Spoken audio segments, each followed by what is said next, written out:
755. Before leaving the Cloud Cave blessed land, Chen Pingan brought Pei Qian to Huang Heji and took the initiative to visit Yi Yunyun. Chen Pingan put on the skin of a middle-aged man with a jade hairpin on his head. He wore a green robe and kept his saber and blade-strengthening gourd. There was only a fasting tablet hanging on his waist. Pei Qian wore a clean and neat black robe. It was actually a Daoist robe that was used to slightly conceal his fist intent. She tied her ponytail into a bun, revealing her high forehead.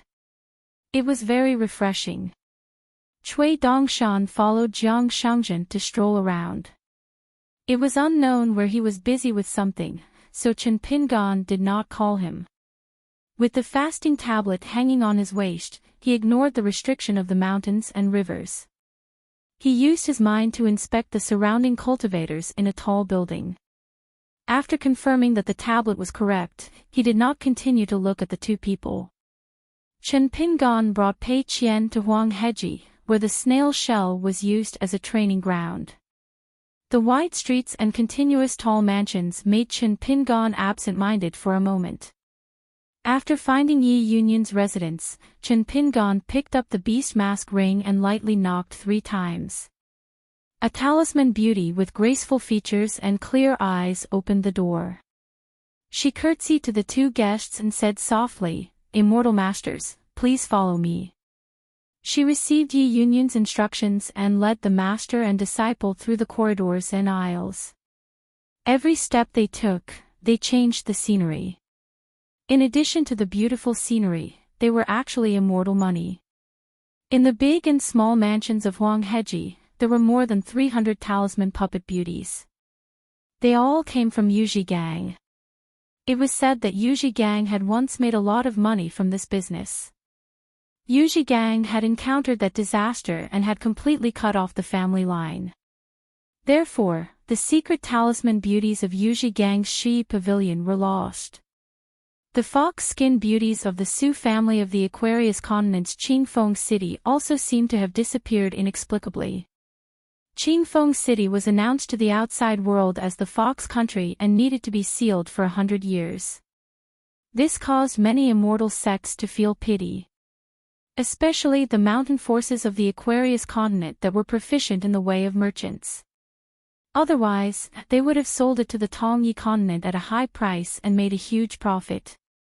Pei Qian frowned slightly and sent a telepathic message, "Master, Huang Yiyun is putting on airs."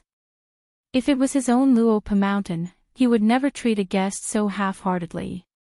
Chen Pingan joked, "I think you're quite arrogant."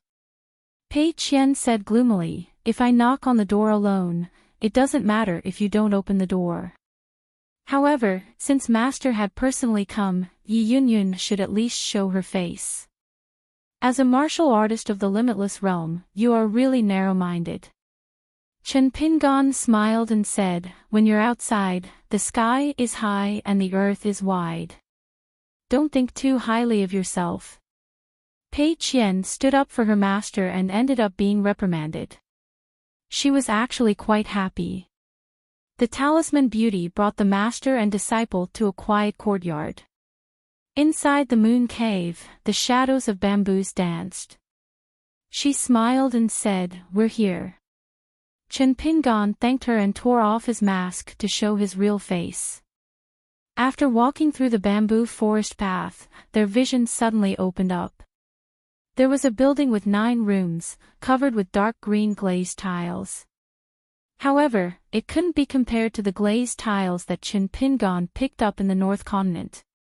Later in the small paradise of the Dragon Palace, Chen Pingan used those glazed tiles to make a deal with Fire Dragon Jinren. He gave a 50% discount and it seemed that Fire Dragon Jinren wanted to sell it to the White Emperor City's glazed pavilion. Therefore, it was said that the fate of the elders did not fall from the sky. The courtyard was huge and could be used as a martial arts practice field. Xue Huai was sparring with Guo Baimu. Xue Huai was in the far travel state, so he suppressed his state. Guo Baimu was in his 20s and had just entered the golden body state. However, he had entered the 6th and 7th realms as the strongest. Therefore, there was no bullying between the two of them. Yi Yunyun stood under the eaves and was guiding the two of them. Yi Xuanji, a young female cultivator from the Yi clan of Mount Pu, stood at the side. She wore a dragon fairy dress and a pearl on her wrist made from a string of pearls from the Lushui pit. No wonder Jiang Shangjin had a good relationship with the cloud cottage of Mount Pu. Chen Pingan stopped at the entrance of the courtyard and cupped his fists in greeting. Yi Yunyun cupped her fists in return. Chen Pingan did not go around the two people who were practicing martial arts in the courtyard and went under the eaves. Instead, he stopped and gently extended his palm after he withdrew his fist, indicating for Yi Yunyun to continue teaching the two juniors. Yi Yunyun nodded and did not stand on ceremony with Chao Mo. As for whether the two martial artists from other continents who were more of an outsider than Guo Baimu, Yi Yunyun would not underestimate Chao Mo. Pei Qian did not look carefully at the two sparring. His gaze was more focused on the scenery. Chen Pingan did not deliberately avoid the two of them. It was a rare opportunity and he could roughly judge the principles behind the martial Saint Wu Qiao and the Cloud Cottage. However, this was still due to his high cultivation level. Otherwise, when Chen Pingan was only at the 3rd to 5th level, as long as the other party did not mind, Chen Pingan could have asked them to slow down their punches. Otherwise, he would not be able to see clearly. Therefore, what Chen Pingan paid attention to was not the moves of the two, but the little bit of meaning of the martial artists. This little bit of meaning could be divided into two types. One was the divine intent of the martial artist, where the source of the flowing water came from. The other was the martial artist's temperament. It was like a piece of heart that determined how much fist intent a martial artist could carry, the width of the martial path he walked, and how high his martial arts attainments were. As for other than this little bit of meaning, it was nothing more than the toughness of the martial artist's body. Whether or not he was made of paper, he would know the answer after taking a punch. Chen Pingan said mentally to Pei Qian, martial artists under the heavens learn the martial arts. It is but one matter of hitting others and one being hit. The ultimate goal is nothing more than I can hit you with one more punch. Pei Qian naturally understood. Chen Pingan smiled and asked, what if you were to suppress your cultivation level and exchange punches with that Guo Baimu? Pei Qian said honestly, I will knock him down with one punch. The prerequisite is that the deity drum beating stance is equivalent to one punch. If it were other moves, it would probably take 2 or 3 punches. Chen Pingan was just about to speak when Pei Qian hurriedly added, Master, I said that I would suppress my cultivation level at the 6th level. I did not say that I would look down on that martial saint's direct disciple and suppress my cultivation level at the 5th level just because I let my guard down. Chen Pingan smiled faintly, pretending to be calm. Actually, what he meant just now was for Pei Qian to suppress his cultivation level at the golden body stage and spar with Guo Baimu at the same level. Hard to talk to. Feed a hammer-like punch. Previously at the Great Wall of Sword Qi, one of the things that the hidden official had been thinking about the most if he could return home was to properly suppress his cultivation level and feed his first disciple a round of punches on the 2nd floor of the bamboo house. Crawl back up from where you fell. From the looks of it now, it seemed that as long as he dared to suppress his cultivation level and feed his punches, he would fall back down from where he stood up. How could this be? Pei Qian sighed, I am not master. Suppressing my cultivation level and fighting against an enemy is something I cannot do well. Chen Pingan maintained his smile, saying, then continue to work hard. Otherwise, what would be the point of having a master? You do not have to purposely not look at the punches. That would only make it seem like you were trying to hide something. Just look at it openly. Yi Yunyun would not mind. Perhaps in the future, Guo Baimu will come to Luopa Mountain of his own accord and look for Jing Qian to learn the punches. Pei Qian scratched his head. The fist techniques of Mount Pushun's Cloud Grass Hall were extremely mysterious. They focused on the path of a stance fist. Studying this fist technique was like cultivating. Mount Pushun's ancestral master hall had more than 10 formation diagrams. Many fist stances and fist techniques were evolved from the immortal diagrams. When one attacked, the fist had to hit the crouching cow, and victory would be decided within 10 feet. When one fought with an enemy, one had to quickly attack and take the enemy's place. The Pushun martial artist's steps were few and fast. His fist techniques were concise and powerful. Any beginner fist stance or fist technique would require the Pushun martial artist to repeatedly practice tens of thousands or even hundreds of thousands of times. After accumulating for a long time, the fist intent would stack. Therefore, once one attacked, it was almost instinctive. It was easy to gain the upper hand by striking first. Moreover, they were good at exchanging punches with the enemy. They would only need to throw out 2 or 3 punches in exchange for 1 punch from the enemy.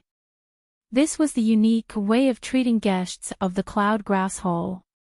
If it was a life and death battle between martial artists of the same level, the Pushun martial artist would be known as deciding life and death with 1 punch.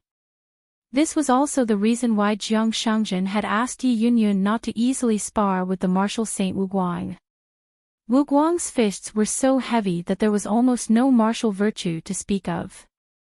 Yi Yunyun's fists were also not light and were extremely ruthless. The king of martial artists of the North Continent had once said that Pei Xiang of the Thunder God Temple fought like a woman while Yi Yunyun of the Cloud Grass Hall fought like a man. It was a pity that Xiang did not marry Huang Yiyun. Pei Qian was slightly more attentive. After watching the cue-seeking fist, he endured it. He endured it again and again. In the end, he could not endure it and whispered to his master, Guobaimu's fists are beautiful and he is also experienced in fighting. However, he really cannot take a heavy punch. According to master, he has only learned half of the fist technique. If he encounters a life and death battle where he is at a slight disadvantage, Guobaimu will be in big trouble. However, this Xue Huai's fists are too rigid. Even when it comes to suppressing the enemy, he is so weak that his fist intent is stagnant. Master, did the martial saint Wu Guang and Huang Yiyun not teach him properly? Chen Pingan said helplessly, watch more and speak less. Pei Qian said, oh. Guobaimu was Wu Guang's first disciple and most likely his last disciple. Therefore, he had learned all of Wu Guang's fist techniques. Xue Huai was also a direct disciple who was highly regarded by Yi Yunyun. In a cue-seeking fist that took half an hour, the two of them only had 3 chances to fight. Moreover, their fists were simple and unadorned. There were almost no obvious stances. In short, they did not look like martial artists of Jianghu.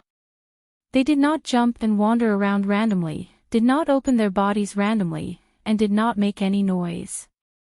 In the eyes of the spectators, there was naturally nothing to see.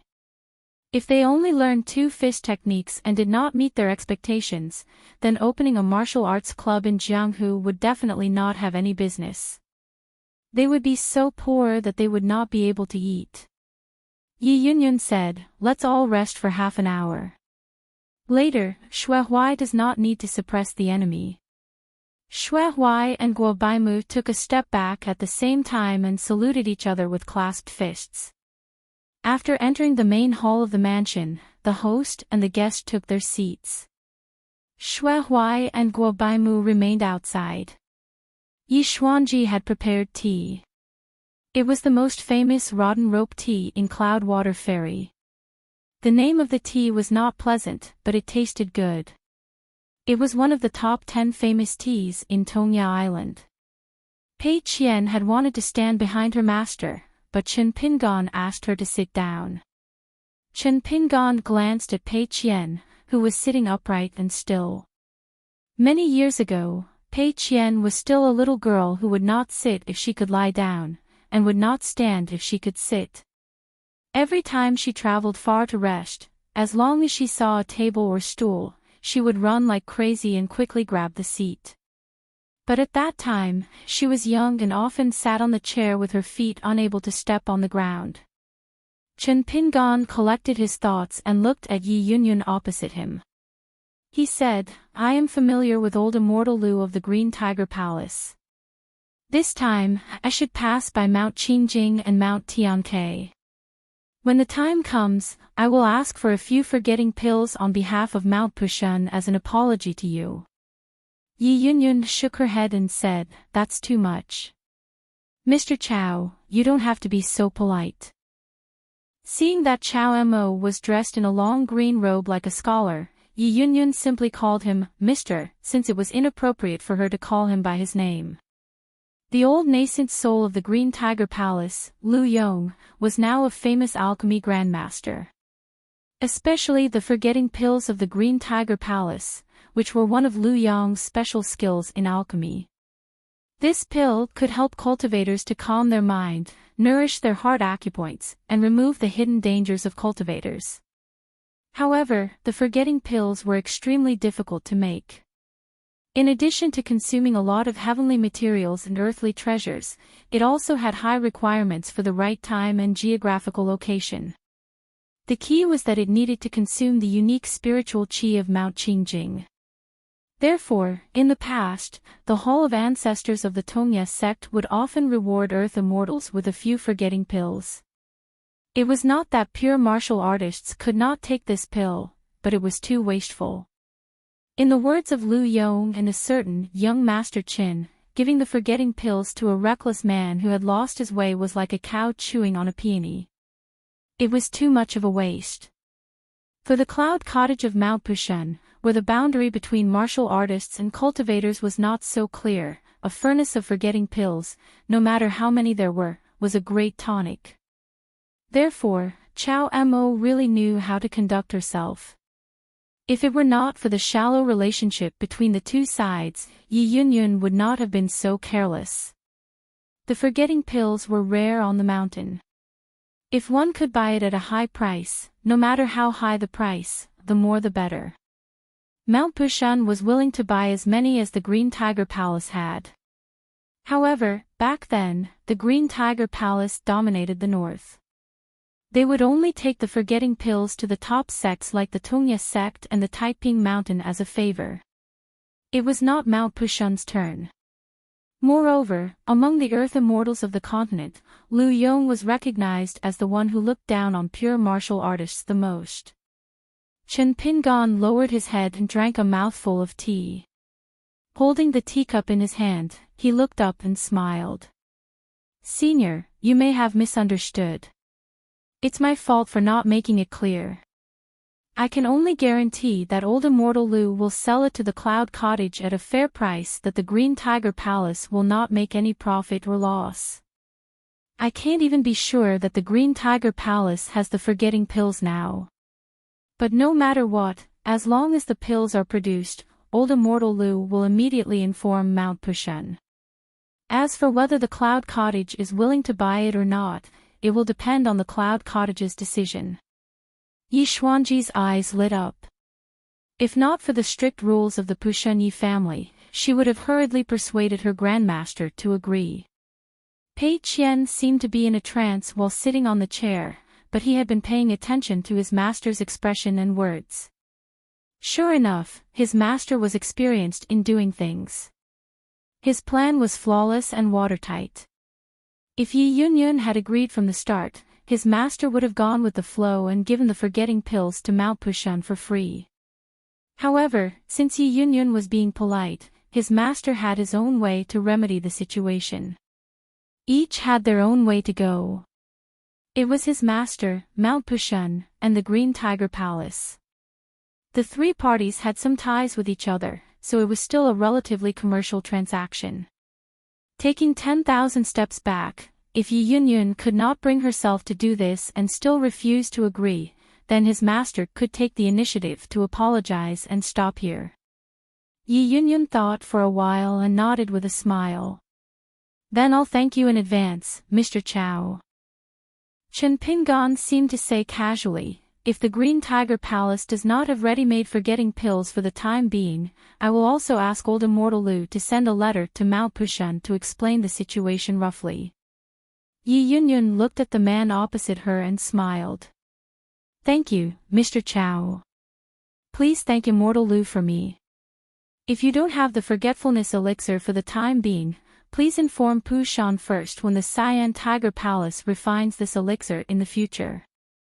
I will personally go to Qingjing Mountain to get the elixir and protect Immortal Lu and Qingjing Mountain. If Jiang Shangzhen had not explained it earlier, Yi Yunyun would have really thought that this guy was talking nonsense.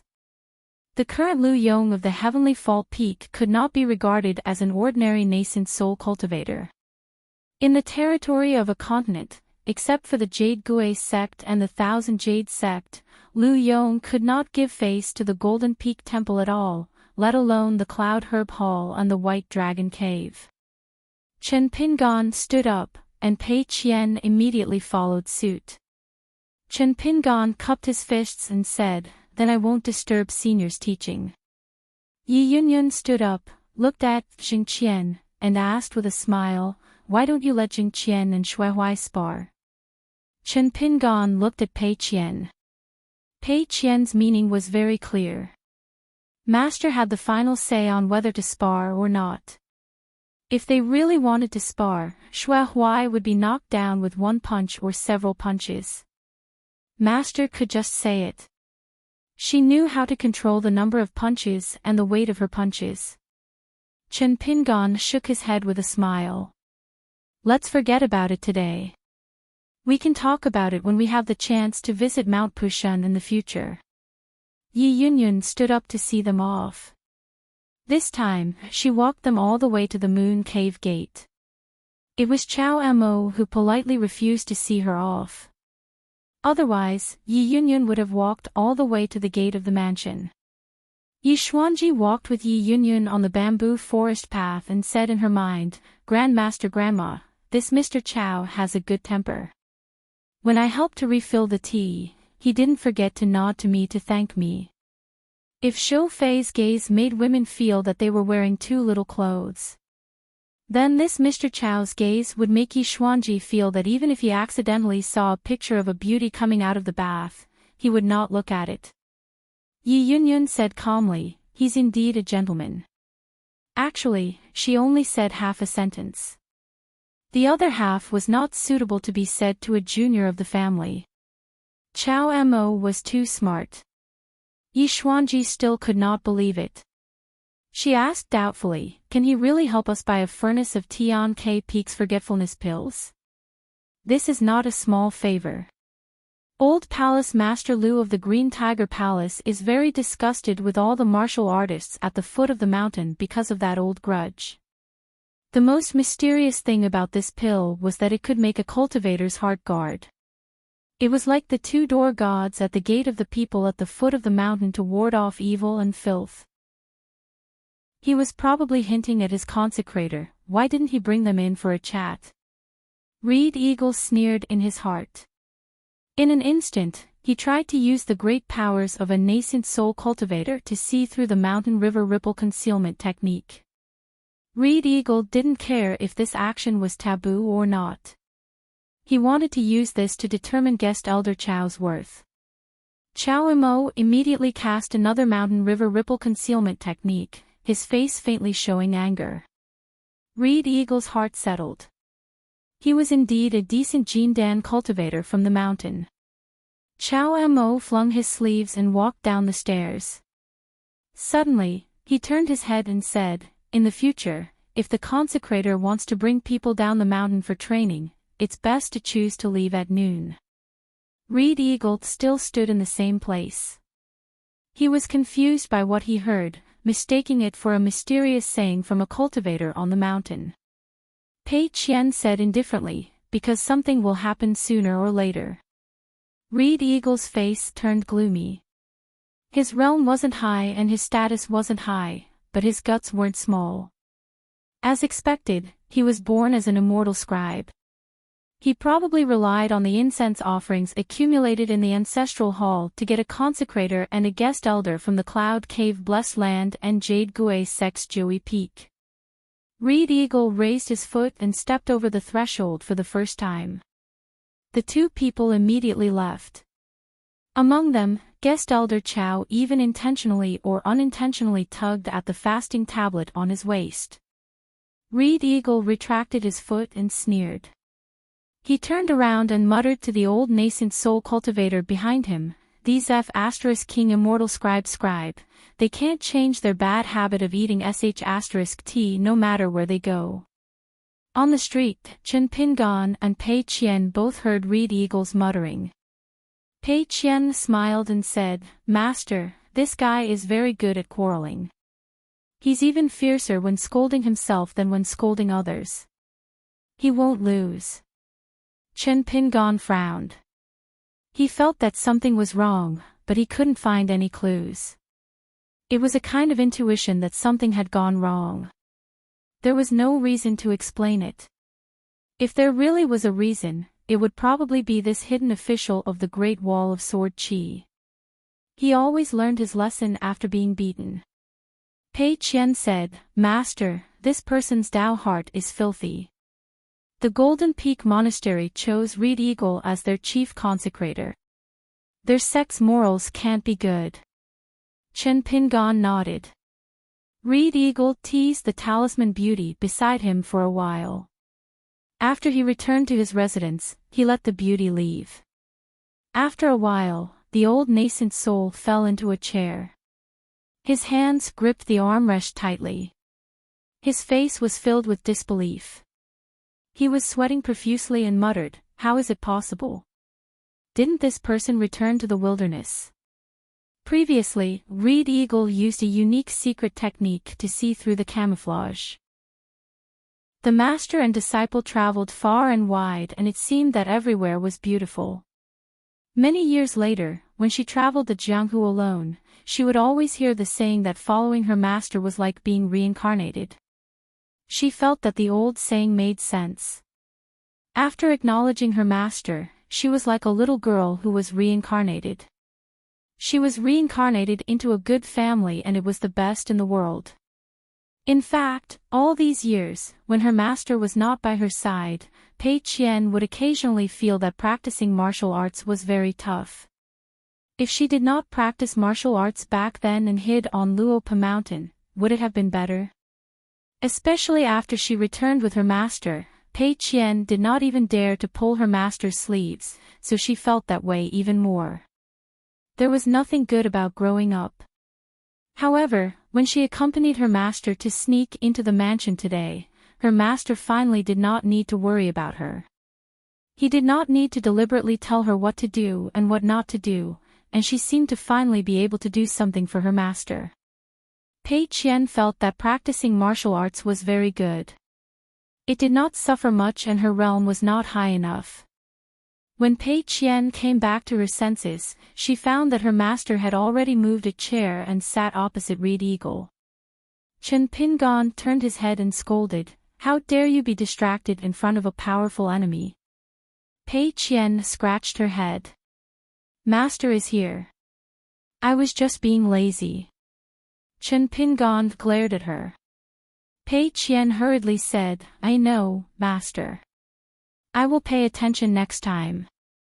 But to be honest, even if Pei Qian stood still and took the Yuanying realm Reed Eagle's killing technique, she would still be injured, and he would be beaten to death without any suspense. It was not that Pei Qian looked down on the cultivators in the world, but when it came to physique, even those in the pure jade realm were like paper. After taking one or two punches, they liked to fall straight to the ground and play dead, trying to cheat her of her money. However, Pei Qian did not dare to say such things to her master. She could ask for anything but chestnuts.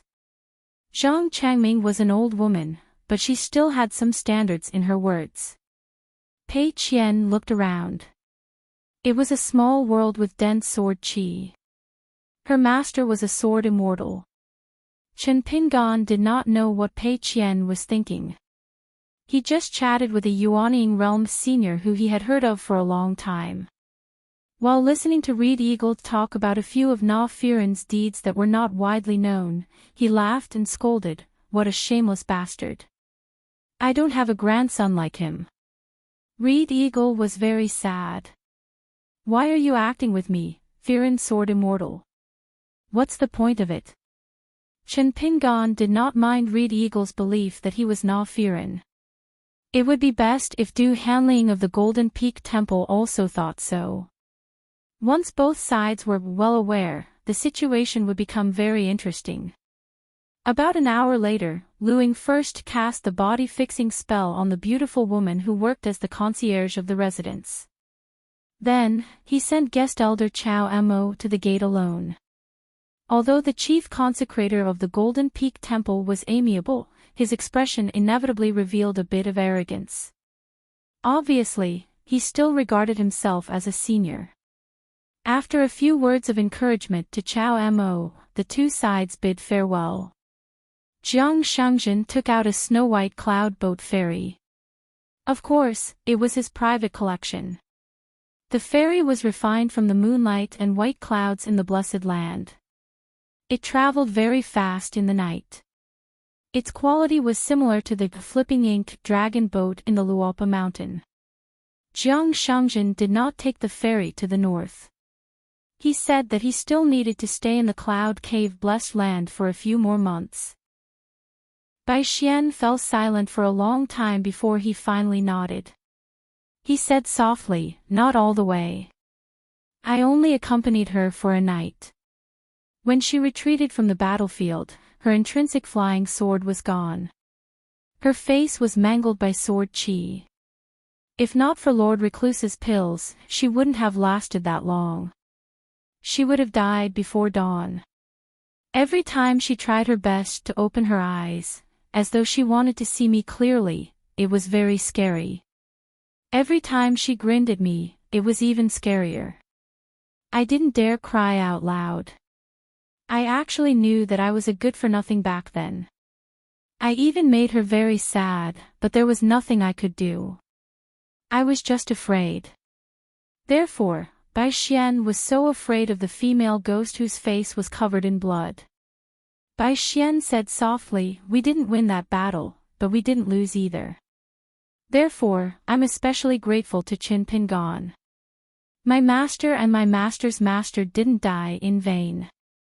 Cui Dongshan asked, "It's been so long. Is there anything you wish to tell your master?" "I've never thought of it." Bai Xian shook his head and thought for a moment. He said, "I'll probably say something like, I'll practice my swordsmanship well." "Master, don't worry." The child had a focused expression as he thought of his master. Cui Dongshan nodded. In an instant. The world was vast. Then Bai Xian saw a female ghost with a bloody face standing not far away. He recognized her as his master. His master was looking at him. Bai Xian suddenly realized that he had a lot to say to his master, and he didn't seem to be afraid of her anymore. Bai Xian walked over, stretched out his hand, and gently grabbed her sleeve. Cui Dongshan stood far behind the master and disciple, watching this scene from afar. On the ferry, Chen Pingon was in his room, carving a red seal. At the foot of the mountain, the red seal had always been more difficult than the white seal.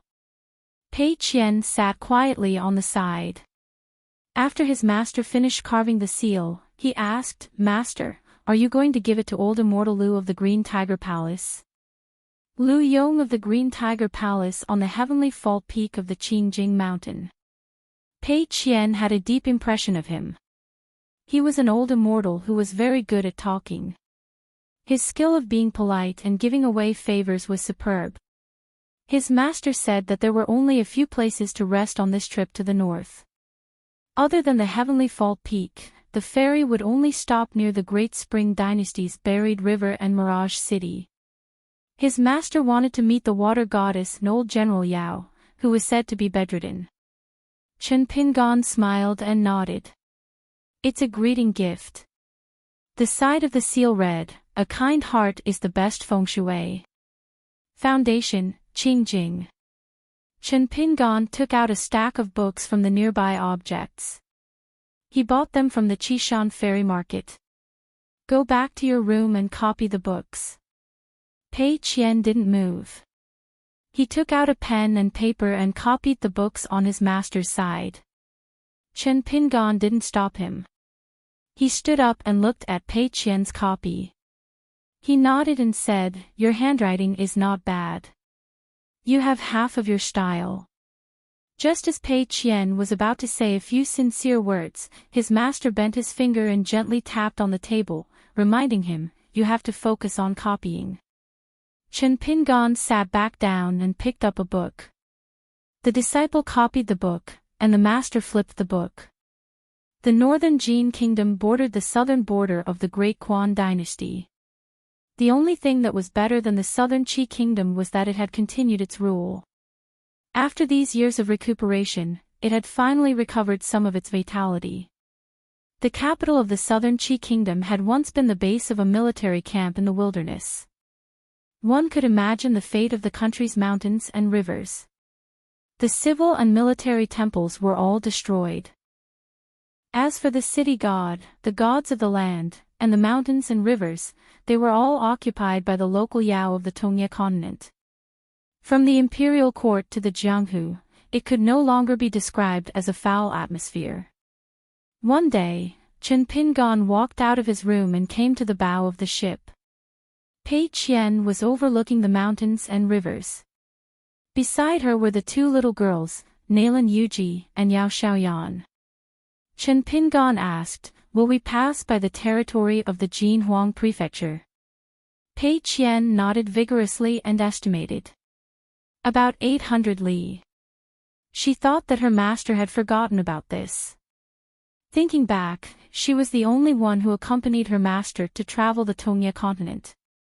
For the first time, Pei Qian saw with her own eyes the beating of gongs and drums at the wedding of a mountain god.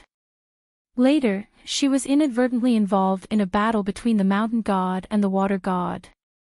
Before reuniting with her master, Pei Qian traveled alone along the old route of the Tongye continent. During this time, she passed by the rebuilt Jinhuang prefecture, but Pei Qian had no intention of visiting. The ruler of the Jinhuang prefecture of the northern Jin kingdom had been schemed against by the third prince of the Great Quan dynasty. He had been reduced to a prisoner and detained in Mirage City.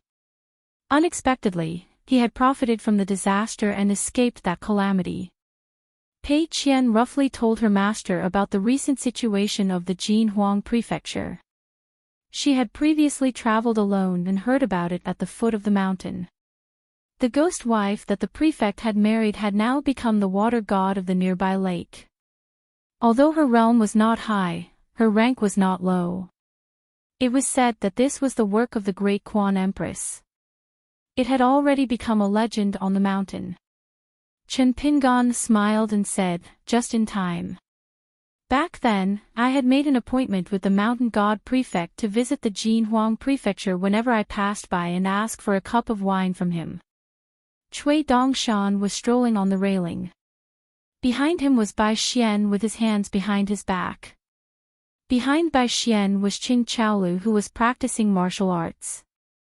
Cui Dongshan shouted, "Mr. and senior sister, just be our guests. Leave the ferry to me."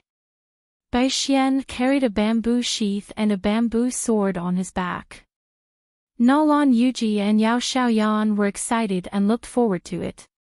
The mountain god prefecture was such a rare place that they had never seen it before. Chen Pingan took out a talisman boat and was about to bring Pei Qian and the two young ladies to travel with the wind. He Gu and Yu Xia rushed over and shouted that they wanted to go with them to broaden their horizons. Bai Xian sighed and shook his head. Childish, very childish. In the end, Cui Dongshan grabbed his head and threw him to the talisman boat. Bai Xian laughed loudly. He turned around and unsheathed his bamboo sword. Bai Xian stepped on the bamboo sword and quickly caught up with the talisman boat. He floated down and the bamboo sword returned to its sheath. He Gu and Yu Xia were envious. Bai Xian was indeed in the cave realm. Nalan Yuji said in annoyance, Master Chao said that we are not allowed to reveal our identity as sword cultivators. Bai Xian sneered and said, Young lady, you have long hair and short knowledge. With Brother Cui around, I have nothing to worry about, no matter the mountains and rivers, no matter the wind or the clouds. Pei Qian smiled and asked, No taboos. Did the big white goose teach you that? Bai Xian quickly weighed the weight of a big senior sister and little senior brother. He probably felt that Cui Dongshan was more powerful. He could not be a fence-sitter. He put his hands behind his back and nodded. Of course. Brother Cui told me to be more courageous when I talk to people in the future. Brother Cui also promised to teach me a few unique fish techniques. He said that with my talent, a few days of learning fish techniques is equivalent to a few years of learning fish techniques for little fatty. When I go down the mountain alone to train, I will walk across the river and fly over the mountain on my sword.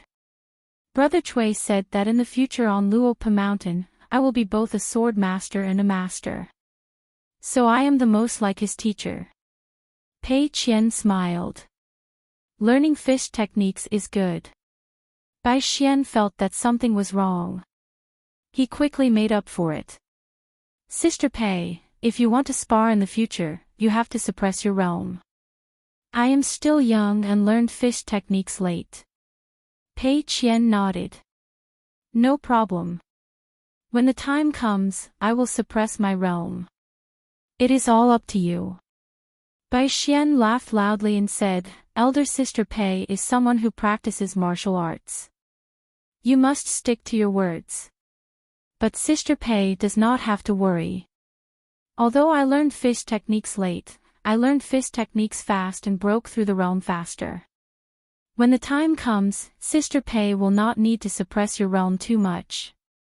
Pei Qian nodded. Of course. Chen Pingon glanced at Bai Xian with pity in his eyes. This little bastard who fancied himself clever seemed to have surpassed Chen Lingjun even more than he did. Bai Xian asked telepathically, Yuji, what realm is this Pei Qian in? We are from the same hometown. You can't help an outsider and lie to me. Nalan Yuji said, Sister Pei did not say her realm. Little Yen asked at Yunming Peak for a long time. Sister Pei just smiled and did not say anything. In the end, little Yen was annoyed. Sister Pei only said that if she were to spar with Master, it would take about 100 Pei Qians to barely tie. Bai Xian glanced at the young girl. She was quite pitiful. As the first disciple of Hidden Official, her talent seemed to be very ordinary.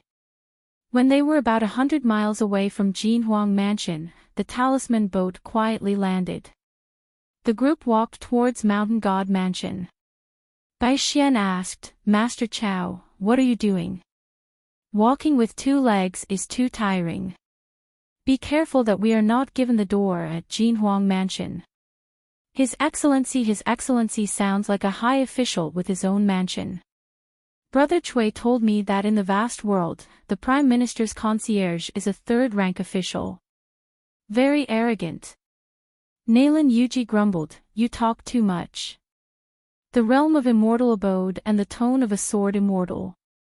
Higu nodded. Yes. Yu Xiahui added, the title of little hidden official is not enough. Only great hidden official is worthy of our Bai Xian. Bai Xian glanced at the 3.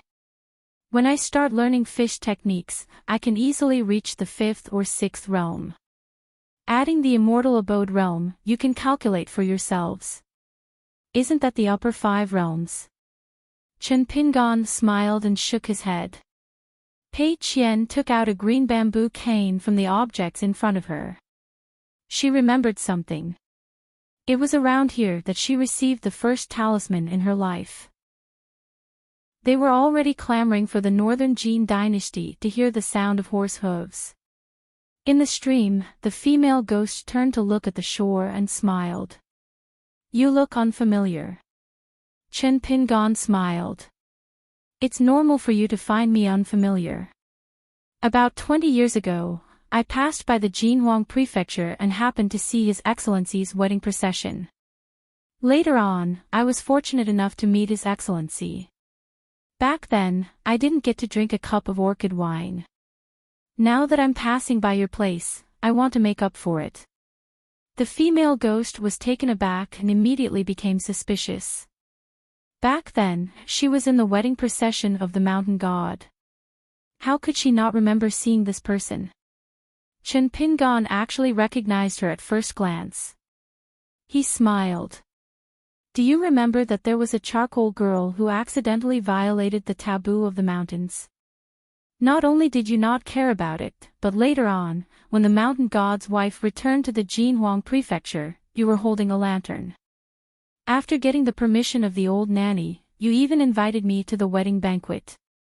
However, I was in a hurry and missed His Excellency's wedding banquet. Pei Qian held the mountain walking stick and smiled knowingly. The female ghost suddenly smiled. It's you. Back then, you were still a young master. No wonder I didn't recognize you. Not everyone could meet the mountain god's wedding procession. Either he was sick with too little yang qi, or he was a cultivator who had left the mountain to cultivate. The female ghost sighed faintly in her heart. The man in front of her was most likely not an expert from the mountain. Otherwise, his appearance would have changed so much in just 20 years that she couldn't recognize him at all. Currently, the Jinhuang prefecture and the Pine Needle Lake Lord's prefecture were a family. The lord of the prefecture and his wife were more like a Taoist couple than the cultivator on the mountain. However, the two prefectures were still in troubled times. Otherwise, there wouldn't be people at Xingting who said that the mountains and rivers were sealed. An old immortal at the sea-viewing realm was indeed extraordinary. However, under normal circumstances, he wouldn't dare to go against the Jinhuang prefecture and the Lake Lord's prefecture. In the end, it was better to lean against a big tree. His master and his wife were like that, and so was that old immortal. The problem was that his Jinhuang prefecture wasn't in the Great Quan dynasty, but in the northern Jin country. The female ghost reached out and touched her sleeve. Between her fingers, she pinched a black carp that was about an inch long. She gently breathed out at the small black carp and gave it a finishing touch. Then, she whispered a few words in her heart and threw it lightly. The fish swam into the water and disappeared with a wave of its tail. The black carp quickly rushed to the Jinhuang prefecture's gatehouse. The mountain spirit elder didn't dare to delay and immediately reported the news. A man wearing a golden robe was the #1 mountain god in the northern Jin dynasty under the Five Mountains Lord, the lord of the Jinhuang prefecture, Xingsu.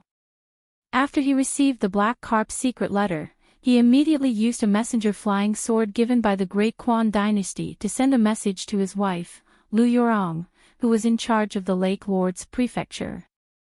If it wasn't for that passerby, a talisman and his sword would have intercepted and killed the Pine Needle Lake's perverted water god. Otherwise, there would be endless trouble. However, Xingsu didn't say much about this inside story except for his wife and a few confidants. Xingsu walked to the gate today and patiently waited for the young immortal master, who had helped the Jinhuang prefecture. A lord of the prefecture revealed a rare joyful expression in recent years. On the way to the Jinhuang prefecture, Pei Qian suddenly called out, "Master," while holding the mountain traveling staff. Chen Pingan turned his head. "What's wrong?" Pei Qian grinned and didn't say anything. 756. Seeing the group of visitors, Excellency Jinhuang walked down the stairs and quickly walked forward. He clasped his hands and laughed loudly. "Xingsu greets you, benefactor." Although his face had changed greatly from a young man in a white robe with a sword and a wine pot to an adult man in a long green robe, Xingsu still recognized his identity at a glance. It was the young sword fairy that they met years ago. He never left his name and was very dissolute. Moreover, the man in front of Jing Su still had the familiar red wine pot hanging on his waist, just like years ago. Chen Pingan clasped his hands and returned the greeting. He smiled and said, "Sorry to bother you, Excellency." Jing Su immediately turned around and Chen Pingan extended his hand. Finally, the two walked side by side to the gate of Jin Huang Mansion. Jing Su apologized in a low voice. "When I heard that you were here, I immediately sent a message to Pine Needle Lake. I didn't expect that my wife couldn't get away from something and couldn't rush back." Jing Su actually felt strange. When they were waiting, Jin Huang Mansion actually received a message from the water god temple of Pine Needle Lake. It turned out to be a mysterious great spring consecrated immortal master who replied on behalf of Jin Huang Mansion. It wasn't even the work of his wife, Lu Yurong. This was too illogical. His wife would never leave the water mansion casually. If it were a normal day, Jing Su would have already set off for Pine Needle Lake. Although his wife had a special status and was now the second-class river god of the Great Spring Dynasty and the rightful lake lord of the entire Pine Needle Lake, his wife actually only had a golden body and cultivation equivalent to the cave realm. She was not good at fighting. In the past few years, she had braced herself to cultivate, which made Jing Su, who had always been proficient in fighting, feel both amused and distressed. In the end, she told her not to force herself. It was in the past, now, and in the future. Chen Pingan said telepathically, "I'm Chao Mo, from the Baoping continent. This is my second trip to the Tongya continent." This was the draft he had prepared on the way here. If it wasn't for the series of details that confirmed that Jin Huang Mansion had become a place of trouble, Chen Pingan didn't mind being honest in telling Jin Huang Mansion his real name. Why would a mountain god excellency who could build a mansion need the help of the imperial court to pave an official road for incense worship? Why would he need to set up a boundary marker at the end of the bridge to show that this place belonged to the northern Jin kingdom? Moreover, the person who set up the monument wasn't a governor or a county magistrate. The person who set up the monument was the Mountain Water Division of the North Jin country. As for the abnormality in the pavilion, it was only to confirm Chen Pingan's conjecture. The Lu family of Daquan should be the Yao family of Daquan now. Obviously, they wanted to use the final attribution of Jinhuang Prefecture and Pine Needle Prefecture as an opportunity to carry out a scheme with North Jin. Jing Su laughed heartily and said, "Our Jinhuang Fu's orchid wine is a famous wine in the central region of the Tongyi continent. If you pass by Jinhuang Fu, you won't have to see Prefect Jing, but you can't miss this orchid wine." After sitting down, Chen Pingan felt a little awkward. Other than the master and disciple, there were 5 children. It was noisy like a group of people who came to Jinhuang Fu to eat and drink. Bai Xian, who acted like an old man, Nailan Yufan, who kept looking around, Yao Xiaoyan, who was afraid of strangers, He Gu, who was young but tall, and Yu Xia Hui, who was slightly cross-eyed and spoke frankly. There were 7 people in the group. One was a martial artist of the Peak State, and the other was a martial artist of the Peak State. 6.5 sword cultivators. Bai Xian and Nailan Yufan were both sword cultivators of the Cave State. According to the rules of the mountain, the 2 children could be called Little Sword Celestials if they became sword cultivators of the middle 5 states at such a young age. To put it simply, if the old deity of the Viewing Sea state who held a horsetail whisk in the pavilion really wanted to fight, Bai Xian and Nailan Yufan only needed to join forces and each of them could defeat him with a flying sword. Jing Su smiled and said, "I have asked the mansion to prepare food. It's all some wild game on the mountain and fresh fish from the Pine Needle Lake. In half an hour at most, we can drink orchid wine with Master Chow." This His Excellency naturally racked his brains. He could never imagine that this group of guests had already made Jinhuang Fu full of sword cultivators. Chen Pingan suddenly stood up and said, "My Excellency, please take me around. Zhang Su was a little surprised, but still followed the guest's wishes. She nodded and smiled, "It's my pleasure." Pei Qian stood up from the chair and said, "Master, I'll look after them." Chen Pingan reminded her in the mind, "Remember to use your real name in Jin Huang Fu. Don't use Xing Qian." Pei Qian nodded. When Master Chao and the golden-robed His Excellency left the hall, Nailan Yufan jumped up and turned around. She touched the Ganoderma pattern on the back of the chair and said, "Sister Pei, what kind of wood is this chair made of? It looks expensive." Pei Qian returned to her seat and smiled, "I don't know, but it's definitely expensive. Remember not to touch the bottles and jars. They're all hundreds of years old. They're even more valuable." Nailan Yufan smiled and said, "If you accidentally break them, you can take Xiaoyan as compensation. You can stay here as a maid." Yao Xiaoyan sat obediently on the chair and said pitifully, "Sister Yufan, don't scare me." He Gu was the tallest of the 9 sword immortal embryos. He crossed his legs and swayed, "So mountain god Fu is just like this. It's not even as good as Yunxian Peak and Huang Heji." Yu Xia, who was slightly cross-eyed, slid his body and leaned against the chair. He exhaled deeply and said, "Comfortable. I'll make a few chairs like this in the future." Bai Xian was just about to take off his boots and sit cross-legged on the chair. Pei Qian said, "Sit properly." Bai Xian rolled his eyes but still dismissed the idea. Even though Sister Pei's talent was average, she was Master Chao's first disciple. Pei Qian explained patiently, "There are many taboos in the water. When you're outside, you have to remember to do as the Romans do. We're guests, so we can't do as we please." Bai Xian leaned on the chair and sighed, "There are so many rules. So annoying." Pei Qian placed the walking stick on her knees and ignored Bai Xian's complaints. She closed her eyes to rest. Pei Qian really didn't think Bai Xian was that annoying. Whenever she thought back to her first trip, Pei Qian would feel that Bai Xian was already very quiet and sensible. However, no matter how annoying he was, it was no reason for Bai Xian to be left out of a certain book.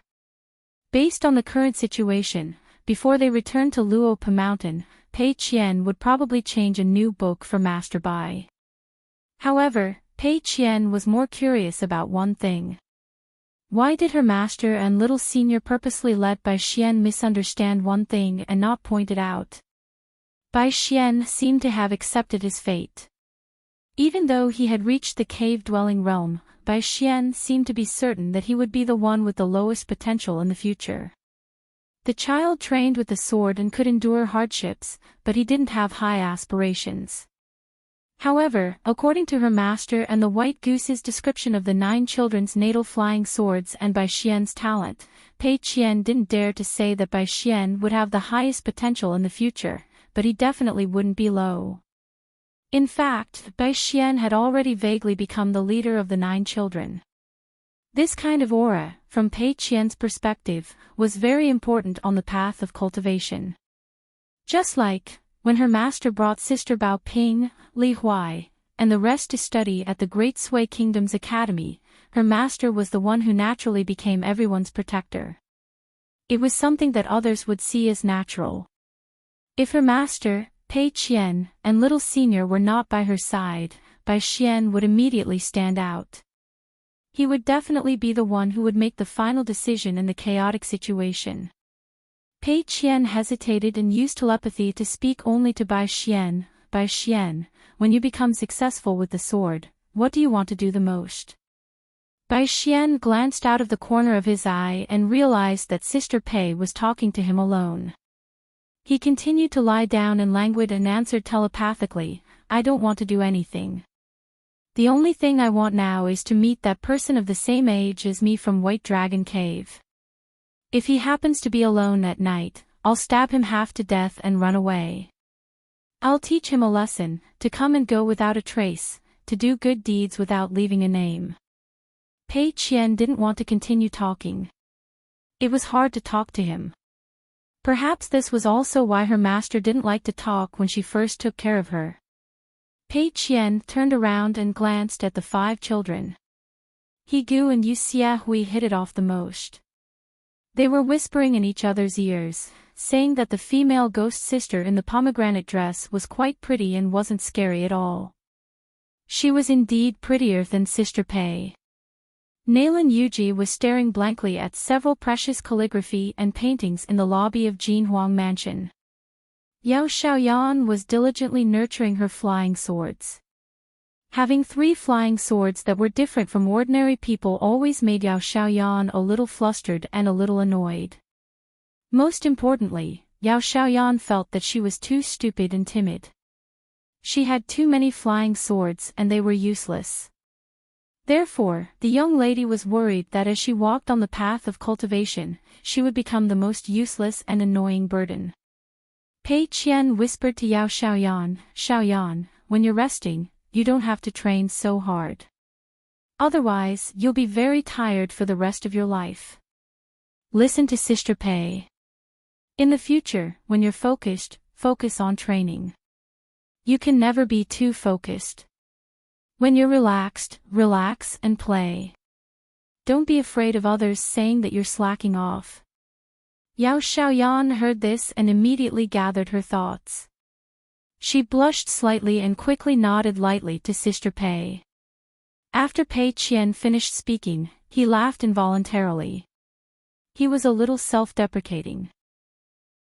In fact, Immortal Master Su Tong of Caomu Nunnery had already died under the sword of Sui Yoxin.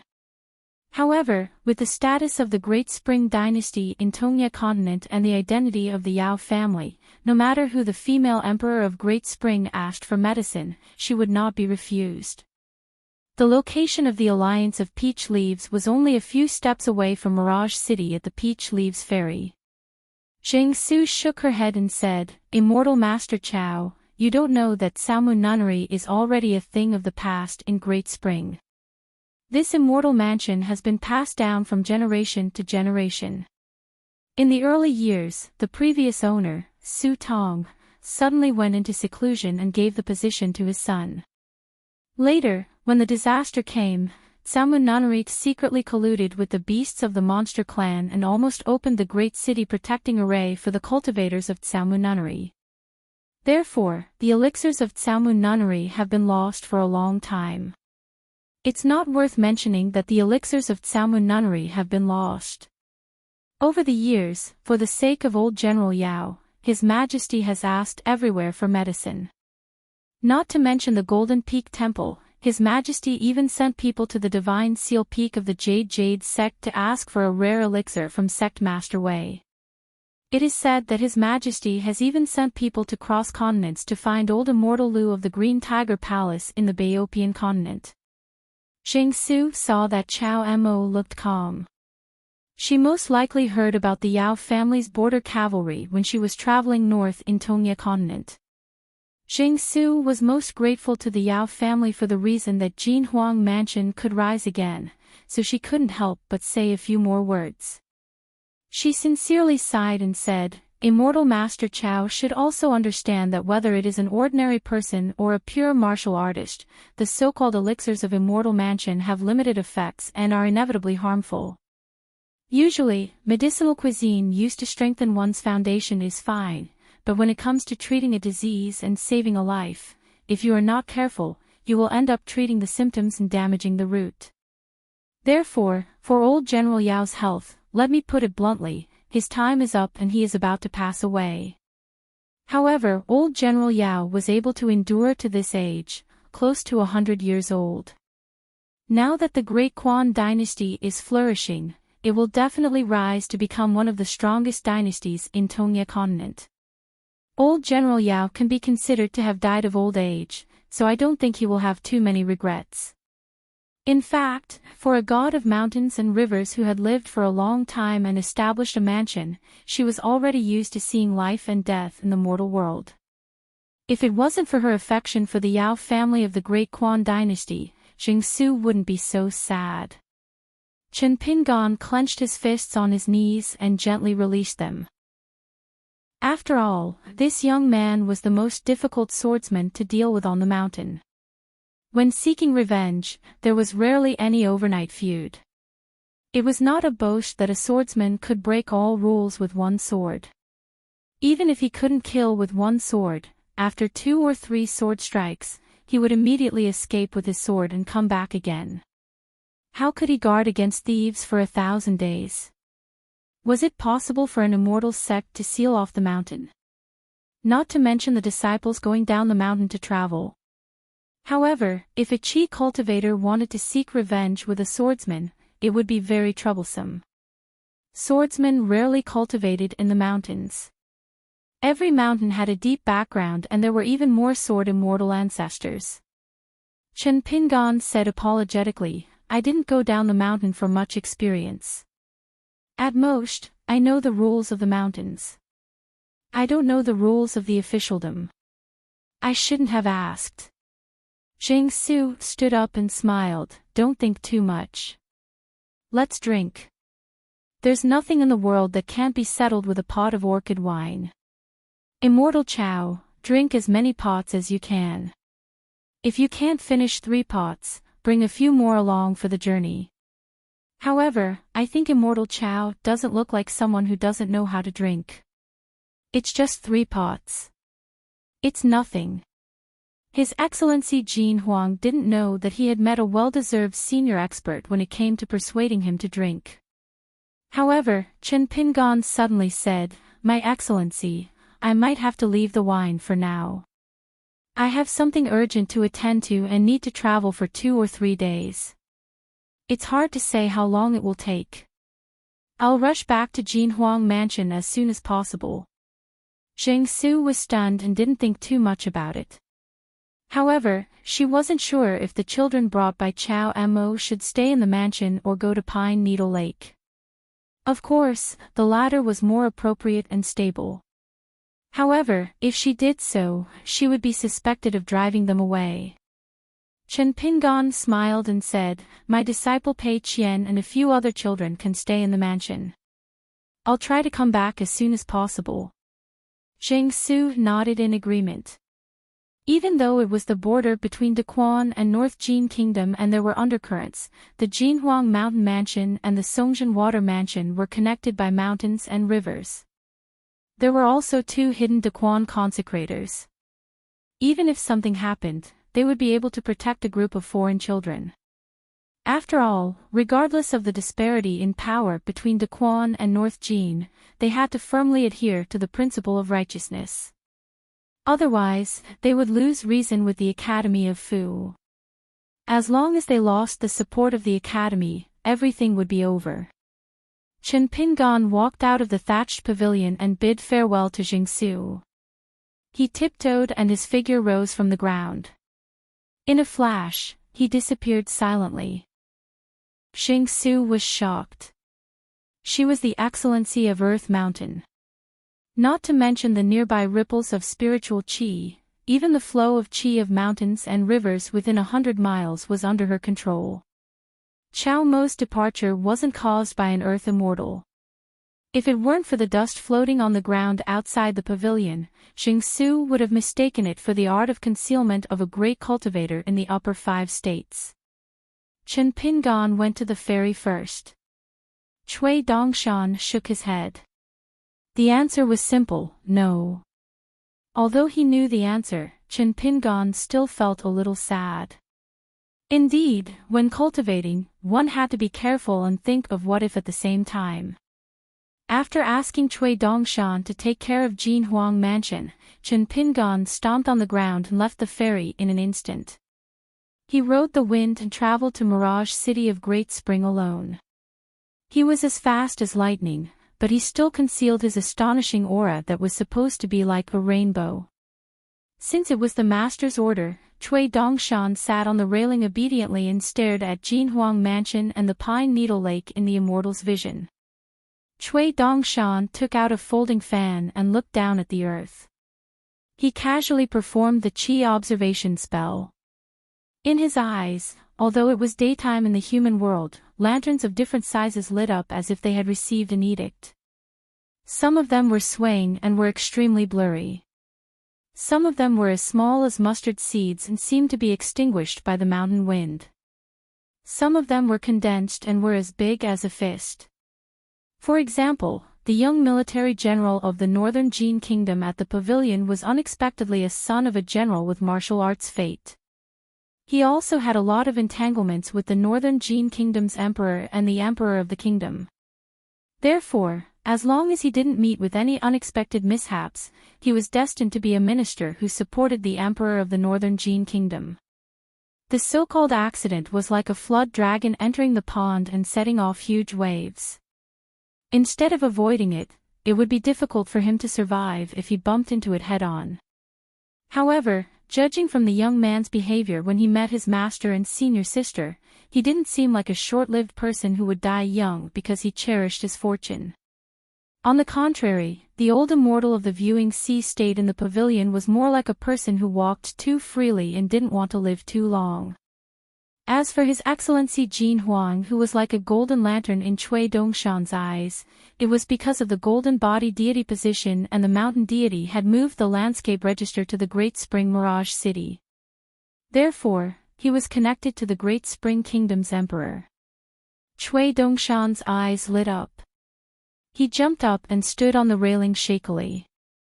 He slowly walked to the bow of the ship and squinted his eyes to look. His line of sight moved from the Jin Huang mansion to the Pine Needle Lake and then to the border between the two kingdoms. Finally, it stopped at a place. Oh, what a strong dragon chi! No wonder he felt something was wrong before. There was actually a cultivator of the Jade Rao realm helping to cover it up. Nowadays, in the Tongyi continent, cultivators of the upper 5 realms were rarely seen. Most of them were little bastards of the Earth Immortal realm stirring up trouble. Could it be that the Great Spring Queen was patrolling the border? As expected, the communication between the Jin Huang mansion and the Pine Needle Lake by flying sword was not reasonable. They should not have let a cultivator of the Jin Dan talisman to reply on behalf of them. It turned out that the water deity had left the territory under the order to secretly meet the emperor.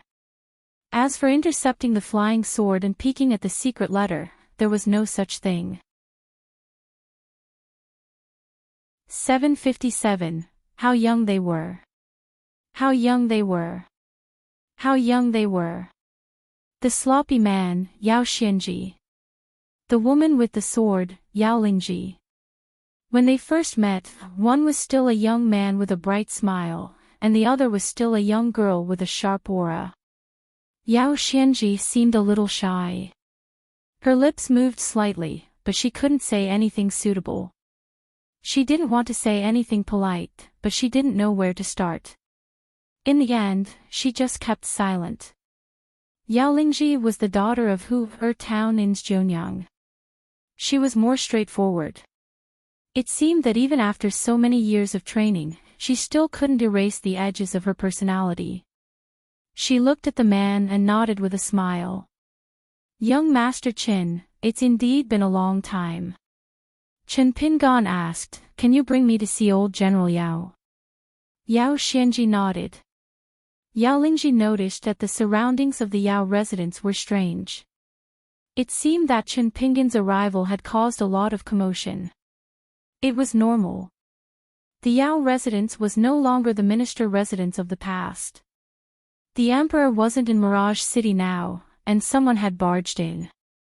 Chen Pingan said apologetically, I came in a hurry, so I'll probably need your help to explain.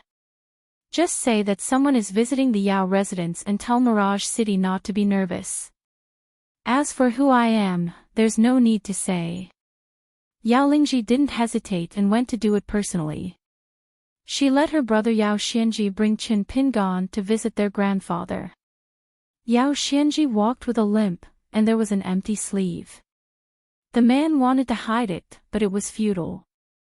Chen Pingan smiled and asked, you seem to be quarreling with your sister just now. What were you quarreling about? Yao Xianji said softly, the older my sister gets, the more long-winded she gets. She always wants me to find a wife. She's addicted to being a matchmaker and talking nonsense. It's not like she doesn't know what kind of person I am now. Even if a girl agrees to this marriage, what is she after? I'm not stupid. It can't be that she wants me to be young, promising, and handsome, right? Mr. Chen, don't you think so? Chen Pingan nodded. It's normal. It's normal to persuade and annoy.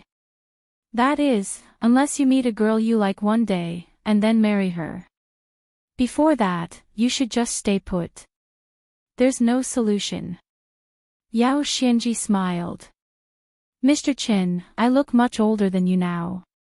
Chen Pingan lightly slapped Yao Xianji's head.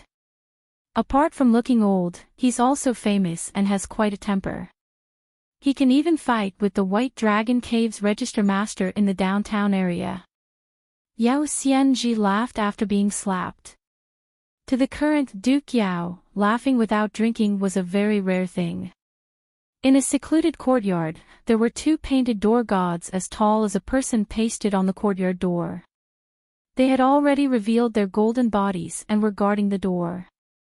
This is not an ordinary divinity show. The two golden-bodied door gods in front of them carry the luck of the civil and military officials of the Great Spring Country. This can be regarded as the emperor's private gain under the guise of public office. However, this move is reasonable and reasonable.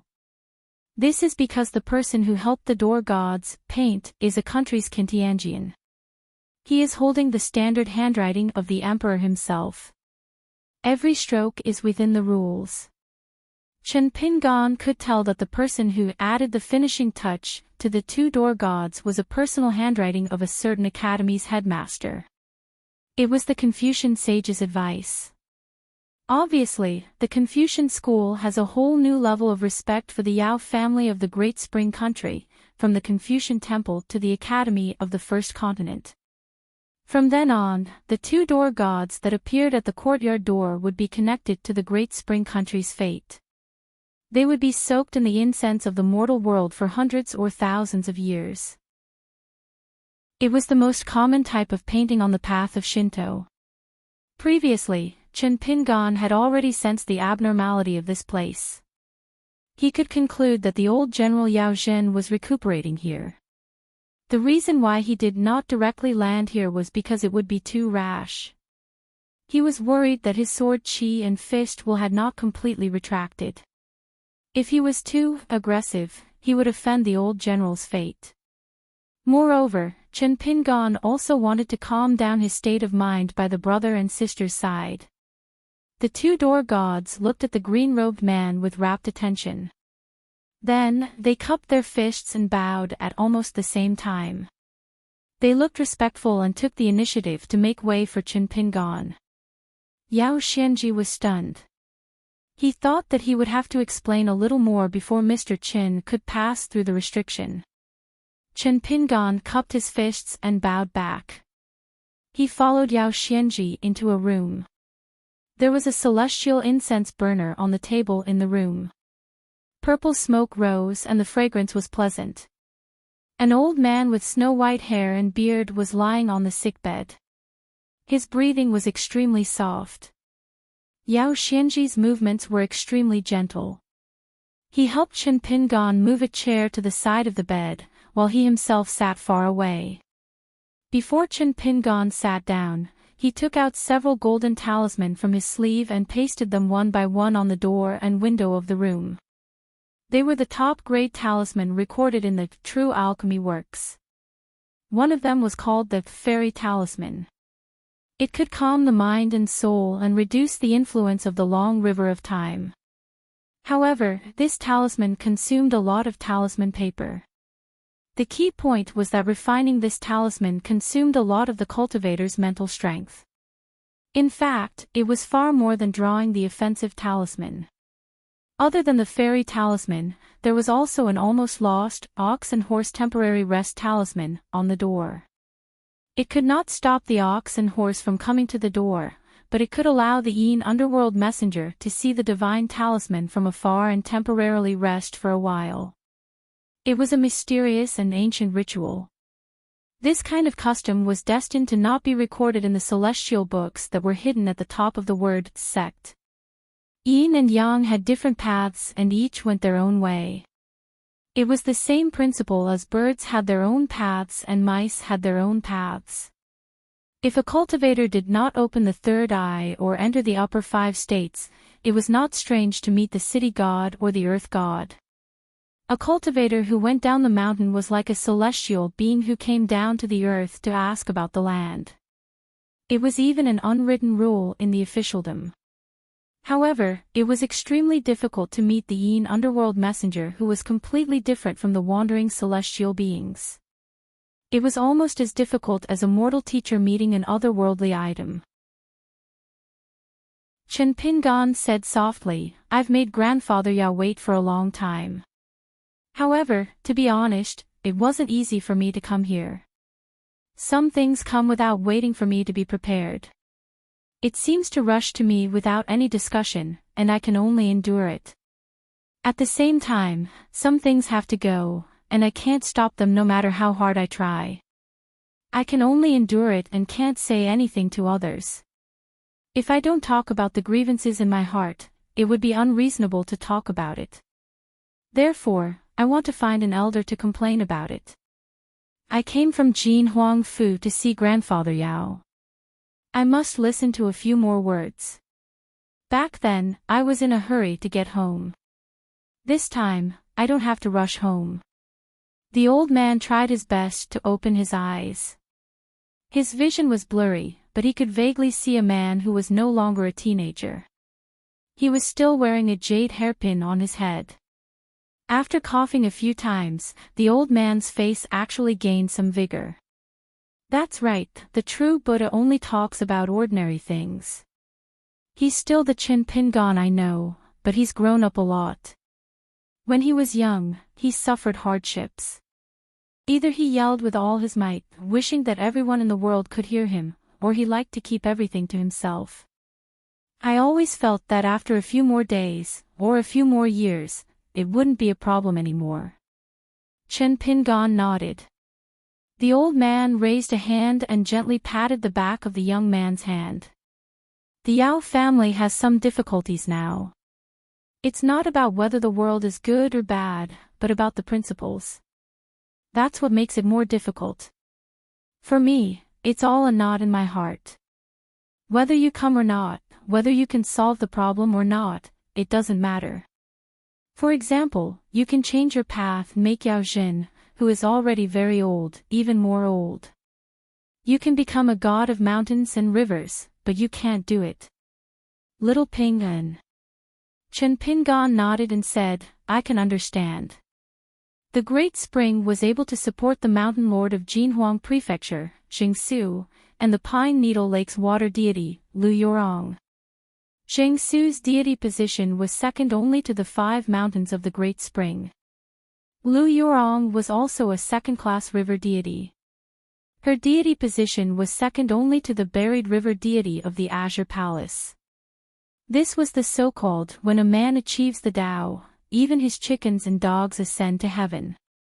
And this person was, of course, Yao Jinji, the Great Spring's empress. Therefore, it wouldn't be difficult for old General Yao, who had enough merits and won the hearts of the people, to become the mountain lord of the 5 mountains of the Great Spring Yao family, let alone the capital city god. However, in this vast world, it wasn't that there weren't any women who claimed the title of empress, but it could be counted on one's fingers. Moreover, the reign of the empress usually didn't last long.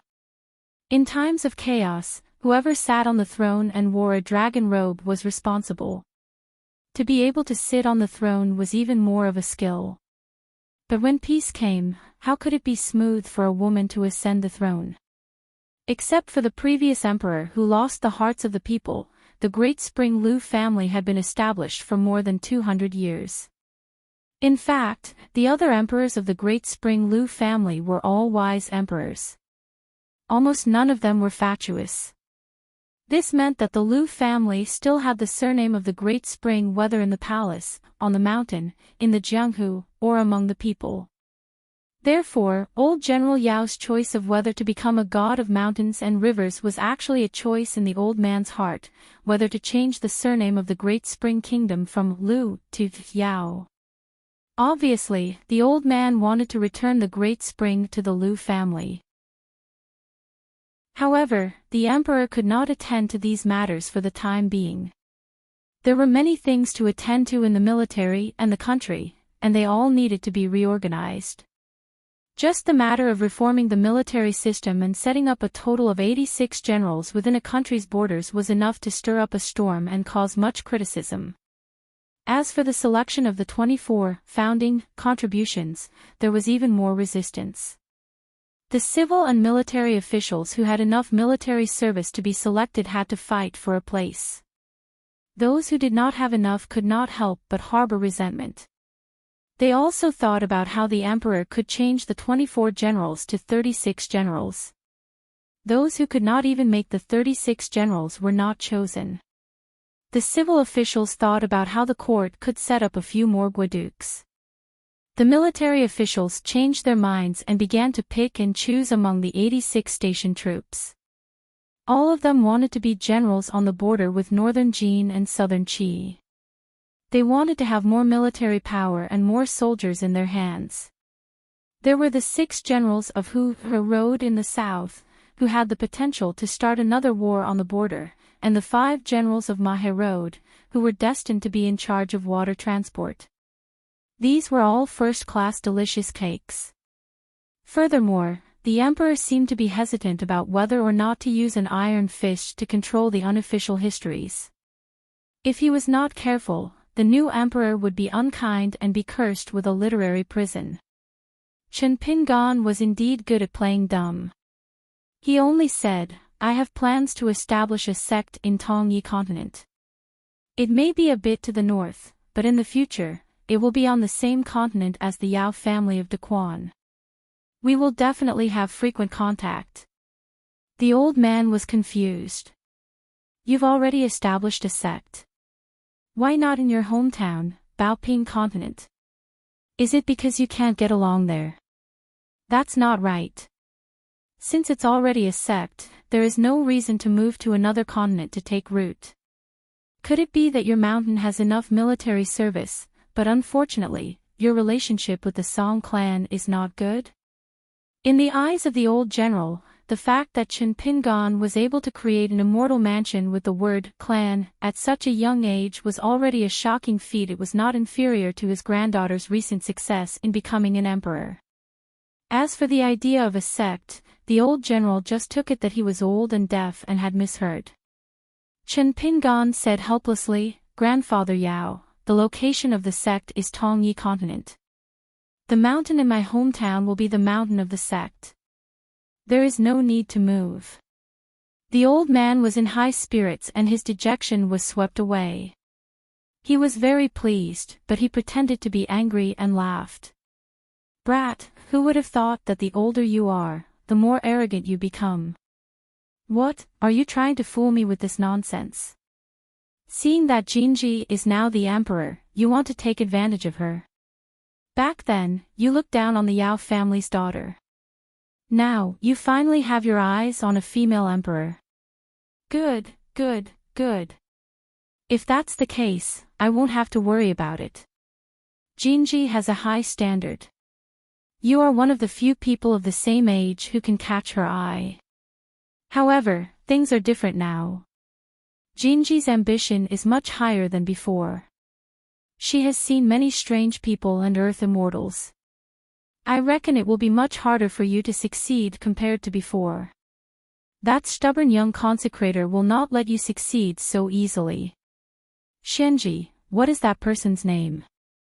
"Xiao Yuan Ran of the Golden Peak Temple. He is one of the earth immortals in Tongyi continent who is most likely to reach the upper 5 realms." Yao Xianji laughed and replied loudly. "But in my opinion, he is not a strong opponent for Mr. Qin." Chen Pingan felt a headache coming on and decided to keep quiet. The old man had indeed spoken a lot today, so he had no choice but to close his eyes and rest. After a long silence, he opened his eyes again and slowly said, "Our Yao family has never been good at dealing with scholars, especially those in the officialdom. They have too many tricks up their sleeves. One person can clearly state the pros and cons of a sentence, but still be able to claim that they are right. That's why it's more difficult to deal with them. If it weren't for Su Qingzhou, a group of martial artists, who could carry a saber to court, and old Duke Xin, who could help put in a few words, the Yao residence might not be guarded by the guards of the imperial court, but under house arrest." All of the officials and scholars who had lost their reputations and clean reputations in that battle had then luckily survived. Back then, they had successfully escaped into the borders of the capital to seek refuge. Now, they were unable to enter the core of the imperial court and important positions in the officialdom. These people would naturally oppose the matter of the Yao family taking control of the country. They would want to take the moral high ground and return the family name to the Lu family. It was inappropriate for a woman to rule the country. Chen Pingan said, "Su Qingzhou." Yao Xianji nodded and said, "I know that he has a deep grudge against Mr. Qin, but I still want to say something for him. He has been in the court all these years and has taken responsibility." Su Qingzhou, an old general who was close to 70 years old, carried a sword called Daqiao. Now, he was the top general of Daquan and had made great achievements in the war. Back then, Su Qingzhou led all his direct troops to the border and fought and retreated with the Yao family's cavalry. They fought and retreated all the way and finally defended Mirage City. He won big in the gamble. He became one of the mainstays of the Daquan army after old General Yao. Back then, Su Qingzhou was just a young general who had placed all his bets on the first prince. Together with Wang Qi from the academy, Su Tong from the Tsamu nunnery, and Gao Shizhen, Duke of Xin, they had all participated in the dangerous hunt to kill Chen Pingan. However, Su Qingzhou's choice was extremely decisive. He did not hesitate to fall out with the first prince, Lu Tsong, to make a prompt decision to withdraw from the bet. In the end, he caused his family to sit on the bench for many years. Chen Pingan smiled and said, "The grudge is not small, but I have a good impression of Su Qingzhou and old Duke Xin." Back then, Chen Pingan had a deadly feud with two princes of Daquan. First, it was the third prince, Lu Mao, and then the first prince, Lu Kong. Lu Tsong was the eldest son of the concubine of the old emperor of Daquan, Lu Jin. There was a difference between the eldest son and the concubine. In the end, Emperor Lu Jin chose the eldest son, who had a good reputation among the civil officials, to succeed the throne. As for the third prince, Lu Mao, he had long since turned to cultivation to seek immortality. He did not show up in the previous battle and only focused on studying Qing Ci and Green chapters in a small Taoist temple. However, Lu Tsong, who was the temporary regent in the chaos, did not manage to protect the Lu family. After the Battle of Tongya Continent, Lu Tsong launched a mutiny in the rainy night and tried to seize the imperial jade seal from the empress, Yao Jinji. However, he was secretly worshipped by a person nicknamed the Grinder. Together with a short girl who was eating supper behind a pillar, they stopped Lu Tsong and failed to succeed. It was said that after the disheveled king was dragged out of the hall by the soldiers, he was extremely depressed. He laughed and cursed at the rain. "If I had known, would have waited for the rain to stop. How forgetful. Just wait and see. Be careful that Daquan will be surnamed Qin in the future." Chen Pingan had been carefully observing the circulation of the old general's qi and meridians. It was better than he had expected.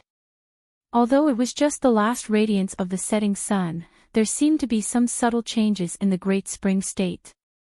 Chen Pingan roughly deduced that either there was something similar to the natal lamp in the imperial palace, or someone in the imperial astronomer secretly violated the rules of the Confucian temple by adding oil to the lamp. The oil added by the lamp could not be obtained by any immortal master or the gods of mountains and rivers because it was the illusory fate of the Great Spring State. Did Yao Jinji do something in the old land of the Yao family at the border that was enough to continue the dynasty? For example, he successfully expanded the border of Daquan and finally negotiated the ownership of Pine Needle Lake with the North Jin Kingdom. The entire Pine Needle Lake was incorporated into Daquan's mountains and rivers. The woman with the saber gently pushed the door open. The old man said, "I'm a little tired. I'll take a nap. But I think I can still wake up. It's not like before, when I closed my eyes, I lost the confidence to open them." Yao Lingji carefully helped his grandfather up and let him lie down to rest. Chen Pingan did not leave the house immediately. Instead, Yao Xianji pulled her sister away first. The two of them stood in the corridor outside and whispered. Yao Lingji said, "Master was very strange. He asked me directly if the person's surname was Chen. Is he an old acquaintance of Child Qin?" Yao Lingji's martial arts master was the chief of Daquan, the sharpener from Lotus Flower Blessed Land, Lu Zong. However, this sharpener did not reveal his identity. He did not even mention his hometown to Yao Lingji. Yao Xianji was a little absent-minded. He suddenly asked a question. His Majesty is not a Daoist cultivator. Why did his appearance change so little after so many years? Mr. Chen is a sword immortal. How did he change so much? Yao Lingji suppressed his anger. Your Majesty, Your Majesty. It's fine if it's elsewhere, but in your own home, can you not be so distant? Do you know how sad Sister Jinji is every time she sees you purposely following the etiquette of a ruler and calling him Your Majesty? Yao Xianji's expression was indifferent. I'm already an emperor. What's a little sadness? Yao Lingji lowered his voice, but the anger on his face increased. He said angrily, "Isn't it just the morning court fight outside the palace? How long are you going to blame sister before you can let it go? You're a disciple of the Yao family." Chen Pingan patted the man's shoulder, smiled and said, "Don't talk to people like that anymore." The man with a face full of sideburns laughed. Yao Xianji unknowingly started to walk with a limp. He no longer covered himself, and one of his sleeves fluttered in the wind. Yao Lingji laughed as well. Since the war, she had not seen her brother smile so brightly for many years. Yao Xianji actually understood some things.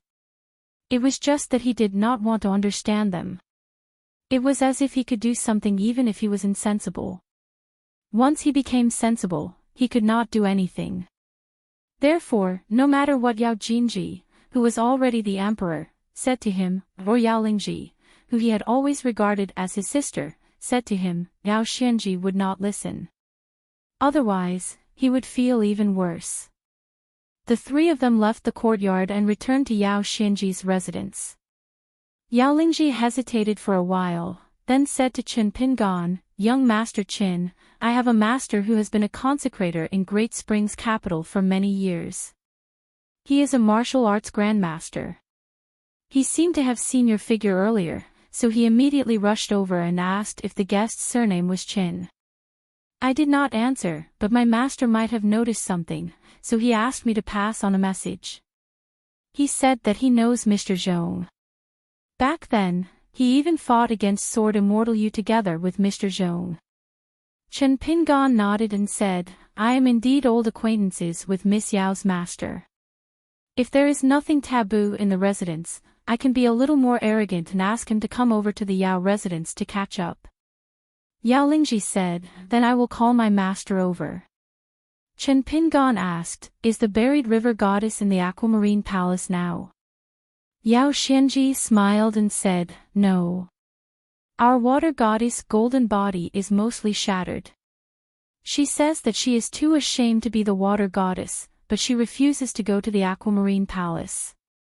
She stays in the sword room in Qintianjian every day and doesn't go anywhere. She is waiting for a reply from the Confucian temple, saying that she knows the sage of literature. She has even met Sword Immortal Zhua and a disciple of the sage of literature. Therefore, she wants to try sending a letter to the respectable, scholarly, approachable, and amiable sage of literature. She wants to see if he can help her and ask the immortals on the mountain for a better life-saving elixir for old General Yao. This is because she knows that the elixir from the underwater residence in the Aquamarine Palace is useless and cannot help His Majesty and my grandfather. Yao Xianji hurriedly said, I did not say those praises for the sage of literature. After drinking with her, the water goddess bent her fingers and burped. She said it with an extremely serious expression. However, I don't really believe it. I think the water goddess has never seen the three people from the sage of literature's lineage. She was just bragging to me when she was drunk. Although Sword Immortal's Woe was once in the Tongya continent, why would he take the initiative to visit the Aquamarine Palace and meet our water goddess? This doesn't make sense. Chen Pingan stood up and said to Yao Lingji, who had not gone far, May I trouble Miss Yao to greet the water goddess again? Just say that I am Chen Pingan. Yao Lingji left to deliver the letter. Chen Pingan asked Yao Xianji about the details of the Battle of the Great Spring. Lu Zong soon came to visit. The old man should not have left the Yao manor too far. Chen Pingan stood up and clasped his fists. Senior Lu. Yao Xianji stood up and clenched her fist to lightly knock on her chest. Greetings, Abbot Lu. The sharpener, Lu Zong, nodded at the sloppy man. Then, he rubbed his chin and looked at Chen Pingan in a daze. He sighed. Young Master Chen is becoming more and more handsome like an immortal. It's easy for me to think of myself in the past. Yao Xianji was confused. It seemed that Mr. Chen had an extremely good relationship with Abbot Lu. The three of them sat down. After a few words, a short woman hurriedly flew over and landed in the courtyard. Her eyes widened. After confirming Chen Pingan's identity, she stamped her foot. The water flower wine and eel noodles are gone. What do we do? 758. On the border between Great Spring and North Jin Kingdom, dozens of riders were escorting a woman, the Great Spring Empress, Yao Jinji. One of the two riders closest to Yao Jinji was an Upper Five Realms cultivator. She was a middle-aged woman from the Central Divine Continent and was a temporary guest elder of the Great Spring invited by his aunt. There was also the water god of Pine Needle Lake, Lu Yorong, who was temporarily summoned by Yao Jinji. This was also why Lu Yorong did not personally reply to the secret letter sent by the Flying Sword of Jin Huang Mansion. Among the three riders behind them, two of them were generals with real power at the border who did not wear armor. One was old and the other was in his prime. They had outstanding military achievements and were now high-ranking officials of the border. There was also another rider, a young man with a graceful bearing.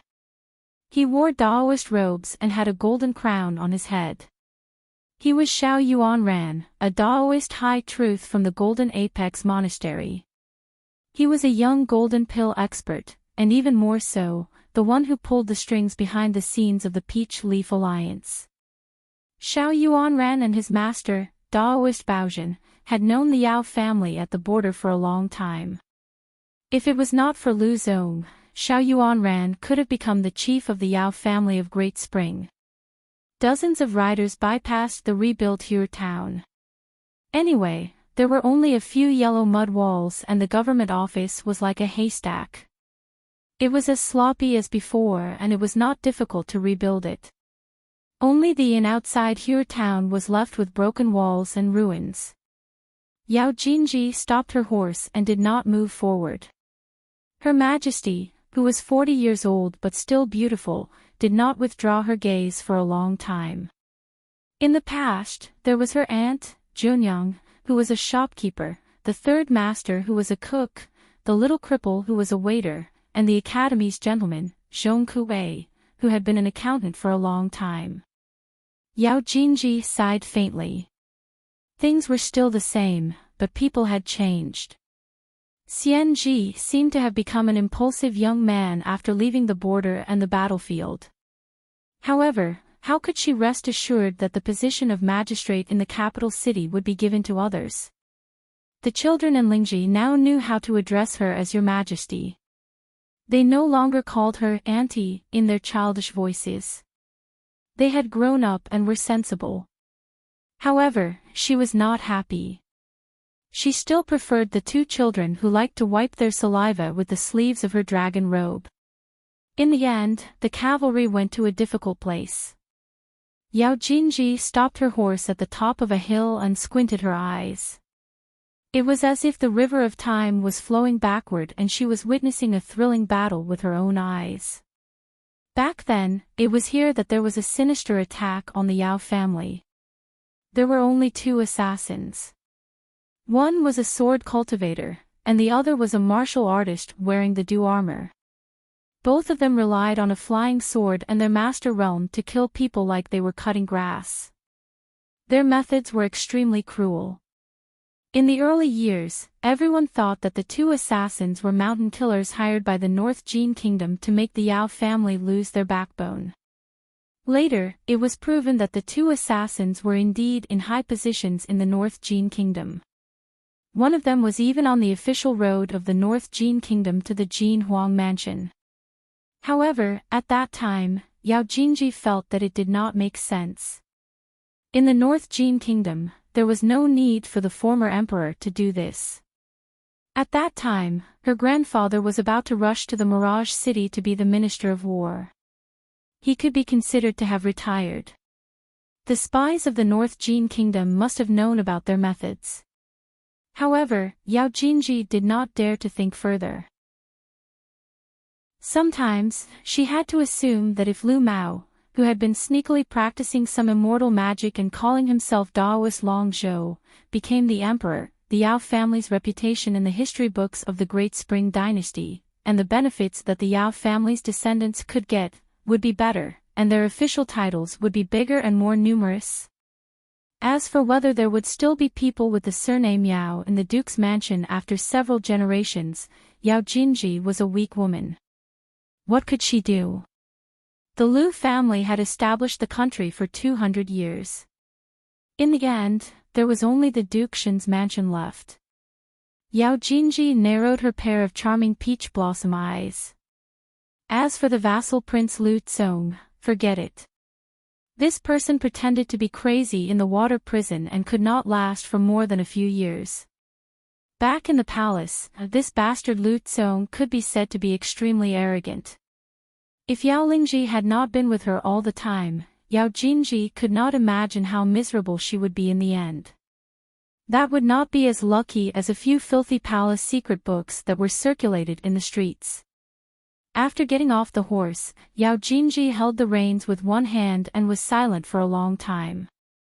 Suddenly, she asked, Lord Lu Hu, I heard that the Jin Dan sword cultivator who was the chief of the northern Jin dynasty used to be a friend of the Jin Huang mansion.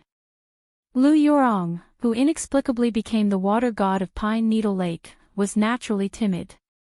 She said in a trembling voice, Your Majesty, back then, my husband did not know this person's true identity and mistook him for a Jianghu hero with good swordsmanship. That was why he gave him a few pots of orchid wine. When Lu Yurong was alive, she was only born in a scholarly family in the northern Jin dynasty's county city. She was not a real lady of a noble family. The boldest thing this pretty girl did in her life was to fall in love at first sight with the mountain god official Jing Su who was traveling in disguise. Then, she made up her mind and gave up her life to marry the king of Jin Huang mansion. Yao Jinji smiled and said, A person is selfless and the world is broad. Yurong, don't think too much. If I didn't trust you and your husband, I wouldn't have let the two of you return to your old home. Lu Yurong did not know what the emperor was thinking and did not understand the rules of the officialdom. She only knew that the emperor called her Yurong more affectionate than the previous Lord Lu Hu, so she was relieved. Moreover, this water god did not know how to hide her feelings. She hurriedly worded her words carefully and said a few polite words to the emperor. It was nothing more than gratitude and the like. It was stiff and stiff. In fact, during the most dangerous years in the Mirage City in the early years, the emperor gave her a different feeling. At that time, Yao Jinji would often frown slightly and lean against the railing alone. He was a little absent-minded. Therefore, in Lu Yorong's eyes, Yao Jinji looked better at that time. Even if she was also a woman, she would have some pity for the empress who had a miserable life. Yao Jinji smiled. Perhaps only a simple woman like Lu Yorong, with a little more luck, could have a true lover. As Yao Jinji thought about it, he stopped smiling and finally became expressionless. There were too many things to worry about. For example, Li Shiling, the current Minister of Rights of Daquan, had 2 ministers in the Li family. According to seniority, he was the uncle of the new emperor, Yao Jinji. It was just that he was too scholarly. He often beat down Magistrate Yao, who was both a junior of the family and a junior of the officialdom. Moreover, he was very deliberate. Why? Did he want to use this as an invitation? He was already a minister. Yi Yunyun did not care if the Great Spring Empress was in the latest rouge painting of the Flower God Mountain. Anyway, she was fine without her. The chief consecrator of the Golden Peak Monastery, Lu Ying, sat in a private room on a ferry with a complicated expression. Previously, in Immortal Huang Heji's residence, a young woman with her hair tied into a bun was sitting at the threshold. Lu Ying was sitting opposite a young man, facing the window. The sunlight shone through the window and fell on the side of the young man's face, one bright and one dark. In addition to asking a lot of questions, the man even started to chat with Lu Ying as if it were a family affair. He said that the life of a mountain cultivator without a backer was not easy. The path of climbing a mountain was narrow and winding. Which cultivator in the world was not like them? They were working hard to find a way to survive. Therefore, when the days were better, they should at least leave a way out for others. After all, they were all immortal masters. It was time for them to talk about small things. Therefore, they did not need Lu Ying to endure humiliation, betray the Golden Peak Monastery, and fall out with Du Hanliang. It was completely unnecessary. Now that the two of us are sitting here and chatting, to put it bluntly, it was almost the worst situation for a consecrator. After leaving the sect, living for one more day would be a gain. It was not like they made you swear or anything. You have to cherish your fortune. Even if you don't cherish your fortune, you have to cherish your life. Anyway, at that time, Lu Ying was like a little chick pecking rice. It was more or less the same as a child listening to the teacher's teachings. Lu Ying really listened to him. If he did not care about his life, he would have gone all out.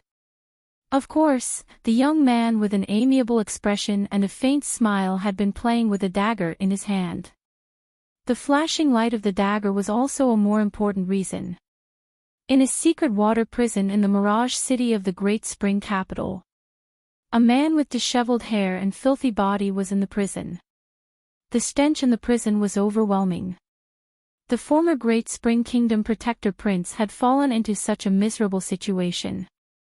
Lu Tsong, who was leaning against the wall and curled up, raised his head and looked at a stooped old man outside the prison. Beside him was an old butler in a black robe. Lu Tsong struggled to stand up and said with a smile, "Oh, isn't this the old Duke Shin who has many children and grandchildren? Why? You just got off the bed of Yao Jinji, that woman, and you walk softly without any movement. Is this still the old but vigorous Gao Shizhen in my memory? Could it be that the little whore's bed skills have improved again? Unfortunately, the Duke has the heart to kill the thief, but he is really powerless to kill the thief. Since you don't have the fortune to enjoy it, why don't you talk to that vixen Yao Jinji and let me do it for you?" The old Duke Gao Shizhen with snow-white hair just bent down silently and looked at the protector prince who could not die even if he wanted to. You are indeed not as smart as Lu Mao. Gao Shizhen twitched the corner of his mouth. If you really want to die, you can't do it like this. So in the final analysis, you still don't want to die. Lu Zong laughed and said, Gao Shizhen, I don't understand why you are still alive today. What do you want? Lu Zong shifted his gaze and looked at the old butler who was inseparable from Duke Xin. He clicked his tongue and said, could it be that the Duke likes this? Then you will really live to a ripe old age together. Gao Shizhen said, I came here today to tell you a piece of news. Lu Zong suddenly collapsed on the ground and curled up into a ball. His whole body trembled and he wailed. Gao Shizhen quietly waited for Lu Zong to return to normal. A moment later, Lu Zong lay on the ground and said in a trembling voice, forget it, I don't want to hear it. Gao Shizhen nodded and turned around. Just as he was about to walk away, he suddenly stopped and asked, for a woman, is it worth it? If you weren't in a hurry back then, everything would have been yours. Lu Zong muttered, none of you are worthy of her. This protector prince who had been reduced to a prisoner stretched out a trembling hand. His 5 fingers were like hooks, slightly bent and then loosened. He suddenly laughed and said, at least this big. Gao Shizhen shook his head and slowly left. The old butler silently followed behind the duke. After Gao Shizhen walked out of the water prison, he subconsciously narrowed his eyes to avoid the dazzling sunlight. He said, come with me to the Taoist temple and see that Taoist Long Zhou. Then leave the city and go to the Heavenly Palace temple to copy scriptures. The old butler hesitated but still nodded in agreement. Yao Manor. The goddess of the buried river seemed to remember something. Facing the line of the sage of literature, she seemed to be muddle-headed every time. She could not be disrespectful again. She immediately imitated the scholar and bowed. She lowered her head and said, Lu Rou of the Bayou Palace greets little teacher Qin. Chen Pingan did not expect such etiquette. He could only return the greeting and said, Chen Pingan of the Luopa Mountain greets the water goddess. Luopa Mountain. The Luopa Mountain that lost his soul. Lu Zong, who was standing to the side, was a little confused. Which mountain would have such an unfestive name? After leaving the lotus flower blessed land, especially due to fate, he became the great spring consecrator. His role was similar to the palace guard's scholar tree of the past. Lu Zong had tried to find out more about Chen Pingan's background. Unfortunately, in the huge Tongyi continent, he had flipped through the secret archives of the imperial court, or asked the 3 young Yao's opinion. However, none of the sects on the mountain or the rich families at the foot of the mountain fit the description. He looked at the goddess of the buried river's posture. Little teacher. Could it be that Chen Pingan was a legitimate disciple of the Confucian Academy? However, after a great battle, the 3 academies of the Tongyi continent were destroyed. If someone like Chen Pingan was among them, there was no reason for him not to be famous. Lu Zong would definitely not believe that Chen Pingan was afraid of death. Lu Zong believed in a banished deity who dared to kill and could kill Dingying. He also believed in his and Zhong Qiu's judgment. In Lu Zong's 2 lives, there were 2 things that made him itch the most. The first was that the sage of arms, Qing Yuanshan, once said in his hometown that he would not change his convenient boning knife if he did not obtain a celestial knife refinement master. I have to count the days with my fingers again and slowly wait. I might as well reply to old Master Wenxing and scold him so that I can scram back to the roaming Jade Palace. Chen Pingan said helplessly, why would my husband scold you? As for whether he can find a suitable water pill, whether he succeeds or not, he will definitely give you an answer in the letter. The water goddess had a guilty and suspicious look on her face. Chen Pingan smiled. Don't forget that I am his last disciple. If he really wants to scold you, I will help you write a letter. That was good too. If Kintianjian could receive a reply from the Merit Forest in the near future, he could get the water goddess to add a few words in the reply.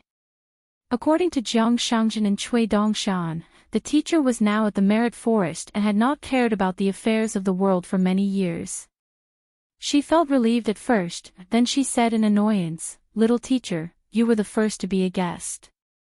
Then, Mr. Zhuo worked hard. Finally, old Master Wen Xing came personally. Why didn't you eat supper when you were a guest in the roaming Jade Palace? Now, the fried eel noodles are gone. I can't treat you even if I wanted to.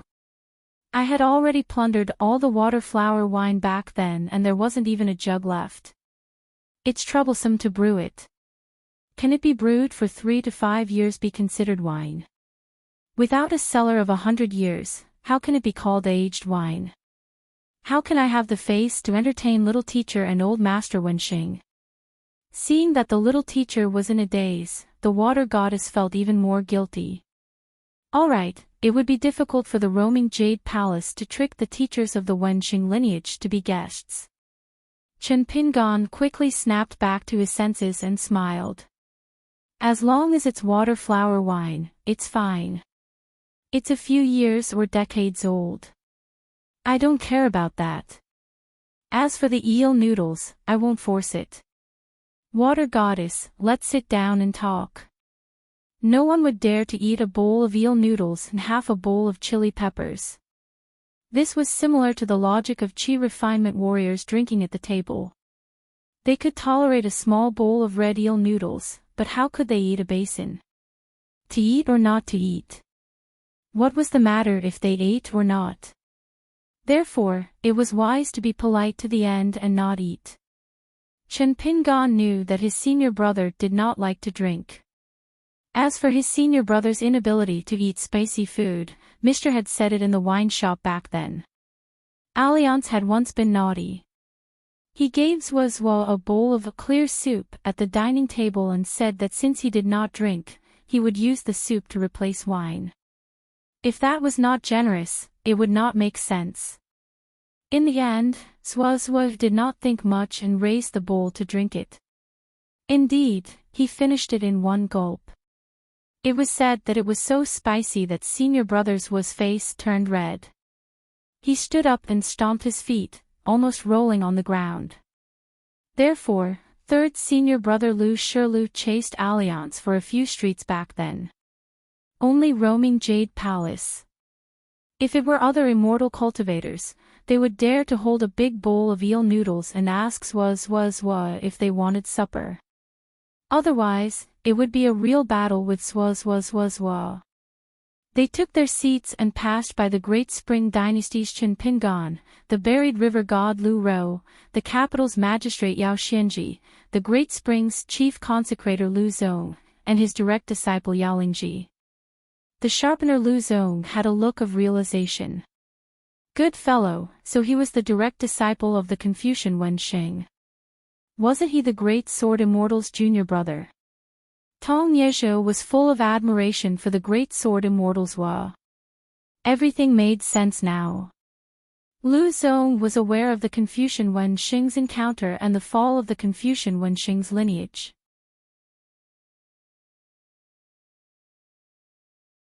Chen Pingan was very clear of this logic. All the reputation that seemed to be raised high by words, when suspended in the air, was like a bird flying among the clouds, untainted by dust. But this beauty that was suspended high above everyone's head, would often fall heavily into the mortal world, and become a pile of mud under everyone's feet.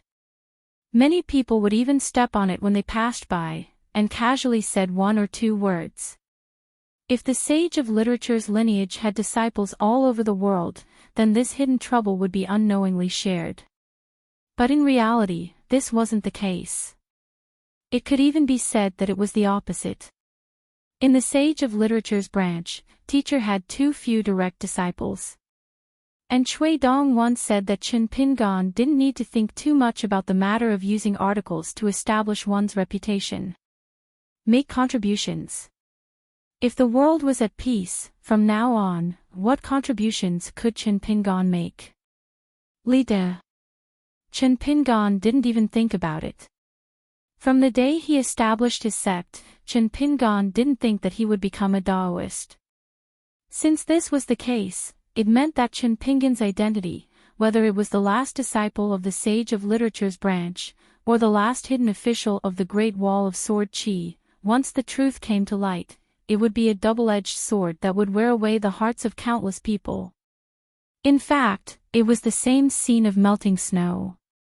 Chen Pingan and Lu Zong continued their previous topic, talking about the silk shop near the river at Kajia Bridge in Nanyuan Kingdom's capital city. Some of the words used the method of condensing sound to form a line. Chen Pingan planned to do some foreshadowing, so that this person who sharpened the knife would also remember old friendships. In the future, Chen Pingan would have the face to encourage this senior to become an anonymous consecrator of the Luo Pa mountain sect in the future. Every pure martial artist who could walk out of the Blessed Land, whether it was martial arts, temperament, or Jianghu experience, was not easy to deal with. Back then, Lu Zong asked the imperial tutor, Zhong Qiu, to help sell the shop, so that those anonymous disciples could share the silver, so that they would not lose the protection of their master and wander in the Jianghu embarrassingly. And those young people of Nanyuan Kingdom did not know that old Lu, who was a martial artist, was actually one of the top 10 people in the world at that time. Their master was not around, but at least they had a few hundred taels of silver in their pockets, and now they were doing well. As for the matter of the white soul, for the authorities of each blessed land divided into 4, in fact, the temporary impact had not been seen.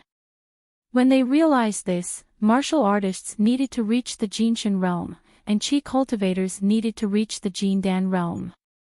At that time, they would not be at a loss. It was not that Lu Zong's martial talent was not good and could only stop at the golden body realm. It was that the new physique given to him by the Daoist temple was too strong. Lu Zong concealed his identity in the Nanyuan Kingdom's capital. His face was that of the shopkeeper of the riverside shop. He had sparse hair and a crooked face. It was better when he did not smile. Once he smiled, he looked like a lecherous old bachelor. When he was young, his appearance was not much better. Therefore, when Lu Zong said that when he was young, his bearing was similar to that of sword immortal Chen Pingan. Even if Chen Pingan did not care about his appearance, he could not be bothered to agree. When out in the world, one had to treat others with sincerity. Chen Pingan said, "A few years ago, when I had nothing to do, I happened to get 2 good daggers. Thinking back to the fight in Brother Lu's hometown, I practiced a lot and am quite familiar with them. Besides Brother Lu's short dagger close combat technique, I also mixed in Yujiani's sleeve, Zhong Fuzi's crushing fist, Jing Xinzhai's finger sword, and Qing Yuanshan's yen spear into my dagger technique. That is why I dared to say that I wanted to spar in front of a saber grandmaster like Brother Lu." Lu Zong rubbed his hands and said, "That's great. I haven't used a saber for many years.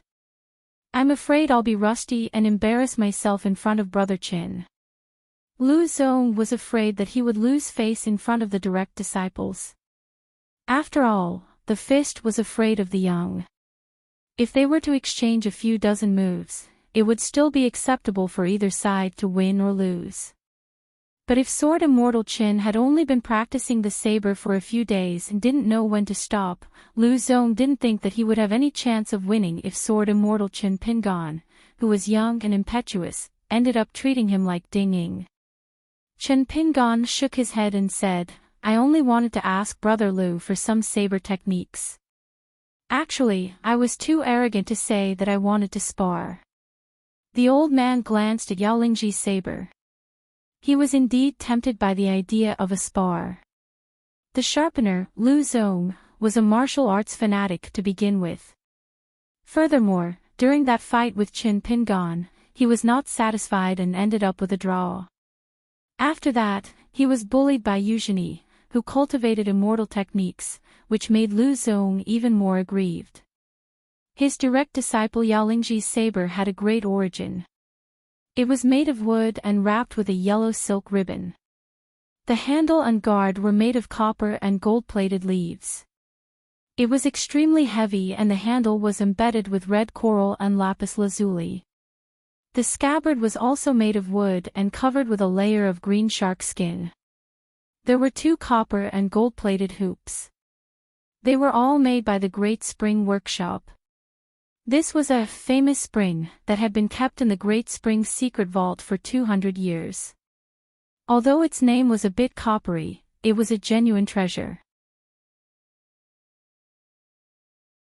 Otherwise, Lu Ying, the old nascent soul cultivator of the Golden Peak Temple, and Yu Qi, the few immortal masters of the registry, who were all people who wanted to see the world in chaos, would not have been punished by Yao Manor's magistrate for a year.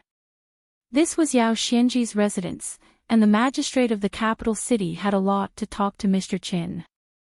The goddess of the buried river was also about to get up and leave. In the capital city of Qintianjian, Lu Rou, in addition to waiting for Lord Wenxing's reply, actually had one more thing to do, which was to ask her to refine a moat to stabilize the mountain and river array of the Mirage City. After all, Lu Rou was the first orthodox water god in the Great Spring Dynasty. In terms of mountains and rivers of the country's Ministry of Rites, she was not inferior to the Lord of the 5 Mountains. Qin Pingan also got up and said that he wanted to send the water god off. Lu Rou thought about it and understood that some things were indeed not suitable to talk about in a crowded place. Therefore, as soon as she walked out of the courtyard, she said in her mind, "Little teacher, let's not talk about other things. Praying for rain is actually my job. Anyway, I did whatever the imperial court said in the past, and it will be the same in the future. But praying for children at my ancestral temple is really effective. I don't even know that I have this ability. Anyway, it's very effective. Little teacher." Qin Pingan was speechless. The water god laughed loudly. As expected, she was very quick-witted. She tiptoed. She patted the little teacher's shoulder and continued, "Don't worry. The next time you go to the ancestral temple to burn incense, little teacher, tell me in advance. I will definitely take it seriously. Don't talk about manifesting, even if I kowtow with little teacher. Little teacher, you don't know that the golden statue in the ancestral temple is extremely handsome. It can only be described as beautiful." Qin Pingan could only interrupt the water god's words and explain, "I'm not asking for that. I want to talk about the Tao formula recorded in the Jade Scroll." Lu Rou asked doubtfully, "Did something go wrong on the path of cultivation?" She stomped her foot. "Damn it, that blasphemous old Dragon King, he just had to leave that Jade Scroll behind and caused a lot of harm. Later on, he didn't come when he should have and set up that rain-praying tablet for others. Little teacher, don't worry. It seems that I've done something bad with good intentions, but I'm not the kind of person who likes to shirk responsibility. If there's any side effects, I'll take responsibility. If I can't afford it, even if I sell everything I have, I'll write you an IOU first." I'll write an IOU as I please. Little teacher, please don't tell Master Wenxing about this." Qin Pingan covered his sleeves with both hands and said helplessly, "It's not about that. Water God, why don't you listen to me slowly?" She made an "oh" sound and said with grievance, "I'm just panicking. Don't you think it's strange? I've never seen Lord Wenxing before, so I begged my grandpa and grandma, saying that I would be satisfied after seeing him once in my whole life. When I really saw him, how could it be enough? Then, I wanted to see Lord Wenxing for the second time. Of course, even if there was a third time, I wouldn't complain about it. Alas, Lord Wenxing is really a sage. His temperament is like a lantern in the big sun, which brings light to my humble dwelling. The moment I saw him, I identified him immediately. I knew that it was Lord Wenxing who came to my mansion personally. Indeed, Lord Wenxing's grand and unique aura could never be hidden. When I saw Left Sword Immortal for the first time, I didn't have a good eyesight until the second time I saw him. Chen Pingon had already accepted his fate. It was better to wait for the water god to finish speaking first. The buried river was once the main river channel of the Tongyi continent that entered the sea. However, with the passage of time, the scale of the great blasphemy had shrunk greatly. In the end, only a small section of the buried river remained. The predecessor of the Bayou Manor was the former site of the Dragon Palace of the Great Blasphemy Dragon King. The jade slip that condensed the water into a substance was the proof of the Lord of Blasphemy. It was obtained by the buried river goddess by luck. She then engraved the inscription of "All things can be refined" on the jade slip. The annotations were detailed and meticulous. After a great battle, more than half of the water god's golden body was broken. Just by relying on the heavy snow in the Mirage City every year, it was estimated that it might not be able to be restored to perfection without 300 years of sowing. And the Liu family of the Great Spring had only established the country for more than 200 years. Unless the imperial court could help the buried river widen the river channel, and at the same time absorb more streams and rivers that originally flowed differently. However, Chen Pingon knew that the Yao family of the Great Spring, whether it was for public or private reasons, it was impossible for them to lean the power of the country so much towards the buried river. It was definitely not a good thing for the Yao family and the buried river. The big and small gods of the mountains and rivers, from the Lord of Mount Wuyue to the Earth God and Granny He, were also a big officialdom. The water god finally came back to her senses. The young master had been walking beside her for a long time in silence. He had started to daydream again, so much so that he had forgotten to speak.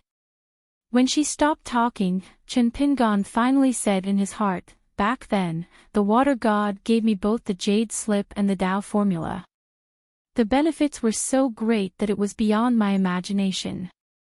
It was so in the past, now, and maybe even in the future. To be honest, I relied on it to survive a period of time that was not so smooth." Lu Ro laughed heartily and said, "That's good. I was wondering what it was. The young master is so serious that I've been on tenterhooks until now. Don't thank me. You're treating me like an outsider.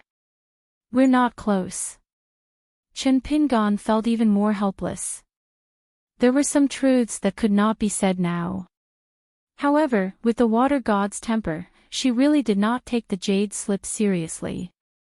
The jade slip that was engraved with the true Tao formula had two sides. The content of the Tao formula and the words beside it totaled more than 5,000 words. In addition, the refinement Tao formula that Venerable Fiery Dragon had taught him in the Dragon Palace Grotto Heaven added together and complemented each other. It allowed Chen Pingon to have many things to do in the Great Wall of Sword Qi. The cultivation methods seemed to be refining items, but in fact, it explained the operating principles of the Tao of the five elements. It was extremely suitable for Chen Pingon. In addition, the Tao formula's definition of the human body's meridians was extremely mysterious and precise. A drop of golden water from the heavens could fly in the air as if it was a machine. From the Aurous Core stage to the nascent soul stage, and then to the peak of the martial arts, it was simply tailor-made for Chen Pingon. It was extremely beneficial. The most important and mysterious thing was that the Tao formula involved the fourth city of the 5 cities and 12 buildings of the Beko Keikyung building.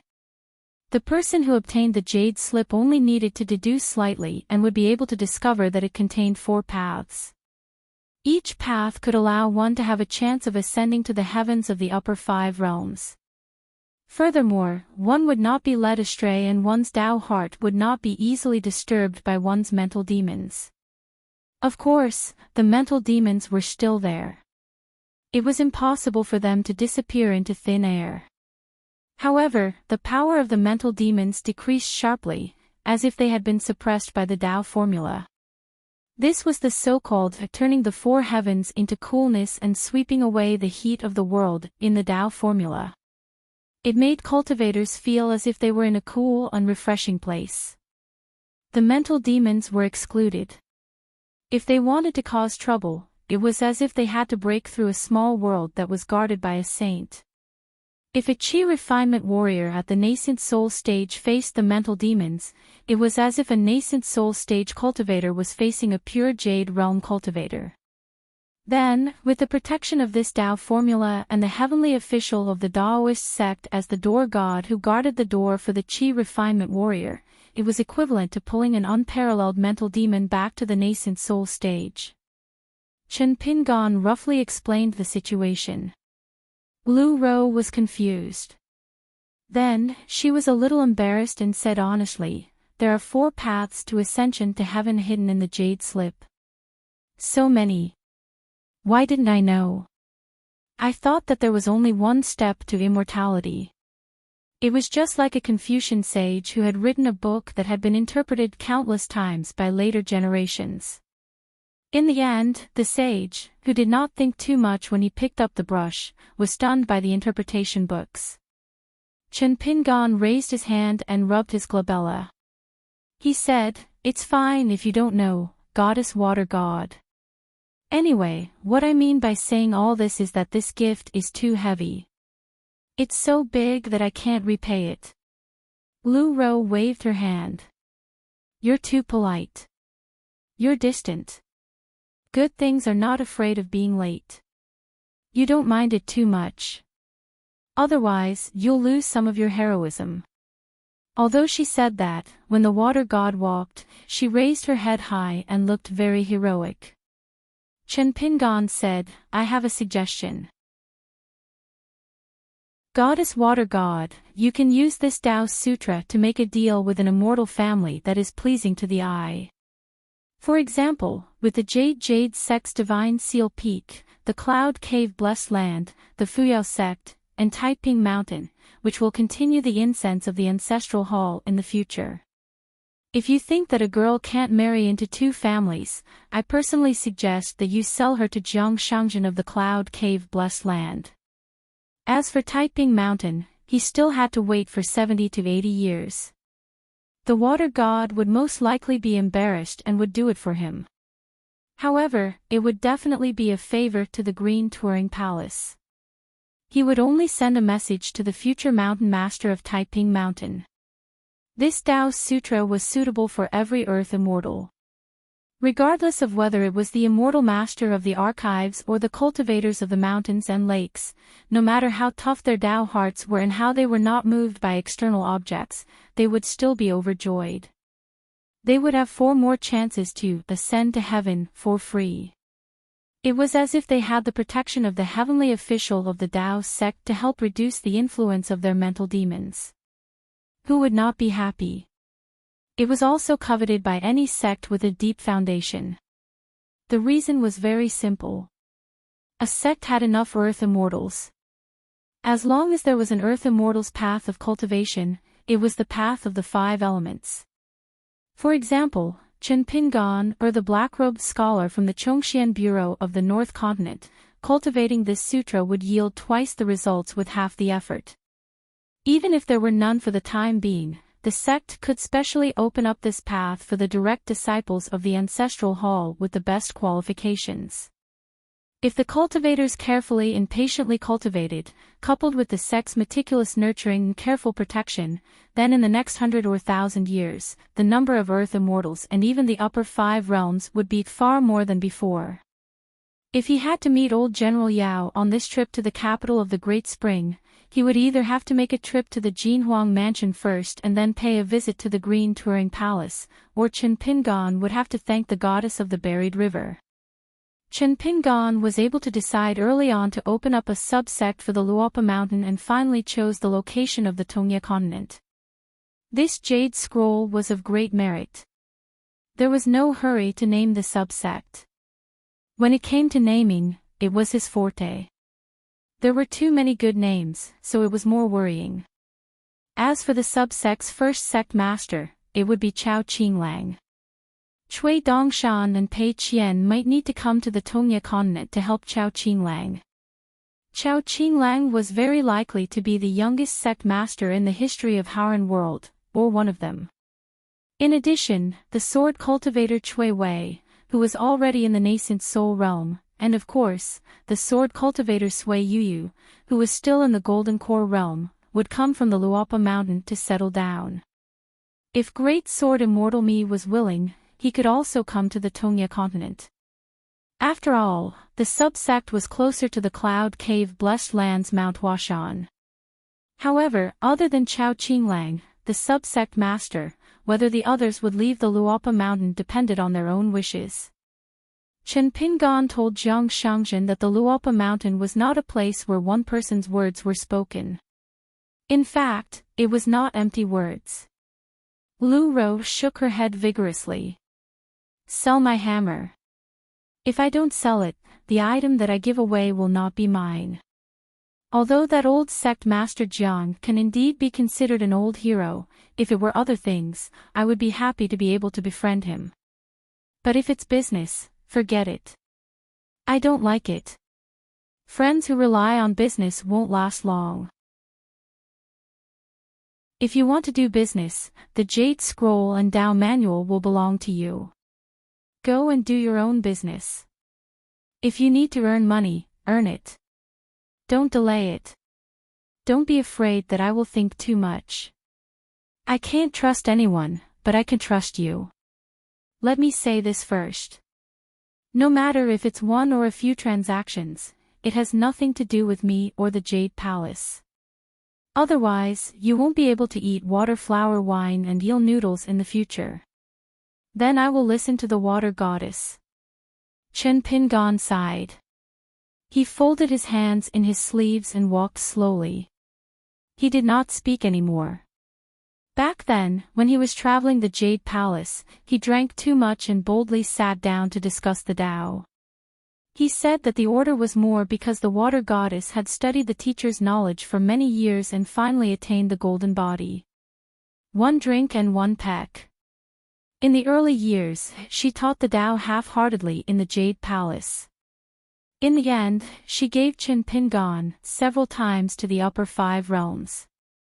This was because Chen Pingan had once used the Tao manual of One Step to Immortality. When he was almost unable to maintain a normal Tao heart, he had to be stubborn and take the initiative to abandon his prejudice against the Beko Keikyung building. He braced himself to cultivate this method. On the city wall of the Sword Chi Great Wall, he quietly ascended to the upper 5 realms 3 times. He was no longer the fake Yu Pu on the city wall. Then, he broke the illusory Beko Keikyung building's longevity bridge and chose to return to the nascent soul realm. As a result, even the dragon god was not sure whether Chen Pingan was a fake Yu Pu Jin nascent soul or a real fake Yu Pu Jin immortal. Before the dragon god spoke, Li Zhen and Lu Bai, who were potential sword immortals, thought that the young secluded official was at most a nascent soul realm sword cultivator. When the dragon god spoke on the city wall that time, Chen Pingan immediately broke the illusory Beko Keikyung building's longevity bridge to heaven. From the real Yu Pu Jin realm, he returned to the nascent soul realm and became a fake Yu Pu Jin immortal again. At that time, Chen Pingan's request was not only to stabilize his Tao heart, but also to let the dragon god draw his sword for the last time. The later, the better. It would be best if he could drag it until the mountains and rivers were reversed. Even if the dragon god still chose to draw his sword before Cui Dong arrived at the Great Wall of Sword Chi, he would not be sure of his true realm. Even if he was sure, Chen Pingan was a real Yu Pu Jin immortal sword cultivator after all. He did not dare to talk about the odds of winning. At least, the chances of him exchanging his life with the dragon god were higher. However, all these twists and turns and the constant scheming against the dragon god were ultimately no match for the sword immortal boss's last sword. However, this did not mean that Qin Pingan's considerations were meaningless. After arriving at the Tongya continent, the immortals of the Thousand Jades sect and the group of experts behind the scenes, including Han Yushu, had a very accurate judgment. The person they needed to be wary of the most was Qin Pingan. It was Qin Pingan who came from nowhere, and not his current realm or identity. Of course, Qin Pingan was so crazy. He rose and fell between the Yupujin realm and the nascent Soul realm. This was equivalent to having 3 chances to fight with the inner demon. Moreover, he had a deeper understanding of the Beko Keikyung building that he was destined to visit. Lu Rose suddenly laughed and gave him 2 thumbs up. She asked softly, Qin Pingan, you and that devastatingly beautiful emperor, Qin Pingan shook his head. Don't joke about this. Lu Rose sighed. It's not good to be too gentlemanly. Qin Pingan smiled and said, in the future, I'll bring my wife to visit the Green Touring Palace. The water god was shocked and stomped her feet. What? If you really have a wife, doesn't that mean I have no chance? Qin Pingan looked embarrassed. Forget it, forget it. I'll visit buried he alone. She jumped up and slapped Qin Pingan on the shoulder. She laughed and said, you're still the same as before. You're thin-skinned and can't be teased. Look at how scared you are. Qin Pingan reminded her seriously, you can't joke about this. Really? The water god chuckled and walked with her hands behind her head. After a moment of silence, she suddenly said, Qin Pingan, it's great that we can still meet and chat like this. We're not worried that we'll be gone tomorrow. Really? Qin Pingan nodded. Not only did Yao Lingji send his master out of the mansion, he even sat in the carriage. The master and disciple sat opposite each other.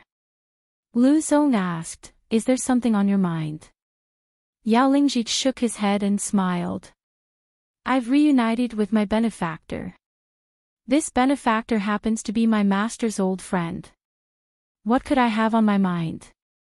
Lu Zong smiled and did not say anything. He closed his eyes and started to rest, nourishing his fist intent bit by bit. In fact, the higher-ups of the Great Spring Imperial Palace, as well as the insides of some wealthy families, had always been well aware of the fact that the surname of the Great Spring Empire would never have been changed from Lu to Yao if it had not been for the series of changes caused by a single person. At the border, if the young outsider had not passed by and saved the old General Yao Zhen from the assassins of the North Jin Kingdom, he would not have entered the capital to become the Minister of War, and Yao Jinji would not have married into the emperor's family. In the inn of Hure town, the third prince, Lu Mao, suffered a great loss. His biggest loss was the sudden death of Li Li, the head of the Imperial Horse Directorate. This caused Lu Mao to lose the secret support of half of the Great Spring Jianghu. Without Li Li's coordination, Lu Mao would not have been able to convince the public. As a result, the power of Jianghu was completely taken over by a stranger named Lu Zong. More importantly, because of the death of his only son, Gao Shi, the Duke of Xin, Gao Shizhen, and Lu Mao gradually drifted apart. No matter why Gao Shi died, he died under Lu Mao's nose. The Duke of Xin's mansion thus closed the door to Lu Mao. In addition, after the assassination, the Academy's gentleman Wang Qi, who used to be the leader of the literary circle of the Great Spring Dynasty, disappeared. He was also the first Prince Lu Zong's only ally in the Mirage City. In addition, the Tsamu nunnery and the Su family in the Mirage City, where Su Qingzhou was from, all began to part ways with the first Prince Lu Zong after that. Everything was linked, and in the end, the second prince successfully ascended the throne. That was why the vassal king Lu Zong said those strange words in the rainy night.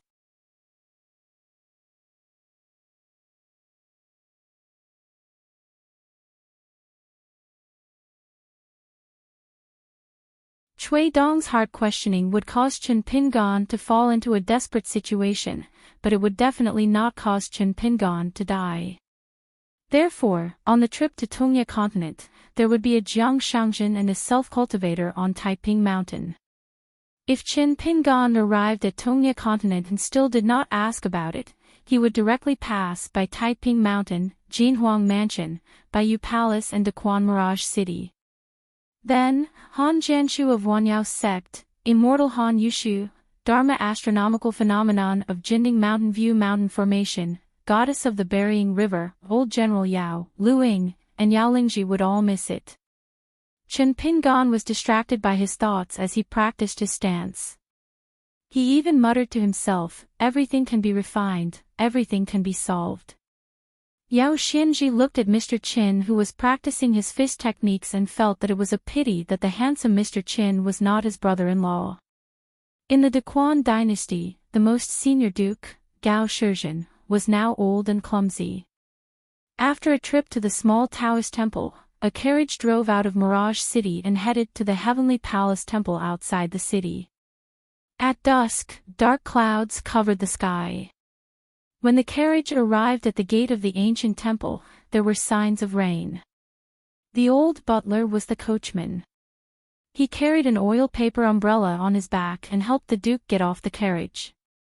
All these years, the Duke would come here every few months to copy the scriptures and listen to the teachings of the eminent monks. When Yao Jinji was still the empress, she used to pray for rain here. As for the old butler of the Duke's mansion, his name was Pei Wenyue. He used to be Gao Shui's fist technique master. According to the records of Daquan, he was a hidden golden body martial artist. Along the way, there were no monks to receive them because this was the rules set by the Duke. He was just a pilgrim when he entered the temple to burn incense and copy scriptures. Gao Shizhen staggered and asked with a smile, is it because she is sincere or did the former emperor do it on purpose to give her an excuse to go out and relax? The old butler said, it's both. Gao Shizhen stretched out her finger and pointed at the butler. Old Pei, I've known you for so many years, but I just realized that you don't seem to have done anything wrong or said anything wrong. How did you do it? The old butler said, do less and say less. Only do what you have to do and only say what you should say. The Duke sighed with emotion. If I had listened to your advice and not let him go out early or let you follow him secretly, wouldn't it have been better? The old butler didn't answer this question. The two old people settled down in a meditation room. The sky was dark. The old butler lit the lamp, ground the ink, and laid out the paper. Gao Shizhen's wrist was trembling today. She wrote the word illness on the paper. Illness. Why was it C? C meant heart. Thinking too much made one sick. Gao Shizhen looked at the word C and said, you once said that no matter how lucky a person is, it can't compare to having good luck in life. Old General Yao, who was sick for many years but didn't die, is a person with great good luck in life. The old butler didn't answer the question. He turned his head to look out of the window and said softly, Master, it's raining. Gao Shizhen laughed. I'm not as good as the top, but I'm better than the bottom. Compared to the two kings, I'm already a person with good luck in life. As long as I close my eyes, a beautiful wife will immediately come to my door. One was Lu Tsong, who was only half a step away from getting everything he wanted, and the other was Lu Mao, who had devoted himself to cultivation for 20 years. Gao Shizhen put down the pen that had just been dipped in ink and turned to look out of the window. There were 2 lanterns hanging outside the room. A sudden rain, the raindrops as big as soybeans, shook the lanterns vigorously. It was like 2 pitiful people who couldn't go into the room to take shelter from the rain. They couldn't sleep at night and could only complain to each other. Gao Shizhen said softly, I used to be a person who worried about the heavy rain and snow. I'm not a rich person who only knows how to enjoy the scenery. I remember when Shui just remembered things. I accompanied the child to have a snowball fight. I told him that the glazed wonderland of our Mirage City is only a thing in the eyes of rich people like us. The weather is cold and the ground is frozen. The winter clothes are thin, and the poor people suffer a lot. The old butler hesitated for a moment and said bluntly, "If you don't explain a truth clearly, you don't say it at all. You might as well not say it at all." Gao Shizhen was silent for a long time and nodded. Yes. It was raining heavily outside the window. The strong are good at recognition, and the weak like denial. Gao Shizhen laughed. Old Pei, you have always been a man of few words. This sentence is rare for you to say more than once. You said it to me and Shui. Then who was the one who said it first? The old butler sat quietly on a chair and said, "It's an old friend from my hometown. He is a swordsman who doesn't like to talk reason. Occasionally, when he is drunk, he will say a few rare serious words, so it's more memorable." Old friend. Who is the older one? When the old butler spoke, he still didn't forget his duty. He stood up and used 2 fingers to pick the wick and remove the embers to make the lamp brighter. Then, he slowly said, "Me." Tonight, in Mirage City, there were lanterns on the streets. It was as if it was daytime. The bridge and the river were blue. Countless lanterns were reflected in the water, as if countless stars were born out of thin air. Chen Pingan followed Yao Xianji all the way to the small Taoist temple. Slowly walking along the street, Chen Pingan looked at the lanterns in the water and then looked up to the north. He heard that the night sky of the central part of the Aquarius continent was as bright as day all year round. 759. The small Taoist temple was called Yellow Flower Temple. It was located in the westernmost part of Mirage City. Yao Xianji brought Chen Pingan around and finally entered the Yellow Flower Temple with a talisman. The small Taoist temple was built from a temple. Since the founding emperor of the Liu family of Daquan, the successive emperors had highly advocated Taoism. Although they did not reject Buddhism, the emperors, generals, ministers, and high-ranking officials were not very interested in Buddhism. Therefore, from the capital to other places, large and small temples, even if they were built, were often a wedding dress for Taoism. The Heavenly Palace Temple outside the capital, which was built by the imperial family of the previous dynasty, was an exception. The ancient temple was much older than the Liu family of Daquan. On the way here, Chen Pingan heard from Yao Xianji that the old Duke Xin was now the biggest visitor of the Heavenly Palace Temple. Yao Xianji pushed open the door of the temple. Probably because the small Taoist temple could not afford to build a Lingguan hall, there were 2 portraits of Lingguan pasted on the door. Yao Lingji pushed the door open and the 2 crossed the threshold. After closing the door, he turned around and said casually, "In the temple, other than Lu Mao, who is called Taoist Longzhou, there are only 2 little Taoist children who sweep the floor and cook. The 2 children are orphans and have no talent for cultivation. Lu Mao taught them the Taoist Heart Sutra, but they still can't cultivate. It's a pity. Their daily practice of breathing and doing homework is just for fun. But after all, they are following Lu Mao. It's not all bad that they can't become immortals." Chen Pingan nodded. The 3rd prince was able to manipulate Jin Huang Mansion and Pine Needle Lake in the palm of his hand. The 3rd prince was also a vassal who had successfully helped his elder brother ascend the throne. Even if he had turned to cultivation, it would probably take him more effort than lighting a lamp. Chen Pingan said without reason, "When I was on the ferry, I found that the Rutsu Temple in Beijing seemed to have some people again." Yao Xianji was gradually getting used to Mr. Chen's way of thinking, which was often the case.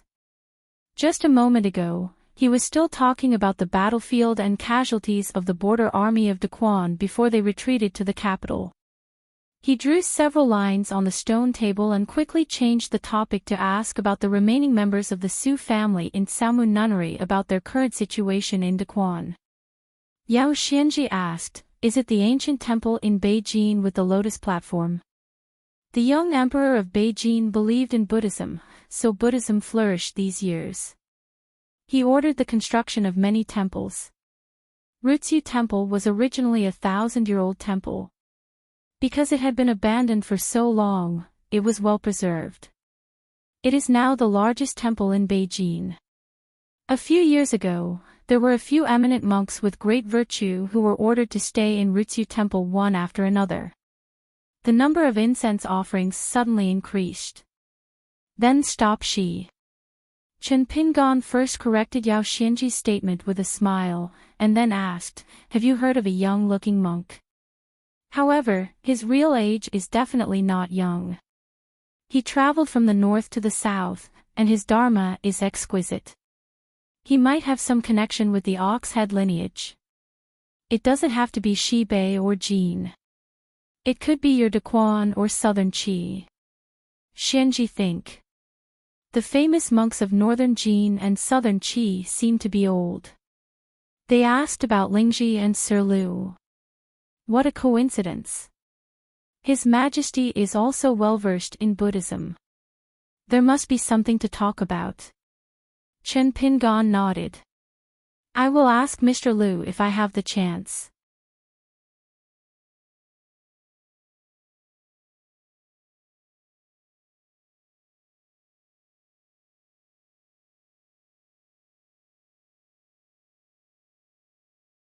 Do you think it's funny that Yao Xianji is a crippled magistrate?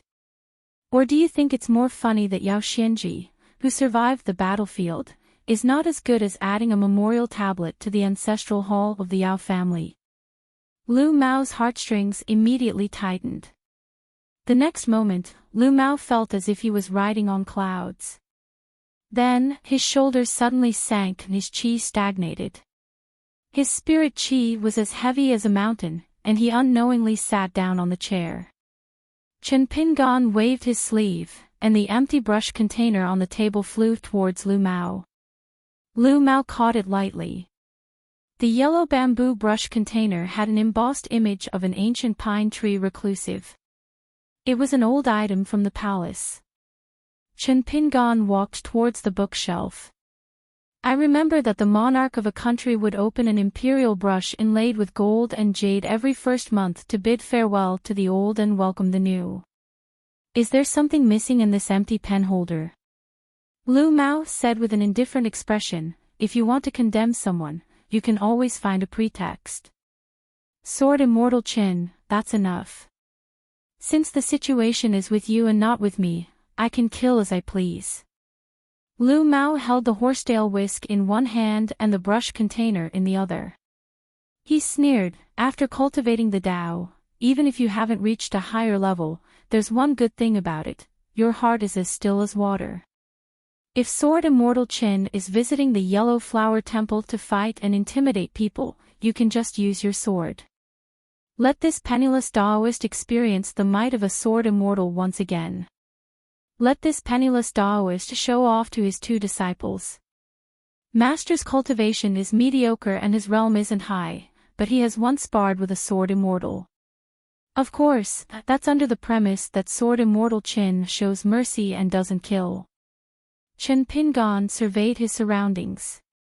From the lamp on the table, the two sutras, to the various objects like flowers and cattails, he could not figure out anything. Chen Pingon raised his sleeve, and a wick slowly peeled off from the table. The lamp's flame scattered in all directions without drifting away. It was like a lantern placed on the table.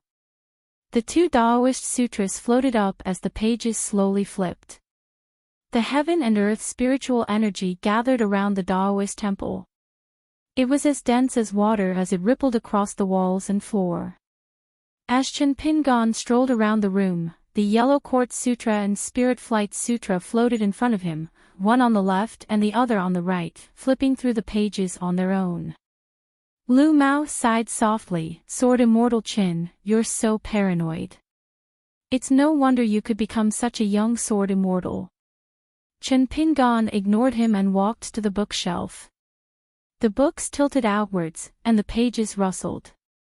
The sound of the books filled the room like the sound of flowing water. Chen Pingan took the 2 sutras that were flipped to the last page and gently swiped them with 2 fingers. They floated back to the table and slowly landed. He smiled. It's true wealth to have books on the shelf. One can be an immortal with nothing on his mind. It's true that I'm rich. This shelf of books can't be bought with money. As for immortals, forget it. I'm paranoid at most, but your highness definitely has something on his mind. This book isn't common, and it's the first edition of the official edition approved by the Confucian Temple. Temple Master, please lend it to me. Chen Pingan put a star atlas of celestial phenomena into his sleeve. Books that were related to celestial phenomena and geography were banned by the imperial court. No one was allowed to keep them. Chen Pingan stopped in front of the bookshelf. There was no wind in the room, but the pages of the books were still flipping quickly. Chen Pingan suddenly pressed 2 fingers on an ancient book and stopped flipping.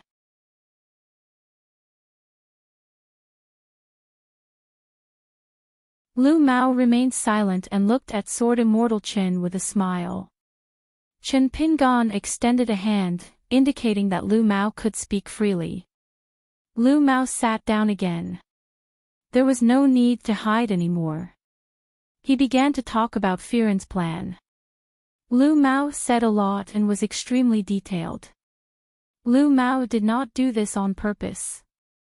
Firen had even helped Taoist Long Zhou think of dozens of details, big and small, such as how to place some thoughts and where to place them to prevent the questioning of some immortals of the upper 5 states or the sage of the academy. Firen also clearly told Lu Mao that Lu Mao would die if he was forced to open the mountain by magic. It was an eye-opener for Chen Pingan. Chen Pingan had been listening attentively. He only interrupted, Lu Mao, have you ever thought that the Confucian Temple in the Central Plains would not suspect me at all? Before Lu Mao could speak, Chen Pingan continued, but this is Firen's strength. Don't worry. I'll tell you the truth after you finish. Anyway, in terms of scheming, Firen is indeed several realms higher than you. Lu Mao continued the previous topic. Generally speaking, the Great Spring Empress, Yao Jinji, joined forces with the vassal Prince Lu Zong and sent Duke Shengao Shizhen to secretly contact the demonic sword immortal of Xiaoping Peak, who was close at hand. Then, they colluded with the Wuxi military camp stationed in the capital of southern Qi and formed an alliance at Peach Leaf Crossing. There were 2 tokens of agreement. One was the Great Spring Lu family's imperial jade seal, and the other was the seal of Wenhai Zhou's library. The one who held the seal was the lone swordsman in green robes at Peach Leaf Ferry. His surname was Chen Pingan, and he had already secretly laid the foundation for this plan 20 years ago. As the head of the Yao family, the Minister of War, Ao Zhen, did not hesitate to sacrifice 160,000 of the Daquan Liushir's elite cavalry and 310,000 of the local garrison troops to temporarily win the hearts of the people. This was the price that Yao Jinji had to pay to become the emperor. In return, this would become the stepping stone for the Yao family to usurp the throne. They would use an intact Mirage City as the place where Wenhai Zhou's last disciple, Zhou Qingao, would observe the Tao. At the same time, they would make Mirage City one of the auxiliary capitals of the wilderness in Tongya continent. Chen Pingan nodded and praised, if I really did it for you, I would be soaked in mud. What a good brother Firen. I was so polite to him back then, but he wanted to reunite with me so much. The Confucian Temple in the Central Plains had specially announced to the world that a young man from the Sage of Literature had come to clarify things. Just go and explain. Wasn't the Sage of Literature's lineage, from the teacher to the disciple, all alone but able to turn the world around?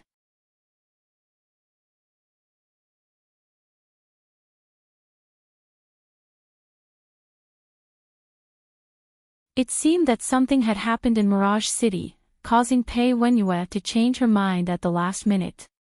There are actually two things that I promised someone. One of them is to secretly protect Yao Jinji and help her ascend to the throne, becoming the only empress in the world today. He knows why this person is like this, and probably only the heavens know. As for the fate of the great Spring Lu royal family, I don't care. Even the descendants of the Yao family, other than her, have their ups and downs, and it is the same old logic. Their fate is made by the heavens, and they seek their own blessings. I will not interfere in the slightest. Otherwise, Master, do you think that a golden body realm martial artist and a buried river deity with a shattered golden body would be able to protect Yao Jinji? Pei Wenyu, who had his back facing Duke Shen, shook his head. Even if Yao Jinji has a backup plan, and is closely related to the Jade Gui sect, she was still young at that time, her temperament was not enough, and her methods were not ruthless enough. Lu Mao, who was waiting for an opportunity, would only be the Oriole behind her. That year at Peach Leaf Crossing, when I accompanied Master to see that Chen Yin, he used his heart to talk to me. I promised him one thing, that he would protect the Mirage City and the Yao family, and bet that someone would not add feet to a snake, and cause trouble for himself. Now it seems that a person who is too smart, is indeed, sick. Of course, this is all part of Chen Yin's plan, the so-called adding feet to a snake, I don't think so. But to me, it doesn't matter, since it is not killing people. Gao Shizhen's face changed slightly. It was no wonder that Lu Mao did not cooperate with the outside during that torrential night rain, but chose to stand by and watch. At the beginning, Gao Shizhen thought that Lu Mao had chosen the lesser of two evils between his brother Lu Zong and Yao Jinji. Lu Mao was worried that even if he succeeded in supporting the dragon, he would fall into Lu Zong's hands and his fate would not be good, so he chose the latter. Now it seemed that the time was not right. Pei Wenyu's expression was indifferent, but her next words caused the Duke Shin to accidentally drop a drop of ink on the paper. It is easy to run into ghosts on the road at night. The reason why old sayings are old sayings is that they are more reasonable. Master is right, once her dragon throne is in danger because of Duke Shin's mansion, she will not be able to sit firmly in that position. Master, you will die, not to mention a sneaky Lu Mao. But in the Duke Shin's mansion, there will still be a Duke Gao Shizhen, and in the Taoist temple, there will still be a Lu Mao who is obsessed with alchemy. When the day comes that the two of you should die, I will leave the Mirage City and change to another place to guard the second matter. The old butler shook his head and smiled. That Lu Mao, whether he is a prince or a vassal, for so many years, he only has Master and the young man in his eyes. I am a living person, the head butler of the Duke Shin's mansion, a martial artist in the Golden Body realm, and a trusted aide of 2 generations of dukes, but he still pretends not to see me, or if he sees me, it is better not to see me. I don't know what great things such a waste can do except for reincarnating. That Chen Yin probably chose Lu Mao on purpose. Youngsters these days are getting smarter and smarter. Their schemes are frightening. Gao Shizhen raised her head, and with the help of the lamp on the table, she tried to look at the old butler who was becoming more and more unfamiliar. There was only a dark and obscure back. Even if Pei Wenyue opened the door, there was still no wind or rain in the room. The old man who was serious all year round, before he got up tonight, he always sat upright and did not have the slightest arrogant posture. When the cultivators on the mountain casually took a nap in seclusion, the children in the mortal world below the mountain might already have white hair. Gao Shizhen suddenly found that the old butler raised the hand holding the umbrella and gently wiped it. In the end, only the handle of the oil paper umbrella was left. Gao Shizhen stood up and came to the door of the house. She asked softly, "This is?" Pei Wenyue said, "Pass the sword."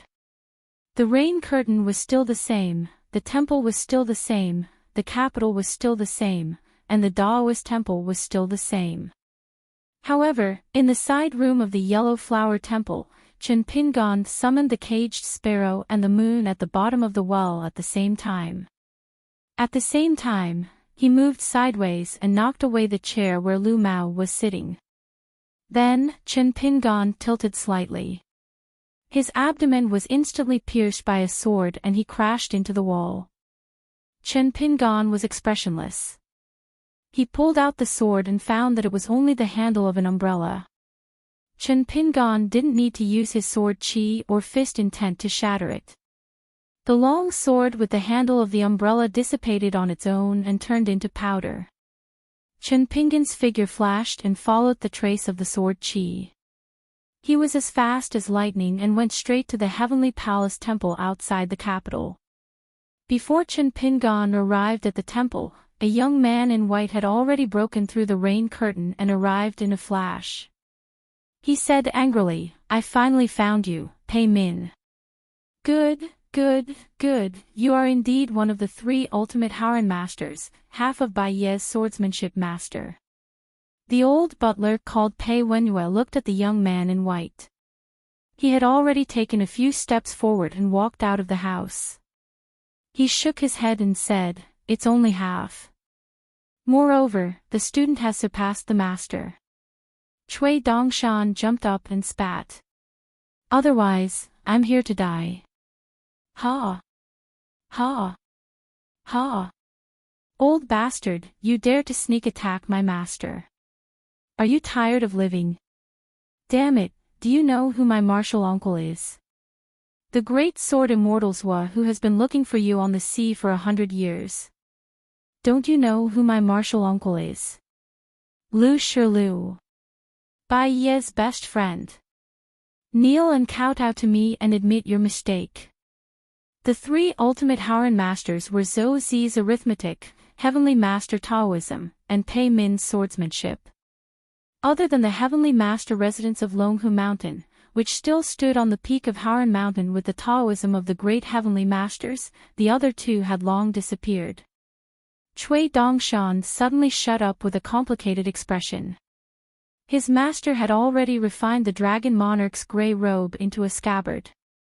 The sword in the scabbard was refined from the sharpest tip of Tai Bai Yi, one of the 4 great immortal swords. Courtesy demands reciprocity.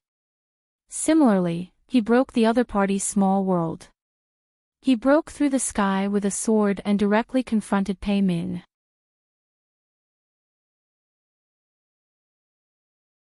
"760. There was no more rain to disturb them. In the quiet little world, a speck of white light appeared above Pei Min and Cui Dongshan's heads. Then, a snow-white sword radiance slashed down. Although the sword radiance was extremely thin, its momentum was like a magnificent waterfall pouring down from the sky.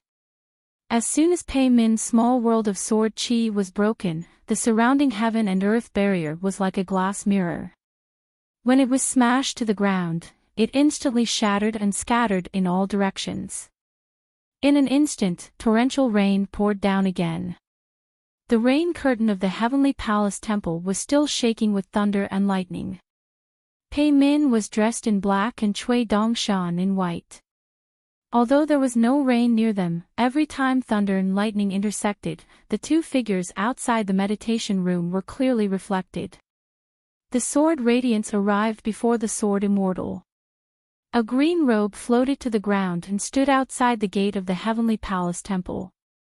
He held a sword in one hand and gently pressed the wound on his abdomen with the other. He looked indifferent and said, "Dongshan, come back." Cui Dongshan hurriedly sighed. He jumped and landed. He directly left the Heavenly Palace Temple and stood beside his teacher. Previously, he deliberately revealed Pei Min's identity in a loud voice.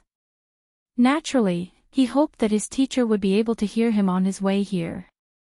It was best to be a little more careful about the limits of a sword challenge in the Heavenly Palace Temple on a rainy night.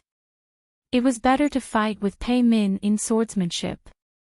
It was better not to fight to the death. Even if he was angry and really wanted to fight to the death with this old guy, he was not in a hurry.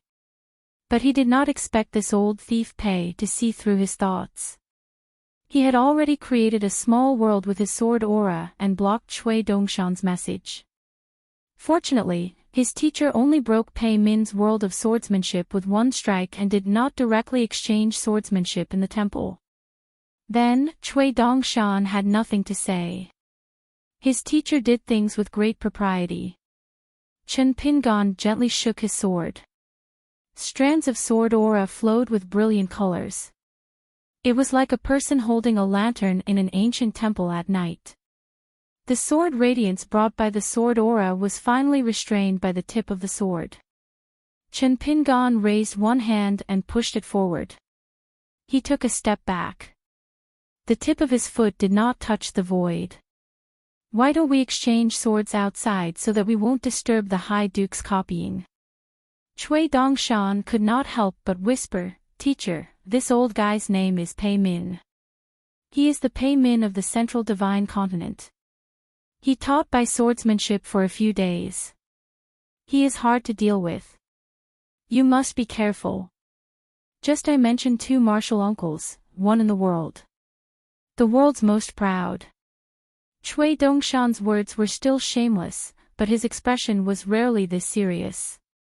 If it was just Pei Min and his teacher exchanging swords tonight, Cui Dongshan would not say much. But looking at his teacher's expression and Pei Min's aura, it did not seem like they were going to return to their respective places after announcing their names. In the vast world's old almanac, which recorded the legendary sword immortals, Pei Min, who once symbolized the highest level of swordsmanship in the world, was one of the biggest reasons why the left and right sword immortals went out to sea for more than 100 years. Without a real fight with Pei Min, there would be a clear distinction between first and second place. What about the left and right sword immortals being the best swordsmanship in the world? It was a kind of praise that did not need to be taken seriously. Chen Pingon held his breath through the pitch-black curtain of rain that stretched for miles. He gathered his complicated thoughts and tried his best to unify them. Before that, a beam of sword light with an imposing aura streaked across the sky like a knife cutting through tofu. It easily cut through the rain curtain of heaven and earth. The sword chi was very long and very close. Obviously, it started in the Mirage City and fell in the direction of the Heavenly Palace Temple outside the capital city. Whether it was the sword chi displayed by the 2 sides or the vast sword intent, the small group of Earth immortals in the Mirage City who were lucky enough to sense the situation were horrified.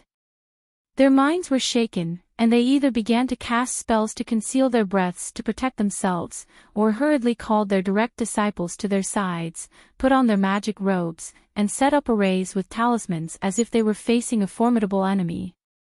The young immortal masters of the archives register all turned pale, and they mistakenly thought that another great war of the demon clan had begun.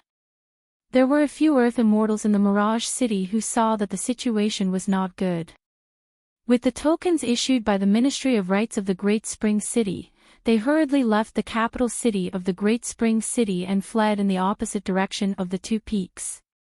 What he was afraid of was that if the 2 unknown sword immortals attacked with all their strength, the whole Mirage City would be implicated if they were not careful. At that time, whether it was the fish, shrimps, or the dragons entrenched in the city, the sword chi from both sides would soar into the sky. Once they hit the Mirage City, the city would be cut into pieces like paper strips, and the bodies and souls of the ordinary teachers would be shattered. The abundant sword chi would mix up the anima chi in the city and cook countless chi trainers in a big fire. The fish and the dragons in the oil pot would not end well. A bird in a cage and a small world shrouded the 2 sides who were several miles away from each other on the 2 peaks. Pei Min was like a bird in a cage. Facing a master, who was the master of the house and a sword immortal, the old man still did not care. On the contrary, he was very interested. He looked at the long sword in the young sword immortal's hand again. It was very familiar but also a little strange. After all, it was an incomplete fairy sword. In silence, Pei Min had been carefully perceiving the sword qi flowing around the world. The world was orderly, scattered like stars in the sky, and everything was strict. What a small world of sword qi. It already had a prototype of a leakless great way. The old man nodded slightly and did not hide his admiration. Finally, he opened his mouth and said, "Good sword, good flying sword. You should cherish them." Pei Min had purposely chosen this place as the place to strike. The two mountains were not far from each other, but they were not close either. He wanted to test how much of the real world this young sword cultivator's world could encompass. In the Yellow Flower Temple in the capital city, Chen Pingan used the flying sword to cover a small room in the small Taoist temple. Obviously, he was hiding his strength. Maybe he had been hit in the abdomen and nailed to the wall, so the injury was a sign of weakness. The other side stopped talking and asked about swordsmanship only. Pei Min stopped being polite. High in the sky where the two mountains confronted each other, the two sword lights collided and a slightly slanted one word appeared. It seemed that each of them made a sword attack. Chen Pingan made the first move and Pei Min met the sword with his sword.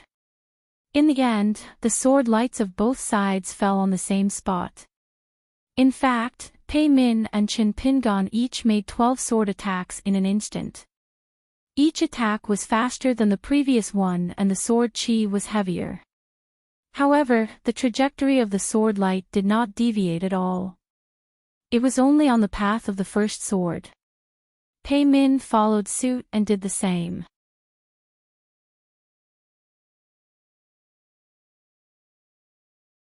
Once Qi Shou's sword will and spiritual Qi could support 3,600 flying swords, he would be able to verify the prophecy of the Beko Kekyung Building's Daoist saint, sitting on the river of stars, rain falls on the mortal world. Back then, on the city wall, Chen Pingan had used the talisman to increase his strength. Taking the initiative to increase the offensive power of Qi Shou's flying sword, using the sword and talismans to form a formation, and spending some money, it was as if he could give the flying sword an additional natal divine ability for free. During his journey on the ferry, Chen Pingan carefully refined the tip of his sword, Tai Bai's sword, and the gray cotton robe as a scabbard, meticulously forging a sword. He did not slack off at all when he was drawing talismans and practicing his martial arts. Due to bearing the true name of the great demon, Chen Pingan was always suppressed by the great Tao of the vast world. Therefore, he practiced his martial arts regardless of whether he was awake or asleep. In any case, Chen Pingan could not afford to slack off for a moment. Therefore, drawing talismans became the most important thing besides sword refinement. Originally, Chen Pingan's talisman sword formation was a meeting gift for Zhengyang Mountain or Qingfeng City in the future. In the mind of a reserved spot on the mountain peak, the flying sword Chu Yi suddenly appeared and hurriedly swept over. The sword flashed and pointed directly at Pei Min on the opposite mountain peak. In another mind, as if the spirit of Yin had left its body, a flying sword surrounded by thunder and lightning swept towards the northeast direction of Pei Min, as if Q sword had run in the wrong direction. In the third place where the mind was hidden, the flying sword was like a pine needle that pierced through the sky and rushed towards the mountain peak from behind Pei Min. The tip of the sword was pointed at the back of the old man's head. Not only that, the Milky Way sword formation and a sword lake only shattered half of it. Heaven and earth turned upside down. A painting of mountains and rivers seemed to have been casually flipped and folded. Half of the Milky Way sword formation directly appeared in the distance. It seemed to be extremely far away. With a nimble leap, it shrank the mountains and rivers. Just like the handle of the umbrella, it covered the sky and the earth and instantly enveloped the old man on the mountain peak. Pei Min had one hand behind his back. Facing half of the Milky Way sword formation and 3 natal flying swords, the old man only used one hand to form a sword sign. Without using a single sword, Pei Min no longer deliberately restrained his majestic sword aura. On the mountain peak, the sword aura was so strong that it was as if a grand sun had suddenly jumped out of the East Sea and reached the highest point of the human world. The sword light was blinding and expanded with a loud bang. The Milky Way sword formation was shattered. Indeed, the flying sword that seemed to have run in the wrong direction had really run in the wrong direction. It did not get close to Pei Min. The 2 flying swords pointed at Pei Min's heart and the back of his head respectively. Among them, the flying sword with the snow-white sword light was a smokescreen. It flashed and disappeared, heading elsewhere. Only the flying sword that looked like a fine pine needle did indeed approach the mountain peak recklessly. It did not change its trajectory and in the end, it crashed into the sword light like a nail embedded into the wall. Pei Min controlled the sword aura and pressed 2 fingers together to stabilize the flying sword in its original position. He shook his head helplessly. It was indeed a sword immortal imitation from the North Continent Sword Hatred Mountain. Pei Min no longer had any doubts in his heart. This was because the sword immortal's natal flying sword named Ancient Emerald, which was the imitation of the flying sword at his fingertips, was personally shattered by him back then. Therefore, when he saw this flying sword today, Pei Min felt a little strange. The flying sword pine needle trembled slightly. Pei Min smiled and increased the strength of his fingers slightly, shattering it. The flying sword Ancient Emerald is gone. It should not be reduced to a joke for future generations because of an imitation. He then reformed the shattered sword will and sword aura. It was as if the sword immortal's flying sword Ancient Emerald had seen the light of day again. Pei Min said, "Take the first sword." The mountain peak that Pei Min was on was already empty. It had been destroyed by the Milky Way sword formation. The old man stopped in mid-air and condensed the remaining spiritual energy in the world into a long sword once again. The first sword was just imitating the sword immortal's favorite flying sword to take the head. It was actually more reserved. However, the second sword in his hand, as long as it was delivered, its strength would be slightly greater. This small world that was imprisoned by the divine power of a flying sword was gradually becoming a place of no return that targeted chi refinement warriors the most. The previous young man's first sword had stacked 12 swords into one sword. It was not that he did not know the immensity of heaven and earth and wanted to frighten Pei Min, who was once the champion of Haoran swordsmanship. It was also not that a junior sword cultivator wanted to show off his swordsmanship. Instead, he wanted to exhaust the spiritual energy in the small world with the fastest speed. As for why he did not rely on his identity to devour the spiritual energy as soon as he released the flying sword, it was because of caution. In Pei Min's opinion, this was a wise choice.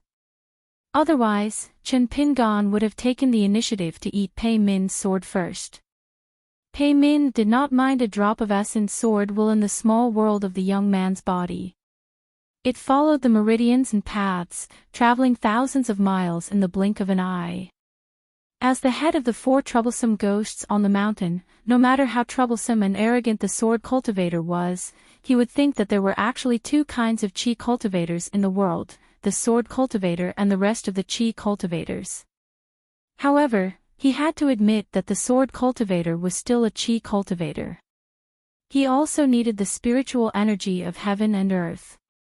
When fighting, he would try to use the existing spiritual energy of heaven and earth first. After all, Pei Min was not the proudest person in the human world who had taught him a few swordsmanship.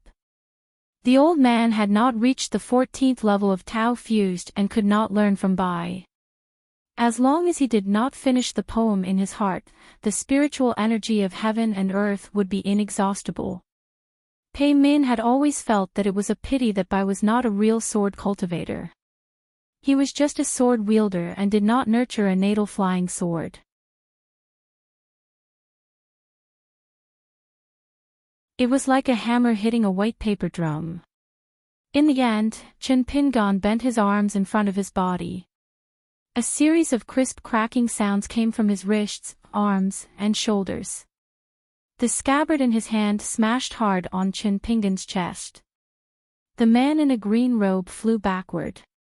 He still reached out to grab the long sword refined from the tip of the Tai Bai sword on the mountain peak. The sword light exploded. The man in a green robe was torn into pieces. His face, especially his hands, seeped out countless fine bloodstains. Chen Pingon finally stopped retreating. He held the scabbard in his left hand and pressed his thumb on the sword hilt. His body was bent. His right hand, which was supposed to be holding the sword, was still covering the wound on his abdomen that had stopped bleeding. Blood seeped out between his fingers. The sword heart was still as water, and the fist intent was majestic. It was a strange pattern of mountains and rivers interdependent. A sword cultivator who could integrate the fist intent of a warrior of the ultimate realm into his swordsmanship was indeed uncommon.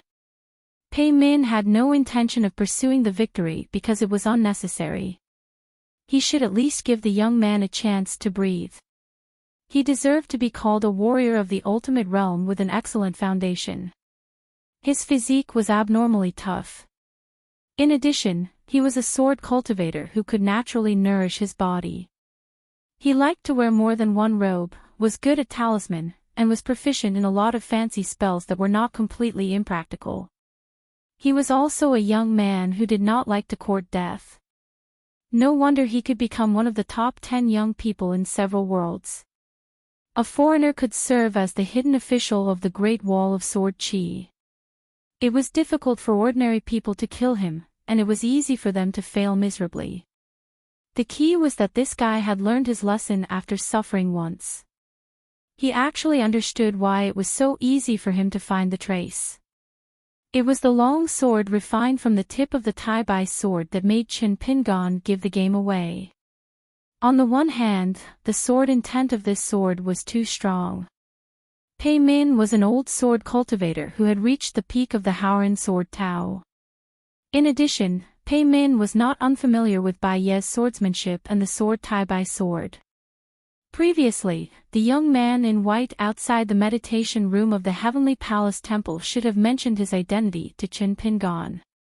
In order not to take advantage of the young man, Pei Min deliberately suppressed the realm of the immortal realm when he took out the flying sword Ancient Emerald. The young man made the best of his mistake. He deliberately separated the long sword and the scabbard, choosing to only hold the scabbard.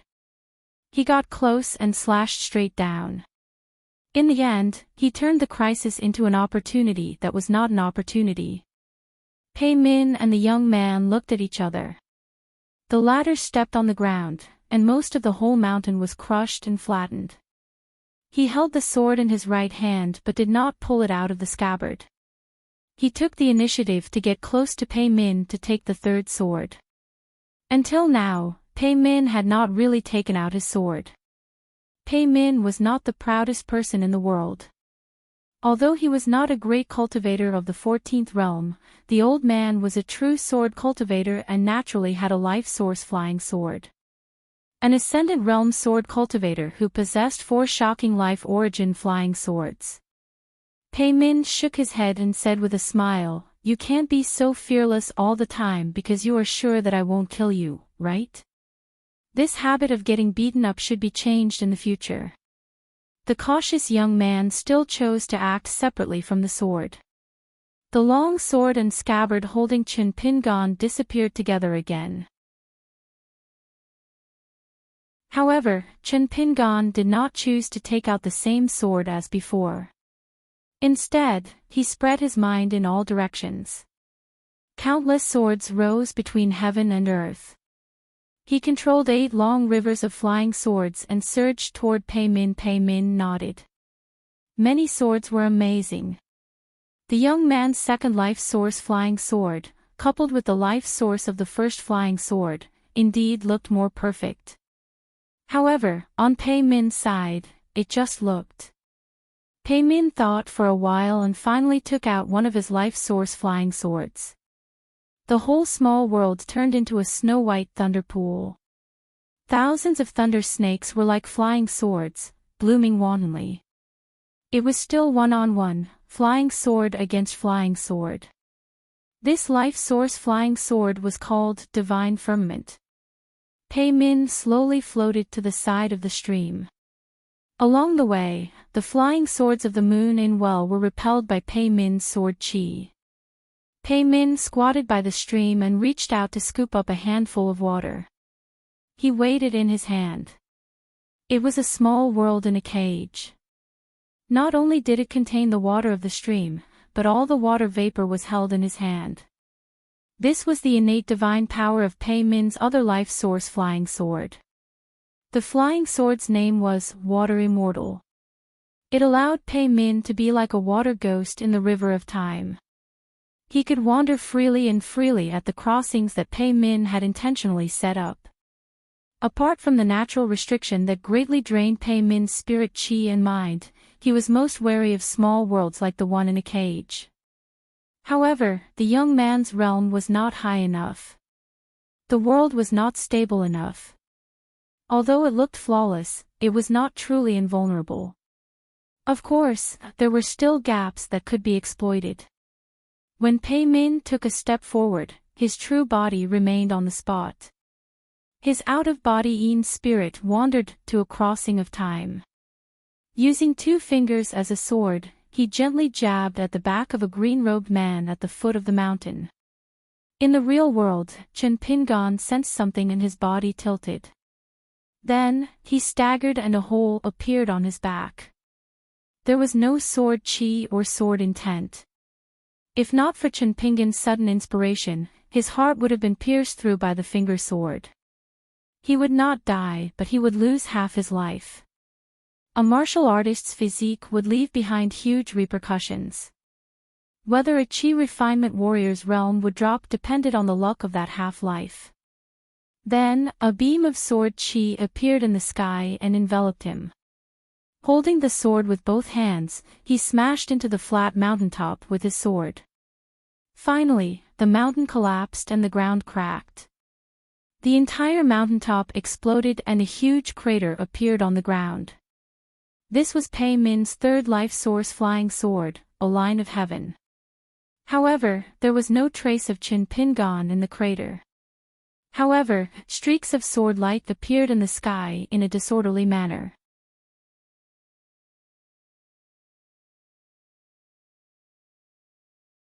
Chen Pingan asked in return, why would Senior be together with the leader of the moon-supporting mountain's 100 sword immortals? Pei Min also asked in return, shouldn't you be curious about why Firen asked me to pass the sword to you after you read the secret letter? Since all the plans have come to light, does it make a difference whether or not Taoist Long Zhou is killed? As for why Firen did this, I am really curious. What is the relationship between the two of you? Chen Pingan let out a sigh of relief. Nothing much. We just met face to face twice, both inside and outside the battlefield. Pei Min nodded. So you wanted to confirm the details of my agreement with Firen. Why, are you worried that I am a spy from the wilderness? Chen Pingan said, I boldly asked you to confirm this matter. Pei Min said in shock, you are confident that you can escape from my sword. Chen Pingan did not give an answer. Saying that he was young and ignorant was not sincere enough. Saying that bragging was not against the law, but it was very likely that he would be stabbed again. He might as well not say anything. Moreover, at this moment, saying anything would cause his entire body to hurt. Pei Min intentionally did not leave too much sword energy in Chen Pingan's world. Therefore, Chen Pingan could still endure the pain and slowly peel off the sword energy bit by bit before storing it in his heaven and earth sleeve. Previously, outside the temple, he had instructed Cui Dongshan to pay attention to the white jade hairpin he had left behind after storing the caged sparrow world. He had to quickly store it in his bag. If the caged sparrow world was destroyed and there was no white jade hairpin, he told Cui Dongshan to ignore everything else and focus on escaping to the south as quickly as possible so that he could meet up with Jiang Shangjin as soon as possible. Therefore, when Cui Dongshan was isolated from the world, he would immediately send a flying sword message to Jiang Shangjin. The contents of the secret letter would definitely not be much. It would probably be something along the lines of, "Come quickly and ask Pei Min for the sword." At that time, if Chen Pingan still had the strength to fight, he could walk out of the white jade hairpin that Cui Dongshan had temporarily kept and join forces with Cui Dongshan and Jiang Shangjin. Even though he was already seriously injured, Chen Pingan still left himself a chance of survival. In fact, the previous battle was only a dangerous process of asking for the sword. In fact, it was not really dangerous.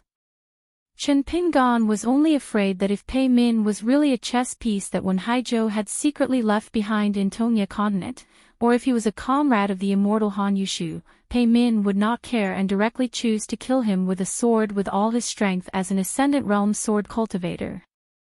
Pei Min was willing to use a section of the umbrella handle to ask for the sword in the Yellow Flower Temple. It seemed that he did not have much killing intent.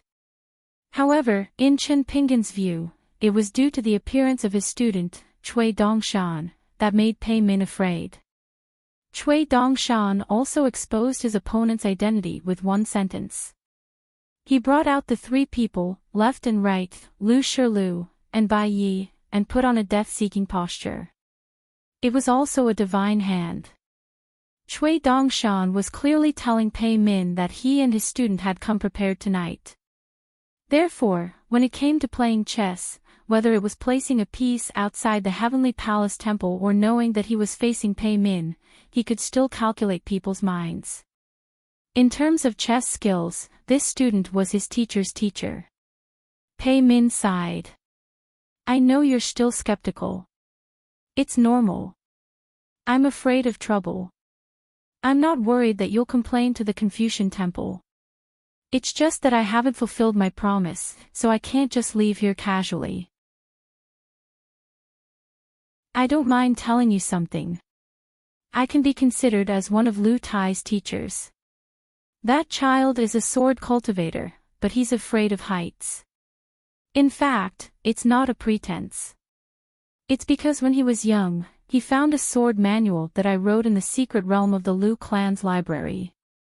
The so-called sword manual is actually the 4 sword essences of the 4 natal flying swords. That child foolishly asked for the sword.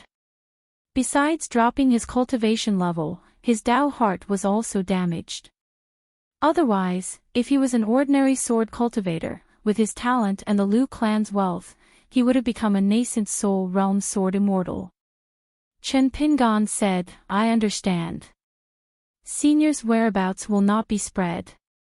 For a junior to be so tactful, Pei Min couldn't bear to see it. However, Chen Pingan said, "I know Lu Tai. He's the sword cultivator Lu Kai, who's also one of the 10 youths. Someone wants to target me, and their methods are ingenious. They won't let me suffer. So it's fine. I can wait. I'm not waiting for Lu Kai, but for the mastermind." Lotus Blossom blushed Land's Mirror Heart Chamber's finger sword technique. It was a small matter, but it was a small matter. Especially with the addition of one of Lu Tai's teachers, the clues became clearer. Finally, Chen Pingan found a complete clue. The Great Spring Dynasty, Madame Huan Sha, and the naturally seductive Empress Yao Jinji. In the central divine continent of the vast world, there was a heavenly palace temple in the dynasty where Mr. Bei and Pei Min came from. There was a story about the Empress praying for rain in the heavenly palace temple. Pei Min also left behind a story in the heavenly palace temple. Back in his hometown, Chen Pingan chose to stop when he met Yao Jinji because of a falling locust tree leaf. Before mistakenly entering the lotus flower blessed land in the Tongya continent, he first explored the strange secret realm similar to the paper white blessed land. And even earlier, in the Eagle Fortress, the man who used the camouflage technique had indeed shown his face. At that time, he brushed shoulders with Chin Pingon.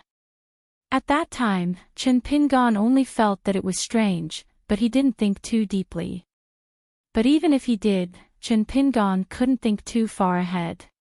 It seemed like Pei Min, the existence of the Heavenly Palace Temple itself was a kind of a greeting, a kind of reminder. It seemed that the man who gave Chin Pingon candied haws when he was young had foreshadowed many things in advance with him. It just depended on whether Chin Pingon was willing, whether he could think a few more steps, whether he could remember, and whether he could believe that all kinds of incredible what-ifs were really what-ifs everywhere. Back when he traveled with Lu Tai once joked that because he looked down on Chin Pingon's blade-strengthening gourd, Lu Tai personally said that he had an ancestor of the blade-strengthening gourd. So when he heard that there were 10 young people, Chin Pingon connected them to the sword cultivator, Lu Kai. Lu Tai, Pei Min, Tongyi Continent, Great Spring Dynasty not far from the entrance of the Taoist temple. Yao Jinji also successfully became an emperor after praying for rain in the Heavenly Palace Temple. They were all small and scattered clues. Just like when they were traveling, Li Huai was only interested in the thrilling fighting scenes of the heroes in a Jianghu novel. Little Treasure Bottle was more interested in the small characters who didn't even have a chance to say a word in the book, as well as the mountains and rivers that were like birds persuading guests. In fact, both were fine. But if one could be so casual in reading a book, Chin Pingon had to keep his eyes wide open for fear of missing a word. Pei Min asked for no reason, "How much swordsmanship did you learn from your senior brother?" Chin Pingon answered honestly, "Less than 10%. After Pei Min's small world of sword chi was casually broken by the teacher, and the teacher followed Pei Min to another place, Cui Dongshan first sent a message to the Mount of Divine Seal, and then returned to the outside of the meditation room. He climbed over the wall and strode forward to the old man standing at the door, the Duke of the Great Spring Dynasty. It seemed that he was so frightened by the sword light that he didn't dare to move at the door like a dumb goose. The young man in white put his hands on his hips. When he was about 10 steps away from the door, he said angrily, "What are you looking at?" A son looking at his father with 2 lines of tears. "Then why don't you cry?" Gao Shizhen smiled. Without old Pei to protect the door, the old man already felt a little cold in the wind and rain. The young man in white twisted his waist and jumped 5 or 6 steps away from the meditation room. With his back facing Gao Shizhen, he pointed at the place where he was standing before, raised his sleeves, and scolded himself, "So what if I'm looking at you?" It's natural for a father to look at his son. When the young man in white turned around and Gao Shizhen saw his face, he was in a daze and his body swayed. The old man had to reach out to hold the door. Cui Dongshan snapped his fingers and removed the camouflage on Gao Shi's face. He grinned and said, "Old Gao, you don't know this, but I'm fated to meet that Gao guy." Gao Shizhen said in a low voice, "He has a student like you. Some jokes can't be made." Cui Dongshan nodded hard and said, "Are you surprised? Old Gao, are you angry?" As he spoke, the face turned into Gao Shi's face again. Gao Shizhen narrowed his eyes. He put one hand on the door and the other hand behind his back. "If you think it's fun, then continue." That Gao Shi beat his chest and stamped his feet. "I'm already so old. I have to send my son off. I'm so unfilial. I deserve to die." Gao Shizhen said coldly, "Is it fun?" Cui Dongshan smiled and moved sideways. A young man in white walked out, but left Gao Shi in the same place. The heavy rain fell on the young man and he quickly became a drowned rat. The young man was silent and sad. He just stared at Gao Shizhen blankly. In the young man's eyes, there was guilt, resentment, nostalgia, reluctance, and pleading. The young man in white continued to move sideways step by step. He kept moving away from the young man. Gao Shizhen lowered his head and murmured, "I beg you to stop your spell." Slowly raising his head, Gao Shizhen turned his body sideways. This old and doddering duke inadvertently bent down more. With a gloomy look, he said, "Immortal master, please come in and have a seat." Cui Dongshan smiled and asked, "Are you sure you don't want to take a look? This is a rare opportunity. If you miss it, you won't get another chance." Gao Shizhen shook his head and took the lead to walk into the house. Cui Dongshan let that Gao Shi move and stand by the window. Entering the room, Cui Dongshan sat in the chair that Pei Min had been sitting in. Stretching his neck, Cui Dongshan looked at the large illness written on the paper and nodded. "Old Gao, you really should come to this temple to treat your illness." Cui Dongshan put his hands on the chair and began to move the chair. According to legend, Pei Min's swordsmanship was to throw the sword into the clouds. The sword light penetrated the sky and landed on another continent. It could compete with the sun and the moon. Gao Shizhen said, "This is a peaceful place for Buddhists." Cui Dongshan smiled. "When the heart is calm, it's a peaceful place for Buddhists. It's okay if the heart is not calm. It's useful to burn incense in the temple and copy scriptures in the meditation room. But if the heart is bad, no matter how much you kowtow to the Bodhisattva, the holy mountain is still far away. I'm more afraid that the heart is bad and doesn't know it. Praying for blessings won't work. Instead, they will blame the Bodhisattva for not helping them. Who do you think is reasonable?" Gao Shizhen said, "What do you want to ask? What do you want? Just say it." Cui Dongshan stopped the chair and crossed his arms. His white sleeves hung down and changed his posture. He leaned his body and put his elbow on the chair handle. He rested his chin on one hand. "Just say it. Will it be your turn to say it when your old housekeeper comes back? The Duke of Shan public house is getting worse with each generation. The one outside the window is not as good as the one in the house. The one in the house is not as good as the one in the tomb." Gao Shizhen closed his eyes and became silent. Cui Dongshan laughed. "Brother Gao, you're really angry. It's not worth it." The young man outside the window began to reach out and knock on the window as if he was knocking on the heart. He kept repeating the words in his heart in the rain. "Don't die." Gao Shizhen couldn't help but cry. He looked up at the window. Cui Dongshan raised his eyebrows and thought, "Interesting. Elder Gao's acting skills are pretty good." Cui Dongshan was still worried about the battle situation of Mr. Li, so he was not in the mood to compete with Gao Shizhen in acting skills. Therefore, he sighed and said, "Okay, don't pretend to be sad." Gao Shi's body was brought back to Mirage City that year. Therefore, it's certain that Duke's Mansion secretly made a golden body for Gao Shi. You can't hide it. In the future, when you deal with me more, you will know how to fool me. In fact, it's harder to fool a ghost. Gao Shizhen's eyes instantly turned cold. He turned his head and stared at the young man in white who was talking without thinking. When the young man in white was no longer frivolous, perhaps because of his fair skin and snow-white clothes, his pair of eyes looked particularly deep. "But I'm more curious about one thing. With the Duke's public house's foundation, why didn't you let Gao Shi see the light of day as the god of mountains and rivers? Why didn't you include him in the country's mountains and rivers? When Gao Shi's body was transported from the border to the capital, even if there were immortal masters helping to gather the soul along the way, it was inevitable that the soul would be incomplete in the end. Therefore, the deity position wouldn't be too high.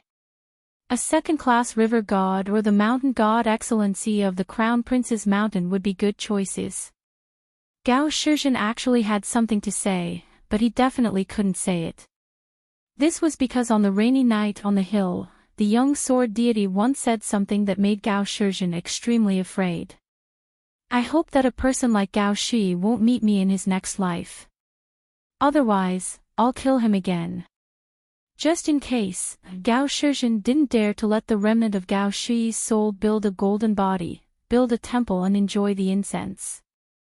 However, to let Gao Shi be the god of the temple with a hidden identity, Gao Shizhen couldn't bear it.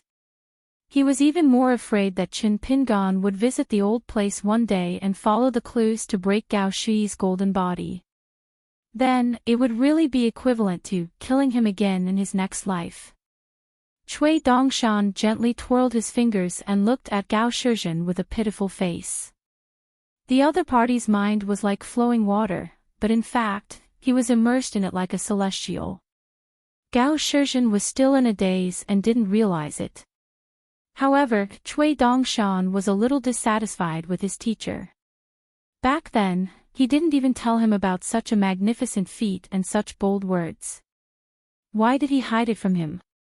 In fact, even if Cui Dongshan didn't use his divine power, he could still guess a lot of things. However, it was strange that when the teacher was beside him, as a student, he was more lazy and didn't like to think about things. Cui Dongshan yawned, sat up and stretched. He smiled and said, "The oil lamp in the secret room of the Duke Public House. When I return to the Mirage City, I'll help Brother Gao add oil to the lamp." Gao Shizhen suddenly stood up. "You dare?" Cui Dongshan raised his hands. Okay, I don't dare. Gao Shizhen sat down dejectedly. Cui Dongshan stood up and walked to the door of the house. He leaned against the door with his back facing Gao Shizhen. The young man in white covered his sleeves with his hands and said indifferently, "If teacher suffers a loss tonight and escapes from me, I'll definitely let you accompany Gao Shi. Every day, you'll depend on each other. Face to face, your souls will be entangled, and you won't be able to tell who's the son and who's the father. This isn't anything interesting. Occasionally, you'll treat Gao Shi as your beloved concubine. Occasionally, Gao Shi will treat you as a maid or a fairy sister. That's interesting. Anyway, the Tongyi continent is such a foul place. There's no lack of such dirty things." Gao Shizhen sat on the chair in a daze, sweating profusely. He only begged the old housekeeper, Pei Wenyue, to return to the Heavenly Palace Temple alive. Cui Dongshan smiled and said, "Let's go back." He slowly put away the bird in the cage. This was the teacher's unique understanding. Soon, the teacher and Pei Min appeared side by side.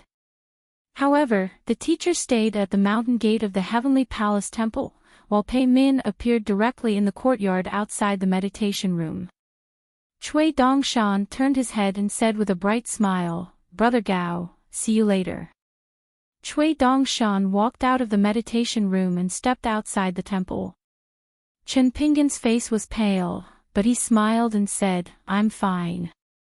I'm seriously injured, but I didn't hurt my foundation." Cui Dongshan nodded and said in his mind, "Jiang Shengzhen must be on his way. As long as the three of us work together, we can give it a try." Chen Pingan shook his head. "It's not necessary. Let's go back to the Yellow Flower Temple first. I'll tell you the details on the way. However, when we enter the Mirage City's mountain and water array, you will do it." Before leaving, Chen Pingan faced the Heavenly Palace Temple, bowed his head, and put his palms together. Cui Dongshan had no choice but to follow his teacher's example and pay his respects to the Dharma outside the mountain gate. The two of them rode the wind extremely slowly. Chen Pingan described in detail the process of Pei Min suppressing the immortals. Cui Dongshan listened attentively and silently remembered it in his heart. Seeing that the teacher was no longer talking, Cui Dongshan asked in a low voice, "Teacher, back then, did you feel that there was something wrong with the old housekeeper standing beside Gao Shizhen?"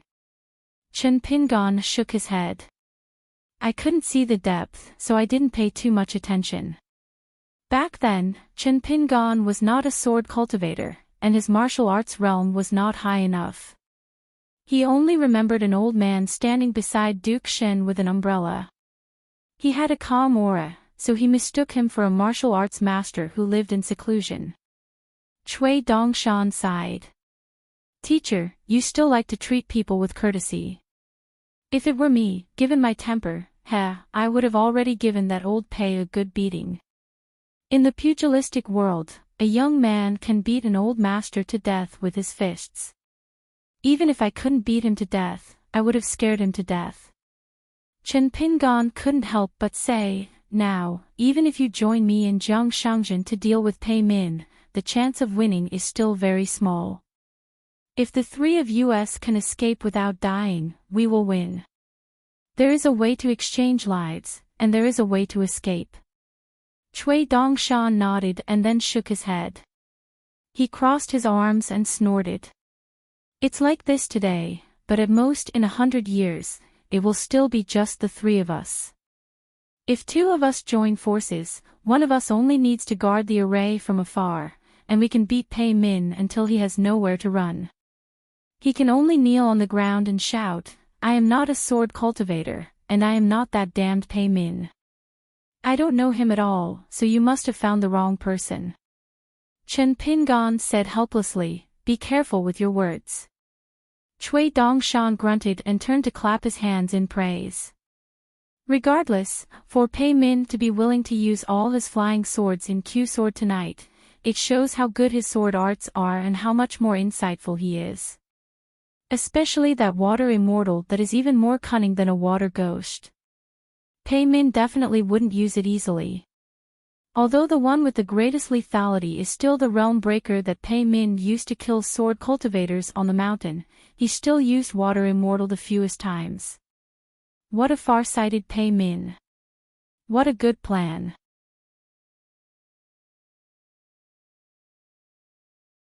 As the prince of the Great Spring sect, Lu Mao knew some inside stories about cultivation.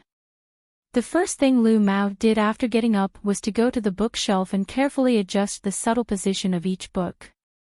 After making sure that everything was back to normal, Lu Mao felt better. But when he saw the empty space on the bookshelf, Lu Mao did not feel sorry for the other books, but he really felt sorry for the few ancient books of calculation. Glancing at the pile of broken chairs, Lu Mao felt a little uncomfortable.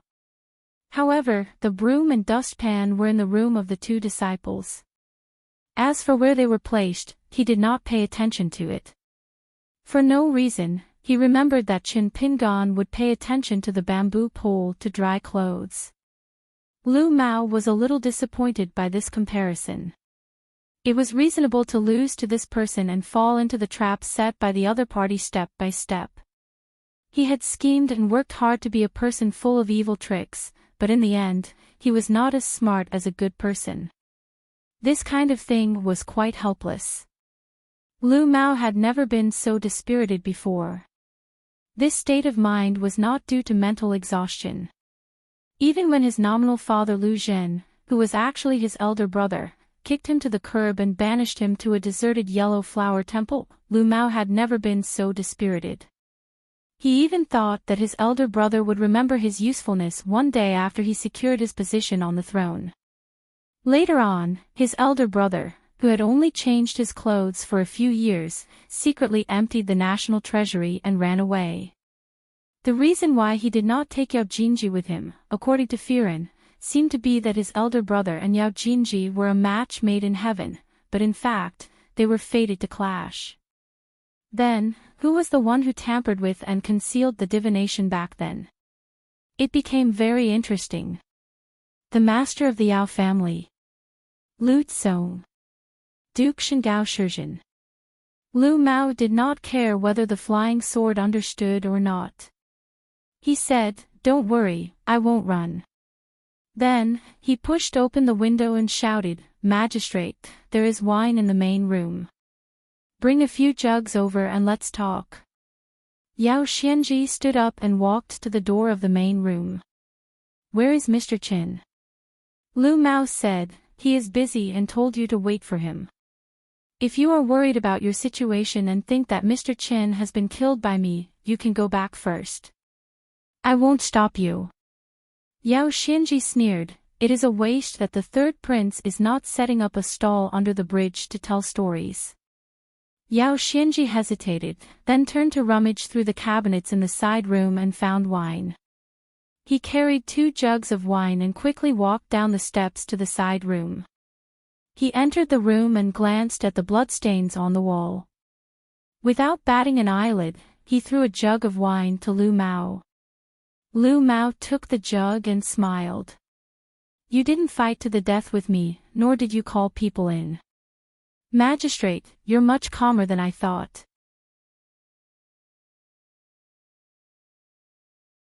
If your guts are not rotten, you are more than qualified to be the capital's magistrate. Lu Mao's mouth twitched. He stretched out 2 fingers and tugged at the plain Daoist robe on his body. Magistrate. How did the Mr. Chen you admire the most call me? Your Highness the Third Prince, how can you, a lower first-rank duke, compare? I have a share of civil officials, generals, and Jianghu to myself. Don't forget, before I left the capital for the northern Jin Kingdom's Jin Huang Manor, who was the one who spent a full 3 years leading people to the north and south, helping our great Quan dynasty behind the scenes to compile the 400 scrolls of the Yuanjin 12th Year Chronicle. At this point, Lu Mao raised his arm and raised the wine pot towards the window. Then, he silently took a sip of wine, as if he was toasting the Lu Mao of the past. The former third prince was proficient in calculations and obsessed with geomancy. In private, he even made a promise with his elder brother that in the future, he would make Lu Mao, the vassal king, compile a great work that would be passed down through the ages for the great Quan dynasty. Yao Xianji was puzzled. Why are you suddenly talking to me so openly about your ancestors' graves? What are you trying to remedy? Does Mr. Chen want to kill you? That can't be, right? You are now a good-for-nothing. Lu Mao clicked his tongue. I didn't know you were such a chatterbox. I haven't seen you in so many years, so my impression of you has always been that of a hothead. The unkempt man with sideburns in front of him used to be a bright-eyed youth. Lu Mao fell silent just like that. Yao Xianji suddenly said, on the way here, Mr. Chen asked about your past. He said that the big thin book was compiled very well, and he also said that he didn't believe it was Lu Mao's work. Lu Mao laughed and raised his head to take a sip of wine. In this life, people who were infatuated were afraid that they would accidentally remember someone while drinking at the table. In this life, people were most afraid that they would suddenly understand something. Lu Mao said, Yao Xianji, have you ever thought that one day, whether it's you or me, we will all be characters in one of Chen Pinggan's books? When the books get thicker and thicker, we will become more and more insignificant. Yao Xianji shook his head. You are almost like that. I am different from you. Mr. Chen can rush to Mirage City today for my grandfather. When I am old in the future, no matter how busy Mr. Chen is, he will still come to find me and drink with me for the last time. If I ask Mr. Chen to bring any immortal wine in the letter, Mr. Chen will definitely help me bring some wine. How can you compare? What do you know? Lu Mao smiled and nodded. After a moment of silence, he asked, do you feel better after talking like this? Yao Xianji held back for a long time before cursing. Lu Mao was about to laugh when he saw the flying sword flash and disappear without a trace. He turned his head and saw a white cloth hanging upside down by the window. There was also a head hanging there. Lu Mao was stunned for a long time. Chen Pinggan crossed the threshold with his hands in his sleeves. I didn't expect Daoist Long Zhou to be so good at talking. Lu Mao was relieved and bowed. You are making a fool of yourself. Cui Dongshan climbed through the window and entered the house. Chen Pinggan nodded. Cui Dongshan flicked his sleeves to disperse the camouflage spell, revealing the extremely valuable and extremely hot book collection seal. Cui Dongshan was in high spirits as he stared at the private seal. He carefully used his flying sword to draw a dozen golden lightning pools, layer by layer, and finally formed a sword array. Only then did he put the seal of the old bookworm, that had once collected 3 million books, into his sleeve. Cui Dongshan said in his mind, "Mister, I may need to go to the Merit Forest. Zhou Fei just happened to come, so I will let him accompany Master back home." Chen Pingon asked, "Why are you in such a hurry? Why don't you go back to Luopa Mountain first?" Cui Dongshan nodded. "It is urgent. But don't worry, mister. I will hurry to Luopa Mountain as soon as possible. Before that, I can accompany Mr. to Yao Mansion. Then Mr. can go and pick up eldest senior sister and the others. I will help Mr. clean up the mess in Mirage City before leaving. In any case, it can be easily settled in half a day at most. It's just Daoist Long Zhou, Lu Tsong from the water prison, and Dukshan Mansion without Pei Min." Lu Mao was originally relieved, but for some reason, after seeing this strange white-clothed youth, his heartstrings tightened again. It was just like when he saw Chen Pingon, who had just visited Yellow Flower Temple. The white-clothed youth suddenly turned his head and glared at Lu Mao. He spun his sleeve and said angrily, "What are you looking at? Little stinky cow nose, do you know that I have seen the old ancestor of the stinky cow nose?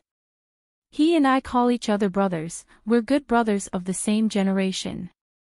So hurry up and call me old ancestor." Lu Mao turned his head and looked at Chen Pingon.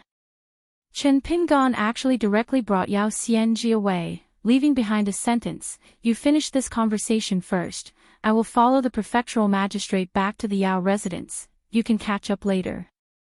Cui Dongshan puffed out his chest and said loudly, "Got it." When the teacher walked out of Yellow Flower Temple, Cui Dongshan leaned against the window to make sure the door was closed. He pricked up his ears to make sure the teacher was far away. Only then did he turn around and listen to the slight snoring of the two beloved disciples of Daoist Long Zhou.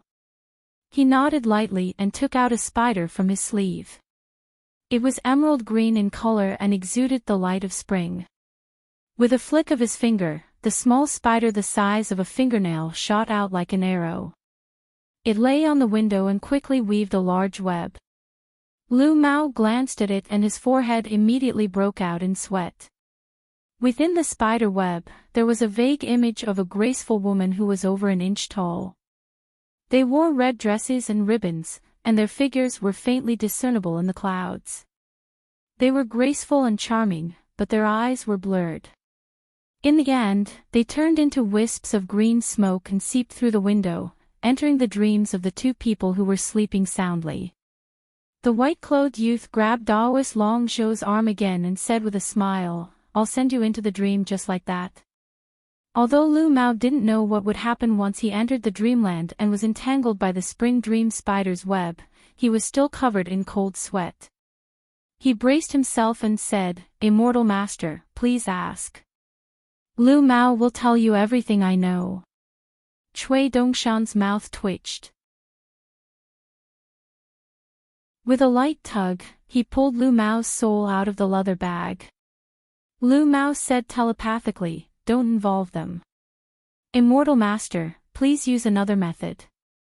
Cui Dongshan shook his head. "Trust me, you'll only regret it more after this." Lu Mao said, "At least I won't regret it now." Cui Dongshan looked at him. Lu Mao helplessly called out, "Ancestor." Cui Dongshan laughed and scolded, "Daoist Long's wit is truly frightening." Cui Dongshan waved his sleeves, and the broken chair on the ground reassembled. Cui Dongshan sat down on the chair, kicked off his boots, and sat cross-legged. Then, he stared at Lu Mao in a daze. Cui Dongshan first waved his hand and put away the spring dream spider.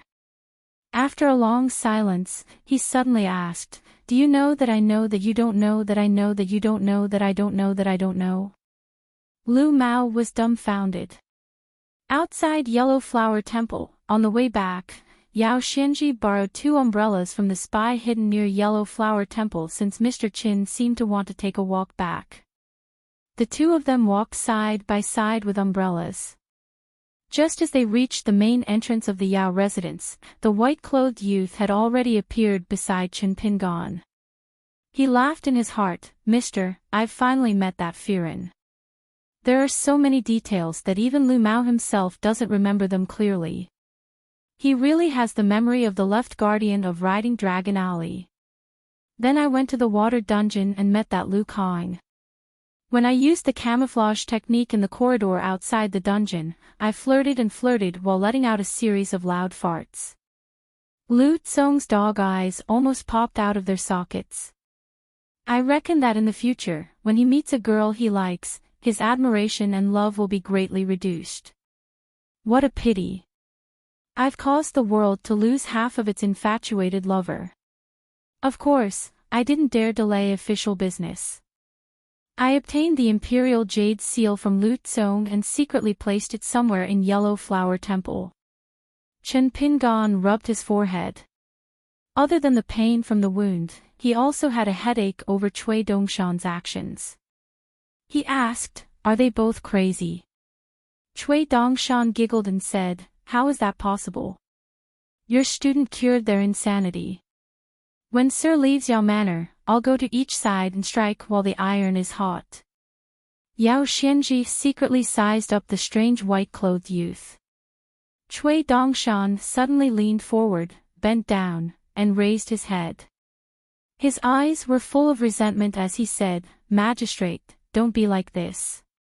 I'm a man." Yao Xianji no longer looked at the youth. After the 3 of them entered Yao Manor, Chen Pingan suddenly said, "Dongshan, your methods have always been more roundabout than mine. You can see immediate results. It's very difficult to learn." Cui Dongshan shook his head and said seriously, "I'm only good at destroying things and destroying people's hearts. Sir, you are the exact opposite. I should learn from you."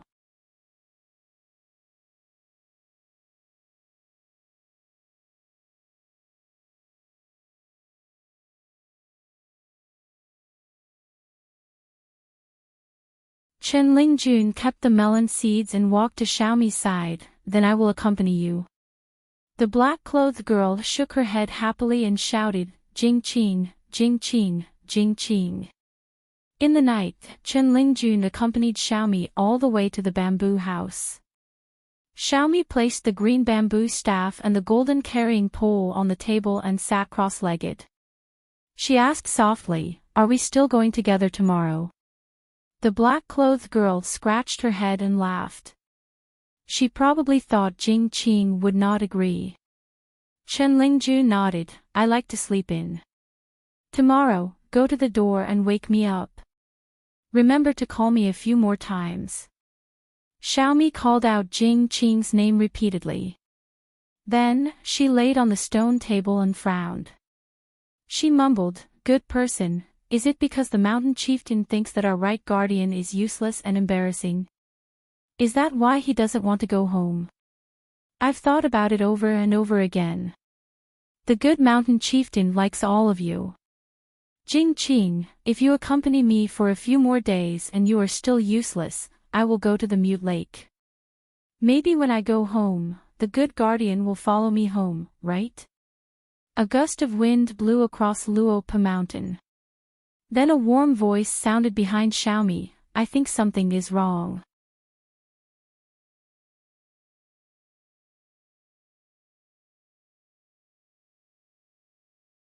Wei Pai was deeply moved. He joked, "You're finally back. Seems like Xiaomili's contribution is the greatest." Chen Pingan couldn't even move. Xiaomili was just like back then at Mute Lake. She had made up her mind to stick to him. Chen Lingjun finally came back to his senses. With snot and tears all over his face, he shouted, master, and ran toward Chen Pingon. In the end, Chen Pingon reached out and pressed his head down. He twisted it gently and slapped the chair back. He laughed and scolded, "Well done, Shuojiang. You've grown up." Chen Lingjun immediately felt a little guilty. He coughed a few times and was a little envious of Xiaomi. He knocked on the stone table with his finger and said seriously, "Right, guardian, this is outrageous. Didn't my master say that he'll be going on a long journey in the time it takes for a stick of incense to burn? Hurry up and let my master discuss serious matters with the three of them." "Oh, look, isn't this Lord Wei of the Northern Mountains? It's Brother Wei who has graced us with his presence. My apologies for not going out to meet you and not treating you with wine. My apologies for my lack of manners. Sigh, who asked Nwanshu to not be on the mountain?" Wei Pai smiled and nodded. Chen Lingjun chuckled. "Look at how capable you are. A northern mountain lord who isn't much bigger than a bowl is still a guest in my Luopa mountain. Don't you know that? In the future, I won't even care if you beg me to go to the Cloudy Mountain or whatever night banquet." Once his master returned home, Chen Lingjuan's backbone immediately became firm and unyielding. He wasn't afraid of anyone. Xiao Mili was finally willing to let go of her hand. She bounced around Chen Pingon, calling him the Good Mountain Lord over and over again. Ha, the Good Mountain Lord didn't bring a large wicker basket home this time. That means there won't be an unfamiliar little girl standing in the basket. Chen Lingjun immediately stood up and used his sleeves to wipe the stone chair. He even bent down and blew on the dust. He smiled brightly and said, "Master, here, sit." Zhou Mili didn't sit down. She ran over to pick up the green bamboo cane and the small golden carrying pole. She stood beside the Good Mountain Lord and accompanied Jing Qing as door guardians. Coincidentally, there were 3 empty seats. They were given to old chef, elder sister Changming, and Wei Shanjun. He was dressed in a long green robe and had a jade hairpin on his head. His figure was tall and slender, and there was a vermilion wine flask hanging from his waist. In the eyes of outsiders, he was handsome and elegant. However, in the eyes of his own people, he was in high spirits. Chen Lingjun and Xiao Mili each took out a handful of melon seeds. Xiao Mili gave half to the Good Mountain Lord, while the other 3 shared the remaining melon seeds. The green-robed little boy gave it to his master first, then to old chef and elder sister Changming.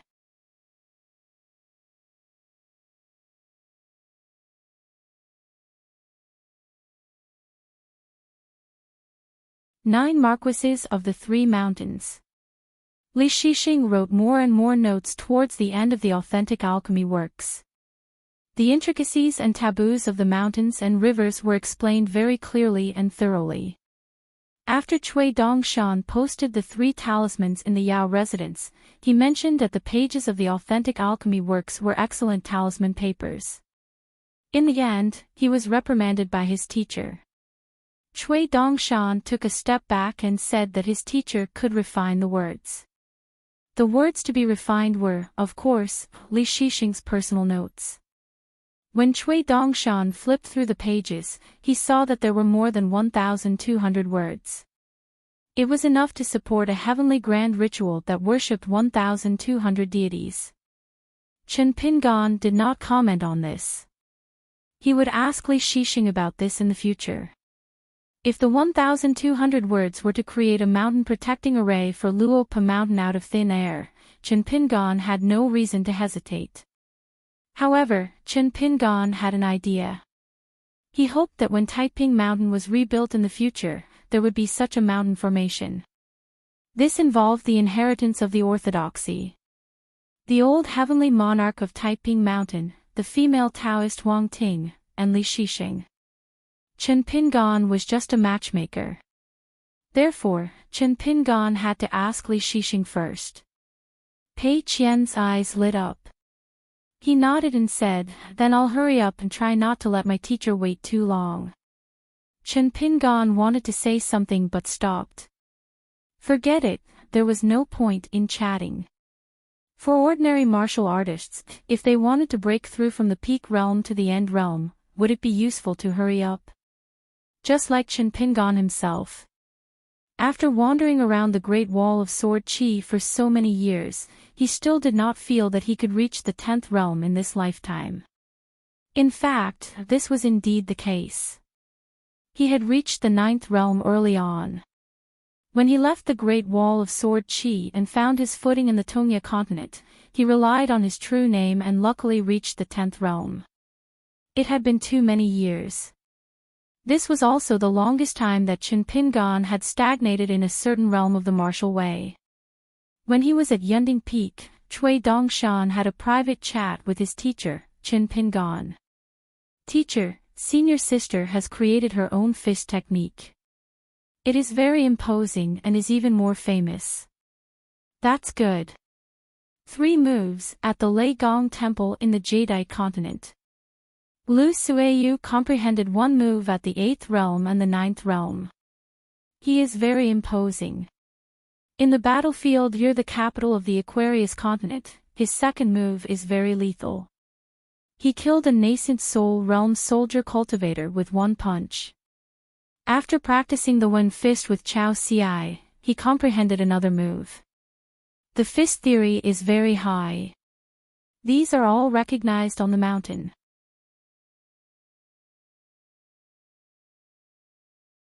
He held the seal in 1 palm and twisted it gently with 2 fingers on the other hand. He sighed and said, "The gift is too heavy, but the affection is even heavier." Then he turned to complain to Chen Pingan, "Child Chin, next time you come to Heavenly Fault Peak, don't be like this. The gift is good, but in this way, it's really like you're a guest." Child Chen is clearly returning to his own mountain. Pei Qian sat on the side and listened in a daze. Old Immortal Lu was really good at chatting. He was still as elegant as before. In the end, Lu Yong seemed to have realized something. He looked at the young girl with her hair tied into a bun. He could vaguely see some of her features when she was young. Old Immortal Lu remembered very clearly that in the past, Chen Pingan was accompanied by a charcoal girl. At that time, Lu Yong felt that it was very strange. The protective formation of Heavenly Fault Peak at the foot of the mountain was a sea of clouds. When one climbed high, unless one was a nascent soul like Lu Yong, one would be trapped in the clouds and unable to see anything clearly, even if one was a golden elixir expert. However, the charcoal girl always held a walking stick. When she climbed up the steps, she would knock on the steps and constantly look around. Sometimes, she would secretly size up Lu Yong.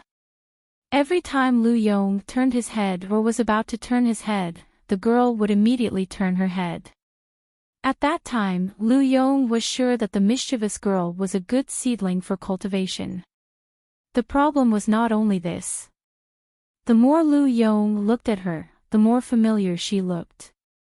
However, he did not dare to believe that she was the legendary female grandmaster, Jing Qian. Their names were both Qian, but after all, their surnames were different. Therefore, Lu Yong did not dare to admit it. What more a 30-year-old 9th realm martial artist? A female grandmaster who fought Chao Ci 4 times in a row in the central divine continent. Lu Yong did not dare to believe it. Unfortunately, in the Aquarius continent, whether it was Old Dragon City or the Central Continent, Lu Yong did not need to rush to the battlefield to fight. He only needed to focus on refining pills. Therefore, when he caught a glimpse of Jing Qian rushing to the battlefield, he felt that the side of her face was somewhat familiar. Chen Pingan smiled. "Brother Lu, to tell you the truth, this disciple of mine will always use the alias Jing Qian whenever he goes out." Lu Yong hurriedly stood up and solemnly bowed. "My bad eyes, it's my bad eyes. Greetings, Grandmaster Zheng." "Grandmaster Pei." Pei Qian could only stand up and return the greeting. "Old Immortal Lu is too polite. At that time, Jiang Shangjin looked at the young mountain lord who was full of smiles after revealing the secrets of heaven. At that moment, Chen Pingan was like an elder in a scholarly family. After an imperial examination ended, he met up with a good friend who had not seen him for a long time. He could not help but laugh and say something. Therefore, he said, the younger generation in the family is unbearably naughty. He only got second place in the imperial examination. And these things. Whether it was Chen Pingan, the master, or Jiang Shangjin, the outsider, it did not matter if she told Pei Qian or not. Pei Qian would definitely understand, but it would not be as good as her understanding in the future. Because in Luopa Mountain and the lower sects, it was time for a large group of children to grow up, and the rapid rise of some young people. Before leaving the heavenly fault peak, Jiang Shangjin pulled the uneasy old immortal Lu alone and chatted with him for a while. Among them, Jiang Shangjin said, there is Lu Yong in the Tongya continent, which means that there will be an indestructible sect in the hearts of the cultivators in the world. Jiang Shangjin's seemingly polite words made the old nascent soul stage cultivator, who almost died in a foreign land, burst into tears as if he had drunk a big mouthful of strong wine when he was young. According to the agreement, the cloud boat ferry slowly went to the southeast of the Aquarius continent. Jiang Shangjin gave Chen Pingan a seal of the ferry array hub. Previously, Jiang Shangjin relied on this seal to reach the Mirage City very quickly. However, this move required a lot of Gyu money, so Chen Pingan did not intend to accept it. Jiang Shangjin threw the ferry to Chen Pingan and let Jiang Shangjin and Pei Qian protect the ferry and all the children. Chen Pingan put on a bamboo hat, carried a sword on his back, and tied the blade-strengthening gourd on his waist. He took a deep breath and flew to the colorful robe country alone. Revisiting an old place. The first time, it was filled with a fiendish aura, like a ghost town with few people. The second time, it was beautiful, without the slightest bit of fiendish aura. This time, the spiritual chi of the mountains and rivers seemed to be much thinner. Fortunately, the familiar old house was still there. There were still 2 stone lions guarding the door, and there were still spring couplets hanging on the door, as well as 2 painted door gods. In this dusk, Chen Pingan adjusted his bamboo hat and raised his hand. After pausing for a long time, he gently knocked on the door. The person who opened the door was not the familiar old granny, but Yang Huang, with his wife beside him. Chen Pingan raised his hand and pressed down on his bamboo hat. Yang Huang was about to speak, but his wife immediately grabbed his sleeve, so Yang Huang did not speak. Chen Pingan quickly took off his bamboo hat and smiled, "Brother Yang, sister-in-law, it's been a long time." After entering the house, Chen Pingan naturally closed the door, turned around, and said softly, "I went on a long trip these years, very far, and just returned." Yang Huang sighed and nodded, no wonder. The ghostly wife, Ying, stepped heavily on the back of her husband's foot, who might as well shut up. Ying smiled, "I'll go get some wine. You guys drink first, and then I'll cook a few dishes to go with the wine." Chen Pingan smiled, "If you don't mind, I'll cook. My culinary skills are not bad." Yang Huang laughed, "What kind of logic is that? You don't trust your sister-in-law's culinary skills?" Ying quietly kicked again, and this time, she even used the tip of her foot to twist it. Yang Huang knew that he had said something wrong again. A foreigner, a servant ghost, and a female ghost, the 3 of them, the host and the guest, went to the kitchen together. Chen Pingan was familiar with the place, and began to make a fire. He used a familiar stool and a familiar bamboo tube to blow on the fire. Ying went to get a few bottles of homemade wine that had been stored for years. Yang Huang didn't want to drink it himself. Since he had nothing to do, he stood by the kitchen door.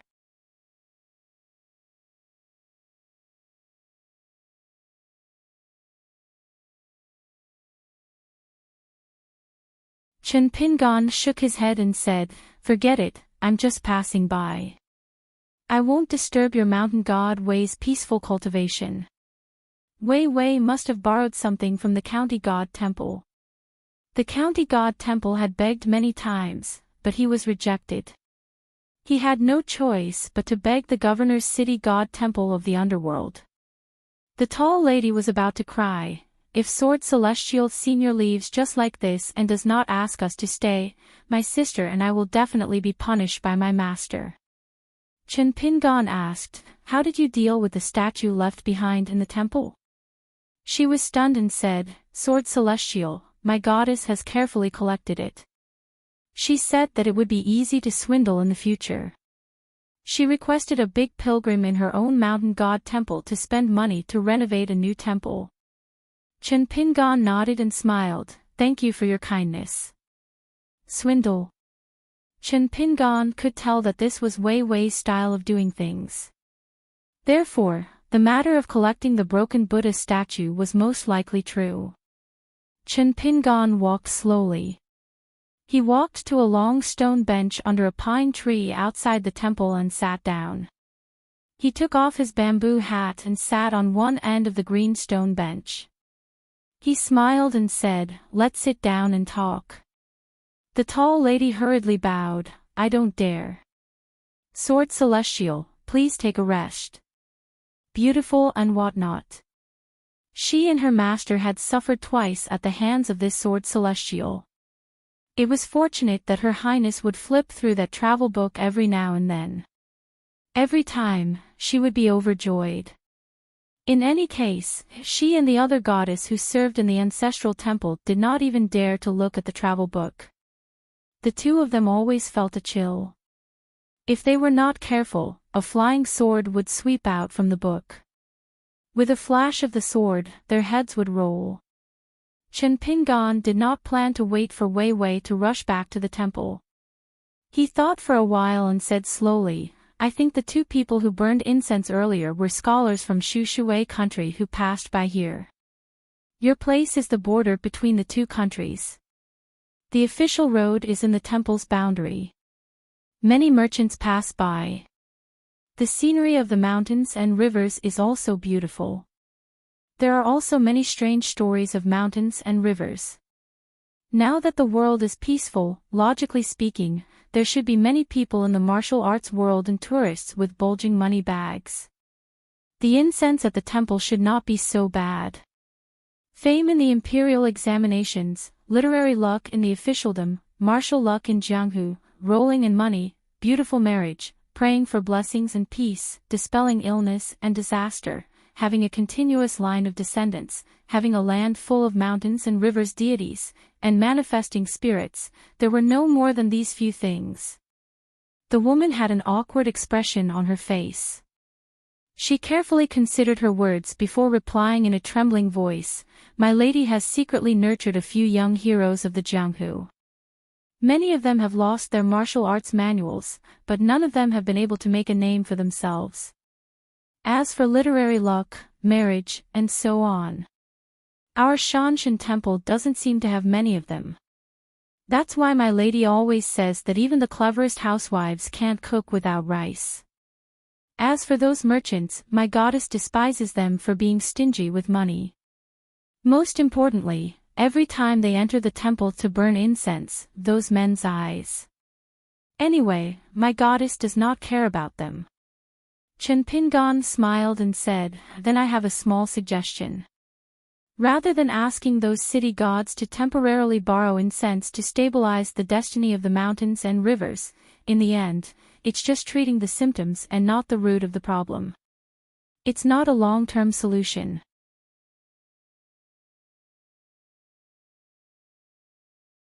If he really wants to bring blessings to the people, and complete his merit with a flawless golden body, he still needs to work hard on the 4 words of pure and clean. Many transactions that seem to be at a loss are sincerely done by the mountain god ancestral temple. For example, those families in the marketplace have no extra money. Even if they don't come to the ancestral temple to burn incense for the rest of their lives, you still have to protect them. Heaven has its time, the earth has its talent, and people have their governance. The mountains and rivers deities, where the spirit is in the sincerity of the people. How can you not know the teachings of the sages?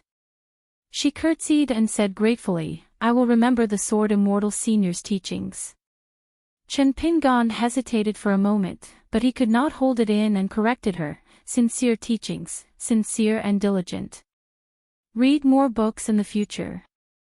She suddenly blushed. She was so embarrassed that she wanted to dig a hole and hide in it. Fortunately, the young Sword Immortal put on his bamboo hat again and disappeared in a flash. Chen Pingon met Song Fengshan and Lu Qian in the northern border of Shu Shui country. However, Senior Song had gone on a trip. He did not know where he was going or when he would return. After Chen Pingon learned that Senior Song was still in good health, he felt a little regretful that he could not meet him this time. He left a letter in the mountain god residence and was about to leave. He did not expect Song Fengshan to insist on drinking with him. Chen Pingon could not refuse him, so he sat down and drank. In the end, Chen Pingon drank until his eyes became brighter and brighter. Song Fengshan, who had white hair on his temples, fell unconscious on the table. Chen Pingon felt a little guilty. The former spy of Dolly, Lu Qian, who was now the goddess of the mountain god, gave him the answer with a smile. It turned out that Song Fengshan had once boasted to his grandfather that he could not compare to him in other aspects, but in terms of drinking capacity, even Chen Pingon could not compare to him. Chen Pingon stood up and said with a smile, Don't tell Senior Song about this wine, so that he won't hide from me next time. Lu Qian smiled and said, Young Master Chen, why don't I tell Grandpa that you two tied? Chen Pingon waved his hand.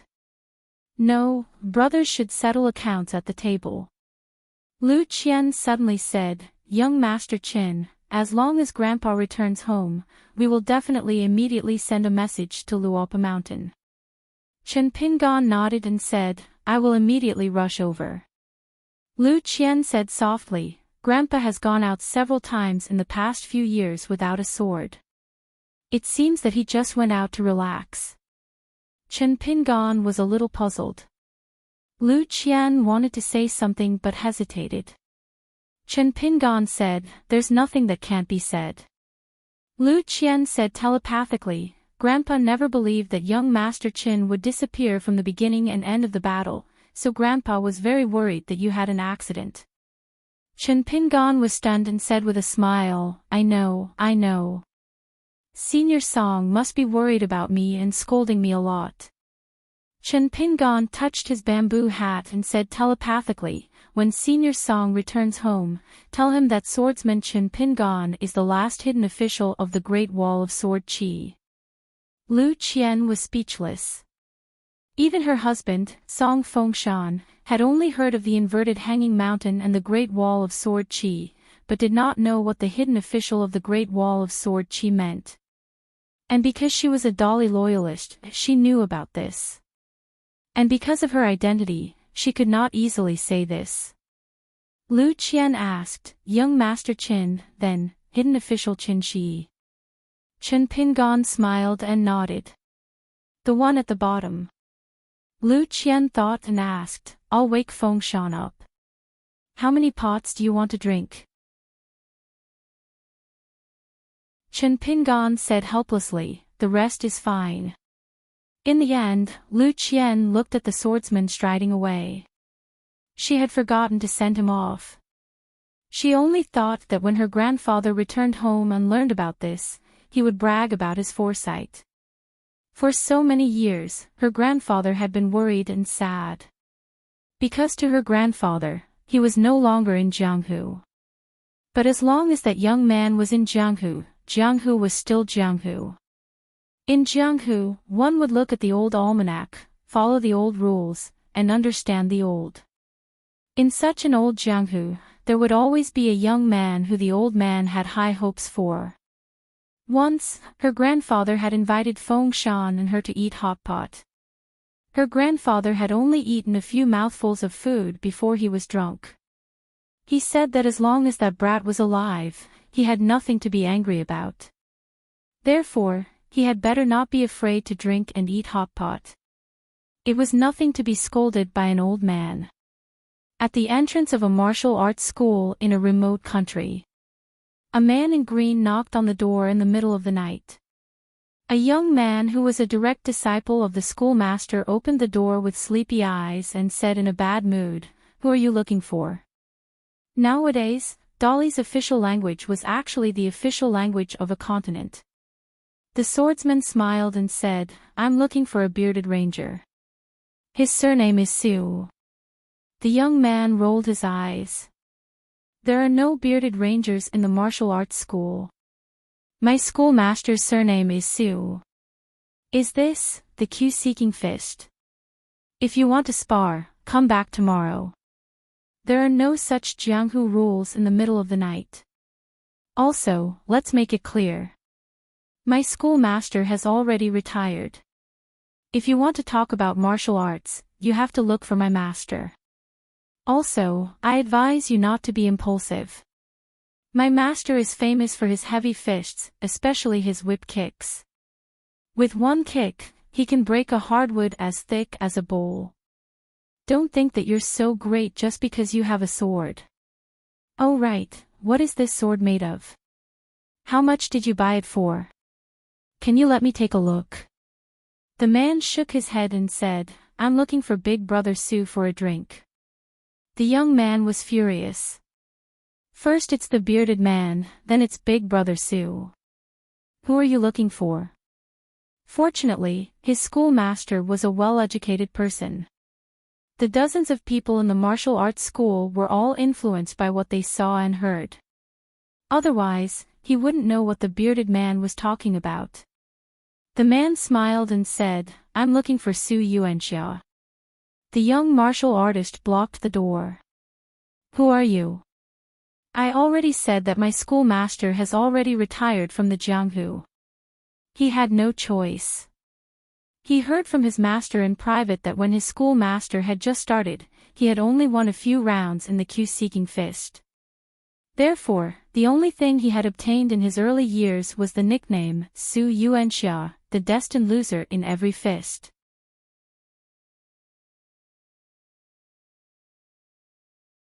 Master Chow said that if I learn martial arts, I'll be able to spar with Sister Pei in 2 or 3 years. He also said that there was someone with the same surname Bai who was also a sword cultivator. Master Chow told me not to waste this good surname and to work harder. Pei Qian nodded. You are quite similar to that Bai Xian. Bai Xian sneered. He is more like me. Pei Qian smiled. You are almost the same. Bai Xian felt that Pei Qian was implying something. Jiang Shangzhen glanced at Bai Xian. He was young but was indeed a man. In the martial arts school, at the table, Chen Pingan, who had never gotten drunk in his life except for that one time in the inverted mountain Huang Liang blessed land, was drunk tonight. He was so drunk that the old man opposite him thought that he was the younger one who could not hold his liquor. Su Yuanxia thought that many years ago, she was still a heroic swordsman and the drunkard opposite her was still a young man. You're tuning in to the Journey of the Soul YouTube channel. Don't forget to subscribe and join us on this journey to catch the most captivating stories.